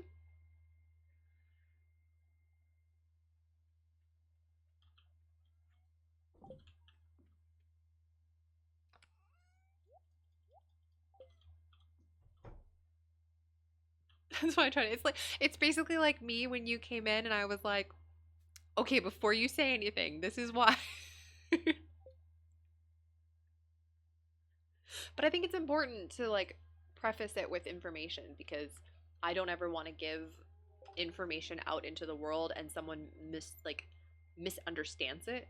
Because if someone looks at me and says, I want a bunny, your bunny's so cute, I don't want someone to go out and not try to adopt a bonded pair, because it's harder to adopt out a bonded pair. And they're going to get so much joy out of it, you know? And I'm like, I want to make sure that I'm putting out the correct information, the better information. What season? I'm in spring and I'm still in year one. This is a brand new game. And I am doing a botanist challenge I made up for myself this morning. And so far, it's interesting. The beginning of challenges are always quite boring, but at the same time,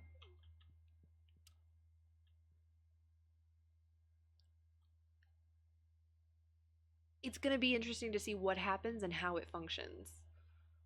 So, and that's because we're doing a botany month. So in my Discord, we're doing a botany bingo. It actually starts tomorrow. It is only this month because it's going to take a lot of time and energy for me to do these bingo cards. It is only for Twitch subs and Pastry Pals, and Pastry Pals are available to anyone who supports on Ko-fi on a monthly, which is I think $2. And you could just do it for the month if you wanted to play. Or you can use your channel points to get a permanent access into the Discord, but you do have to be around for a while to gather up enough points. And that's to help individuals that maybe don't have financial resources to sub to the channel, or if you lose your job, that way you have the access regardless of if you can sub or not. But we're doing botany bingo, and everyone's going to get a bingo sheet, and the idea is to get you outside and learning about your local nature and environments. But we've made it extremely accessible, so if you cannot leave your house, I will never ask why, and I will always believe you. You can use video games, online tours, you can use rescue sites, you can use anything you deem as you are learning and investigating the world around you, especially locally to you. Absolutely valid in working towards your bingo sheet. All I want is people to research and learn, and you do get a free bingo spot if you donate to a rehabilitation or conservation in your area. And you also get a free bingo spot if you pick up trash and throw it away. Found trash while you're out and about safely and thrown away correctly.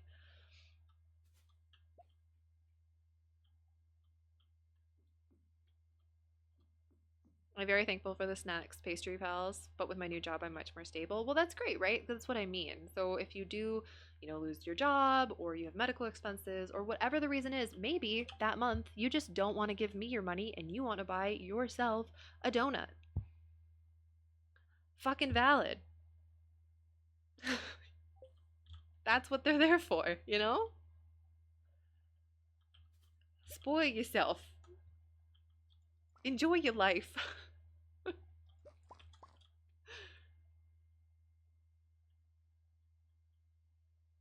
Alright, let's use our energy correctly, because yesterday I feel like I didn't use it. Do I get a free spot for creating a turtle sanctuary in Minecraft? I'm really tempted to give you it, actually. But I feel like you'll be able to utilize that towards one of the spots anyway, so just wait and see what bingo card you get. Okay? That you might actually end up with something you could use for that. Because I think that people think that the bingo sheet's just going to be like a rose, a daffodil. No, we had fun with this. We had fun with this.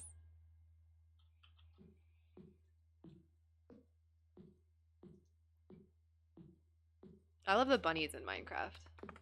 Obviously.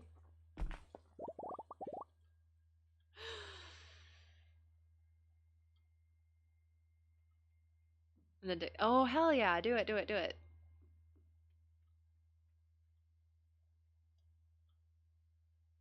We're basically just looking for berries right now because I actually do want to just go to sleep for the day, but because the challenge is to do the berry picking, I need to actually go do the berry picking. Which I never do. I just pick them as I go. I don't like go looking for them. They are so fragile. I'm sure there's a mod you could get for it, but I don't play with mods in Minecraft generally. I mean, that's not true. We had a huge modded server at one point, but there's probably a mod that you could do that's just simple in making them more buff. A buff bunny. That's my stripper name, Buff Bunny.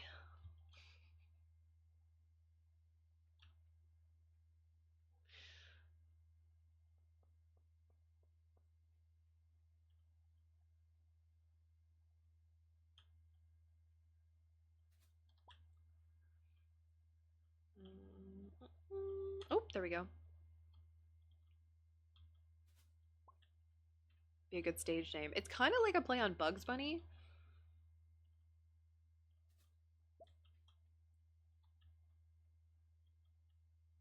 Yeah, Minecraft overdoes it just a little bit. Also, it's a video game, you know? Like, it's like in The Sims where when The Sims Cottage Living came out, I made a TikTok about all the ways that the bunnies in The Sims are wrong.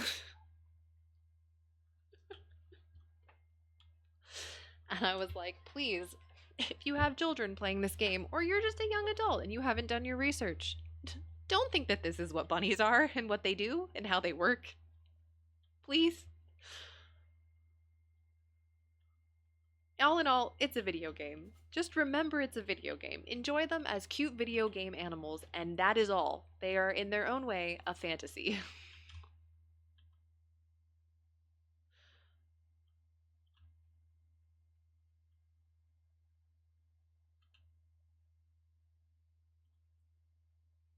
I'm being punched. Manfred! Wait, are you punching me or somebody else? I don't actually know.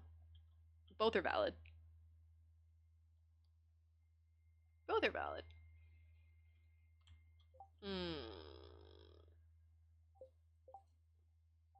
I don't need it. I can't eat it anyway.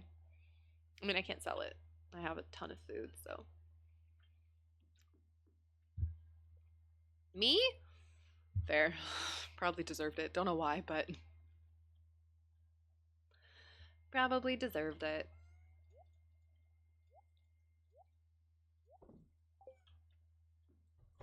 Okay. Wait, let's use up our energy. Couldn't find a buffer flex emote. Oh, that's fair. Oh, I almost missed one. Right on my own farm, too. Blasphemy. This is gonna go in the water. Yes, that is my dog. Do you want to see him? I can get both the boys out for you. Hold on. Make that bigger. They haven't had their second treat, so hold on.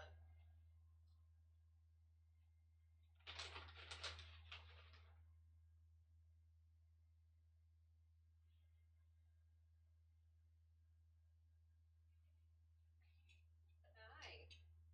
Oh, did you want this? Oh, did you want this? Alright, yeah, thank you. Yeah, thank you for kisses. Yes.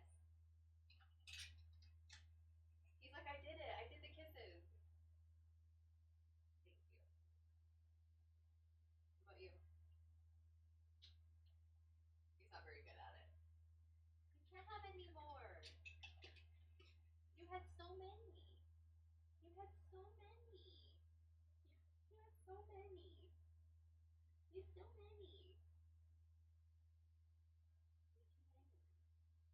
Too many. Too many.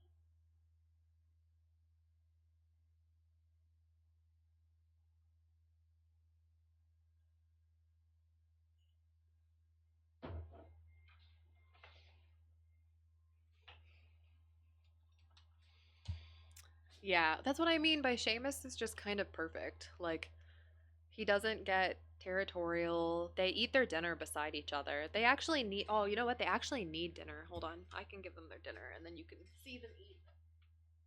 Yeah, I'll get you Dickens. I didn't realize what time it was.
Give me a second.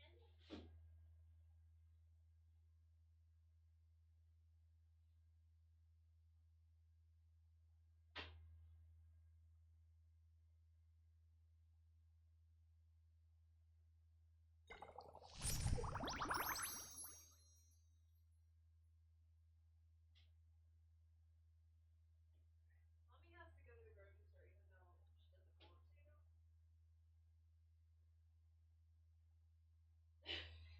Hi, do you want dinner? You want dinner? Did you want this? Okay. Let's get your brothers. Yeah, let's get your brothers. Come here. Wrong side. Thank you.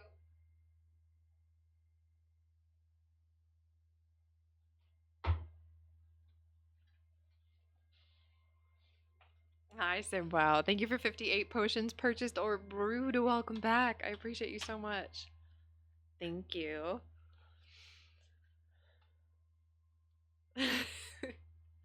Yeah, they're sweethearts. Yeah, Seamus is really it's why it works. He's just so patient. He doesn't have any food aggression. Um he's been a sweetheart since I got him. He was actually when he was a puppy, he was quite a terror. He tore through everything, but I took the time to like properly train him. And it just goes to prove that positive reinforcement rather than negative punishment creates a way, way, way healthier mentality in an animal.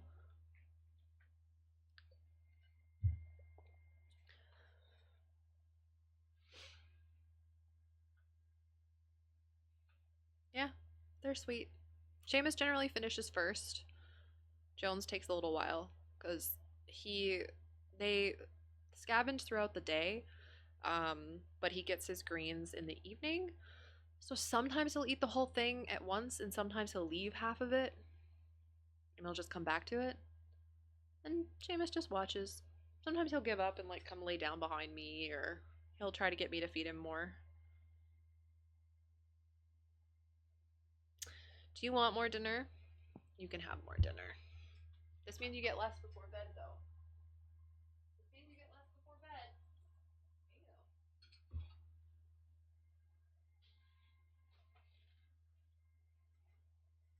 Aw, thank you. I appreciate it. I do what I can. I'm always learning, but I do the best that I can.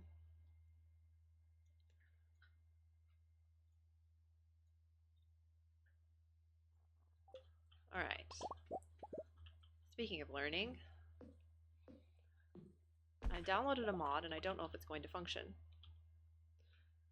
And as much as I should use the energy I have today, I really just want to go to bed to see if it works. Because if it's a sunny Friday, we get our pet, and then you all get to see what I did. Which, honestly, is probably guessable and not a shock at all.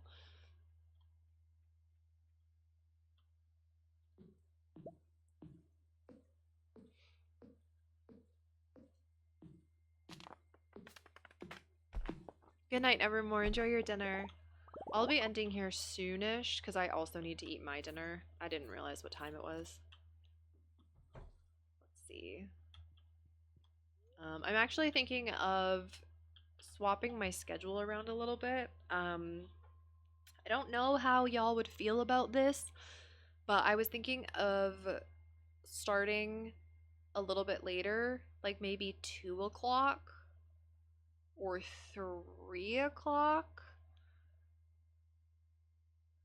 I don't know, because I do find that there are a couple people hanging out from like 1 to 2, then a couple more until like 4, but a lot of people show up at like 4 to 5 my time. And I feel like because I can't do long streams, I try to do the best that I can time-wise for everyone. It's hard. It's hard. It's very difficult. What kind of pet mod would TQ install? I don't know. I don't know. What are your guesses? Well, yeah, but you're Australian. The fact you're here as much as you are is fucking wild. You know? Oh, a fairy. A fairy. Could you move any faster? A monkey? I don't like monkeys. I think, here's the thing, I think monkeys in real life, adorable. Video game monkeys and cartoon monkeys freak me out. Don't know why. Can't explain it. I already have a pet that looks like Seamus. I downloaded that mod already. Okay, it's a sunny day. I'm gonna leave the game. And then I'm gonna restart it because the mod won't install until I restart. So give me a second. No, I couldn't find a rat.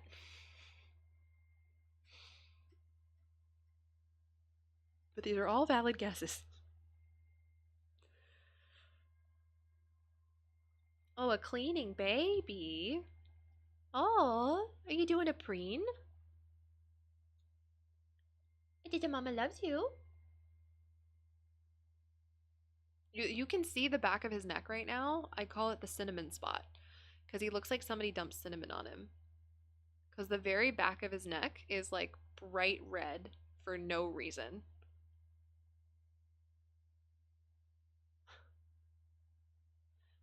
Little cinnamon. Little cinnamon spot. Somebody tried to make a cinnabon. Exactly. My little cinnamon baby. Yeah. My little cinnamon baby. Sorry, I have so many mods, it just takes a minute. Alright, let's see if this worked.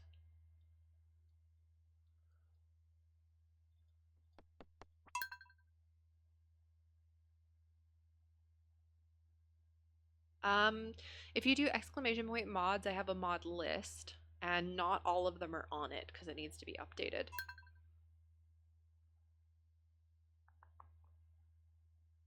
Because I have downloaded different ones that I keep forgetting to add. Well, I want, when people ask, I want them to be able to just quickly look if they want one of them to be able to find it.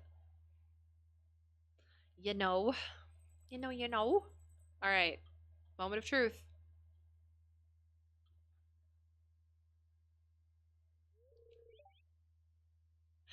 So with this mod, you get a pet rabbit. Now, it is important to note that this takes over the spot of the orange cat, and thus it does meow.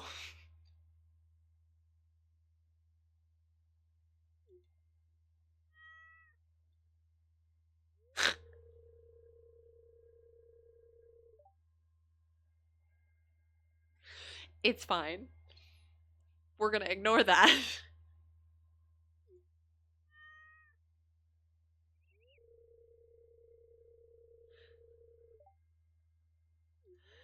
We're gonna ignore that.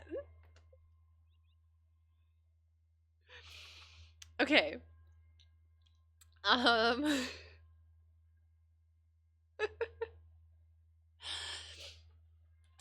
We have to name this rabbit.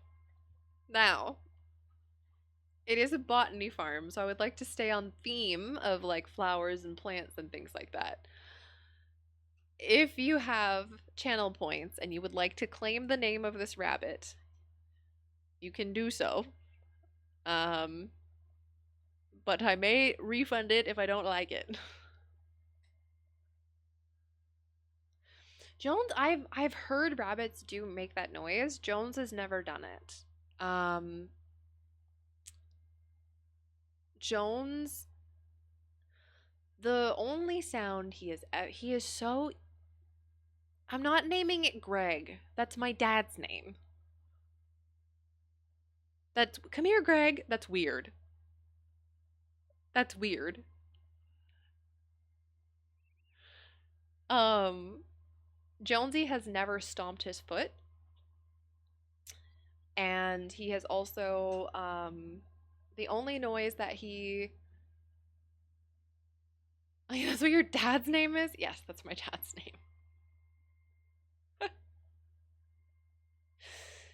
Not what you probably thought my dad's name would be, huh? Sebo took the point. Okay, so Rose it is.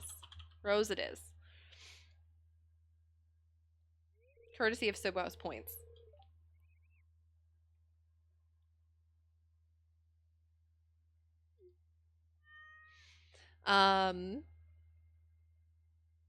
What was I gonna say? What was I saying? Oh, Jonesy. So he has made I'm trying to think of what sounds he has made. The only sounds he's made from his body were when he grinds his teeth, when he's like happy. And then they can make little purr sounds like cats, but it's really hard to hear. And so I've only ever heard him do it like one time when I was petting him.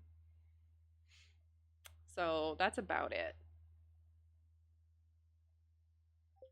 That is about it.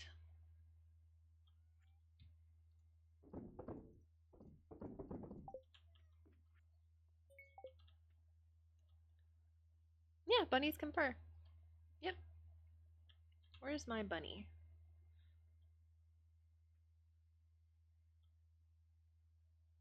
Yep, yeah, guinea pigs can.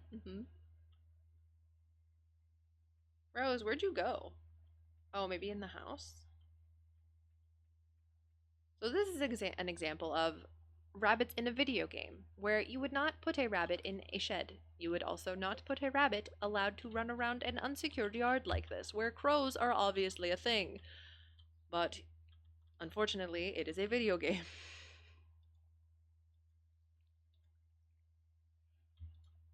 It's almost impossible to hear. Like, almost impossible. The only reason I've even heard it is because I may have put a stethoscope up to him. He didn't like it. But to be fair, I was trying to get him used to it because he had to go to the vet eventually, and it's important that he gets used to items and tools that may be used. But it's fine.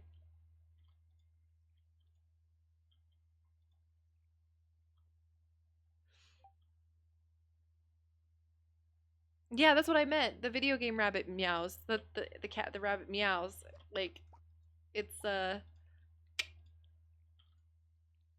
we're gonna ignore that. It was probably cold. I heated it up. What am I, a monster? What do you think I am? 1, 2, 3, 4,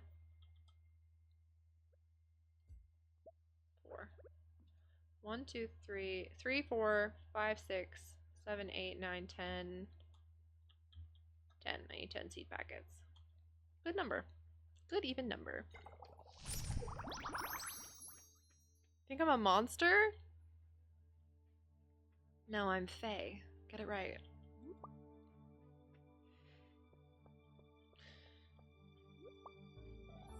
Monsters are the thing under your bed. I don't need to hide. That sounds so... That's actually, said in the right way, that is so terrifying. Like, monsters need to hide. Like, you know, like, monsters are the thing under your bed. I don't need to hide. Like, that's terrifying.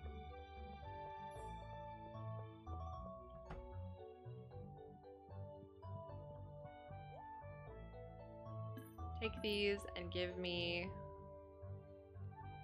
yeah, that's enough. We can do 10 of these and we'll be good.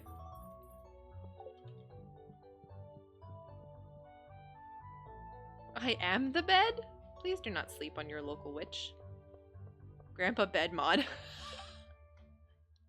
No one make a mod where I'm the bed. That is so weird. In before it happens.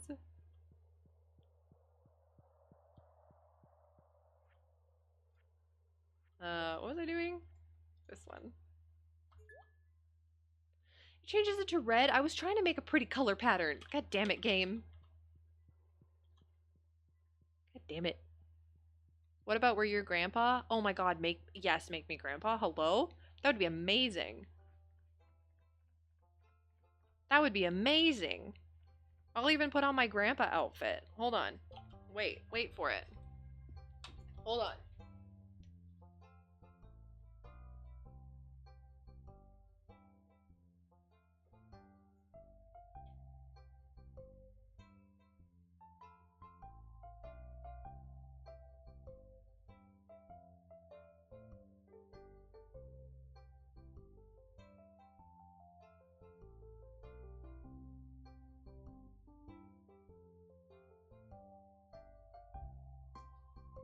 I keep giving myself a wedgie from walking over that gate.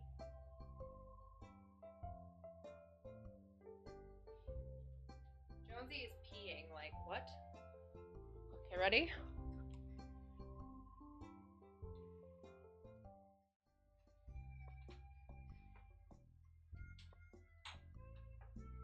I'm grandpa. Wait, wrong glasses. Hold on. Wrong glasses. Oh.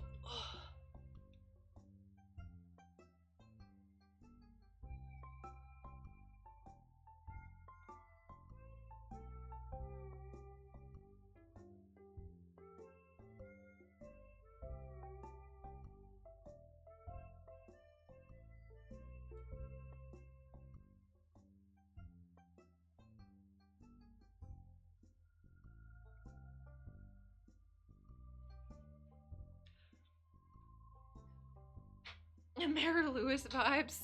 That's fair. That's very fair. Okay, hold on. Go back to my grandma glasses. It's too hot for that. Too hot for this. I thought you were peeing.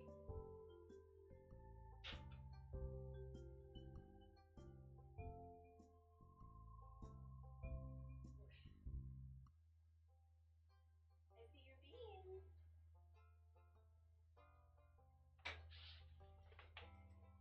Jones is laying flat on his belly with his little feeties up. Yeah, my rat cage is behind me. My babies. They are very much asleep right now. You can see one, so you see this see this blob of gray, this black blob in the corner? That's one of them on a hammock that's far too small for him, and he decides he needs to sleep on it and hang his ass off of it. Their bedding is also like pushed. They have pushed it everywhere else. And I keep, it's up here when I start, and then they just and flatten it. So I gotta add more in. Because it should be like here. I don't know where the other two are. I could see if they come out. I gotta end, I really need to end stream soon. Hold on. Boy.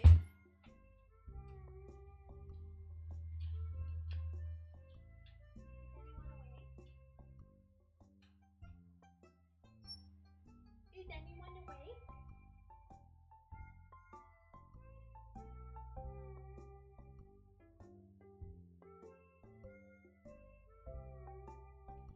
Absolutely not, they say.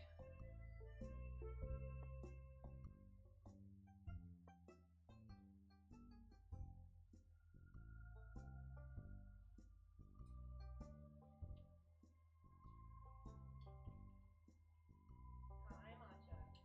I didn't know you were in there.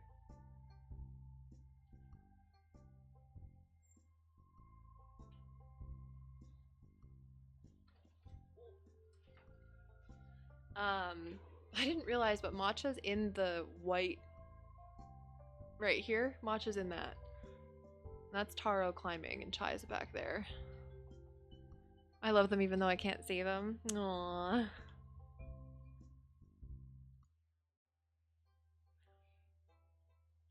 I don't own any rats, sadly, but my friend fostered them, so I get to cuddle them. They're like tiny puppies. They're so cute. They're smart, too. And yeah, he does know kisses. I just realized that I didn't comment on that.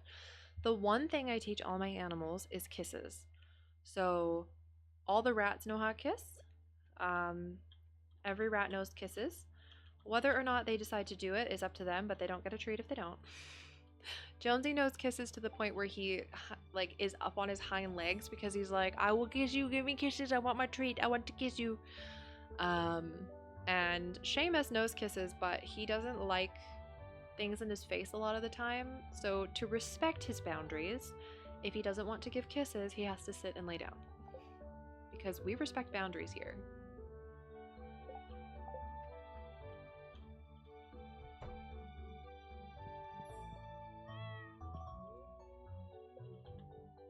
House bunny, house bunny, house bunny. Okay.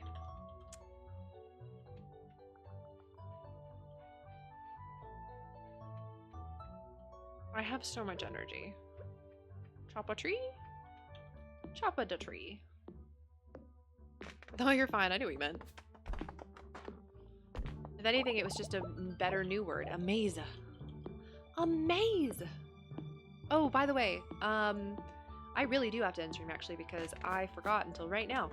7 p.m. Pacific, I'm going to be playing Fortnite on a couple of my friends' channels. We're raising money for NARAL, which is N-A-R-A-L, and it is an organization that works to fight for reproductive rights in the United States, I believe specifically the United States. And they are over, the last time I checked, they were over 4,000 raised. So if you want to check out Del the Lemon, D-E-L the Lemon, or Thanks Internet on Twitch, I'm going to be playing Fortnite with them and our friend Destiny.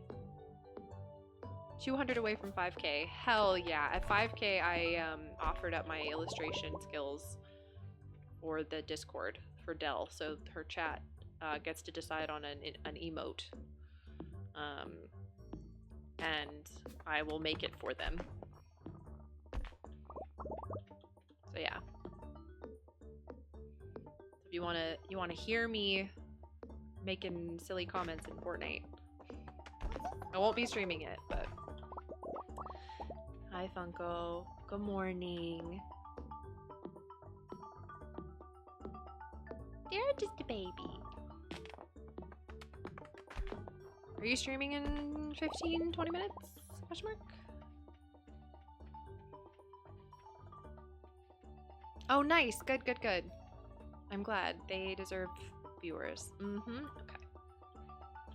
Well, I'll get to say hi before you do, I think, because I am going to end the stream. Look at the bunny butt. Oh, look at the bunny butt. Oh, look at the bunny butt. Oh, I picked up a tree. Oh, you know what? I'm going to put this on the ground and pretend it's the rabbit's greens.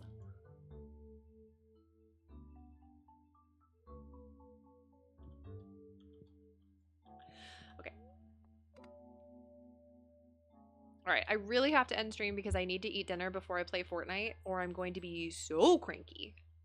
So cranky. But it was lovely to meet there's a couple new faces that have been chit-chatting. It's been lovely to meet you and a pleasure to have you. If you have not yet followed and you're new, I'd really appreciate it if you did. Be fantastic. And if you do want to come by and hang out tomorrow, I will be streaming tomorrow. Botany Bingo starts in the Discord tomorrow. You will get your sheets within 24 hours starting at midnight tonight.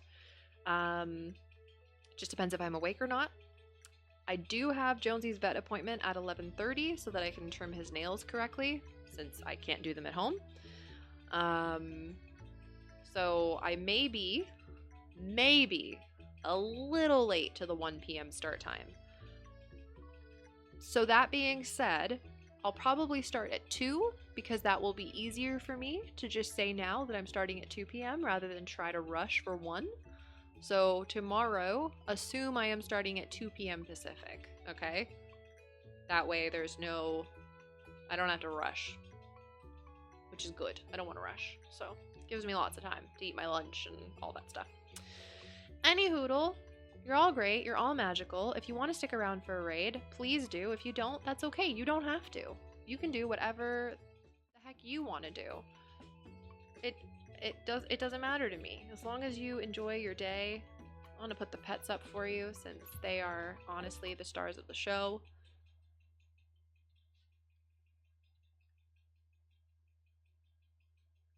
Wherever you end up, I hope you have a very magical time. Please remember to take care of yourselves and take care of yourselves correctly. Drink some water, eat a vegetable, maybe get a little bit of sunshine, and forgive yourself when you can't do everything that you thought you could because you're doing the best you can.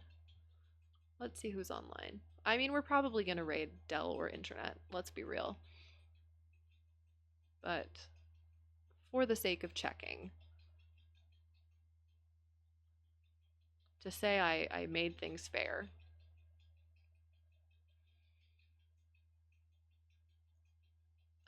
I don't know if Dell or Internet, if one of them is streaming more than the other one.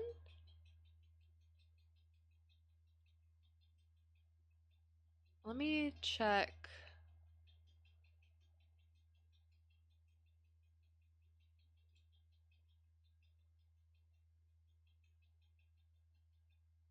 I don't know.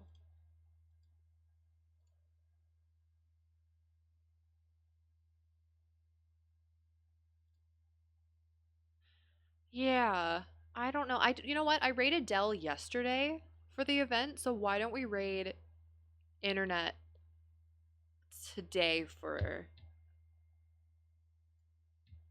the event? Because then I've rated each of them once and that feels like a good friendship thing. So let's do that. Okay. You're all amazing. Yeah, it's pretty much the same.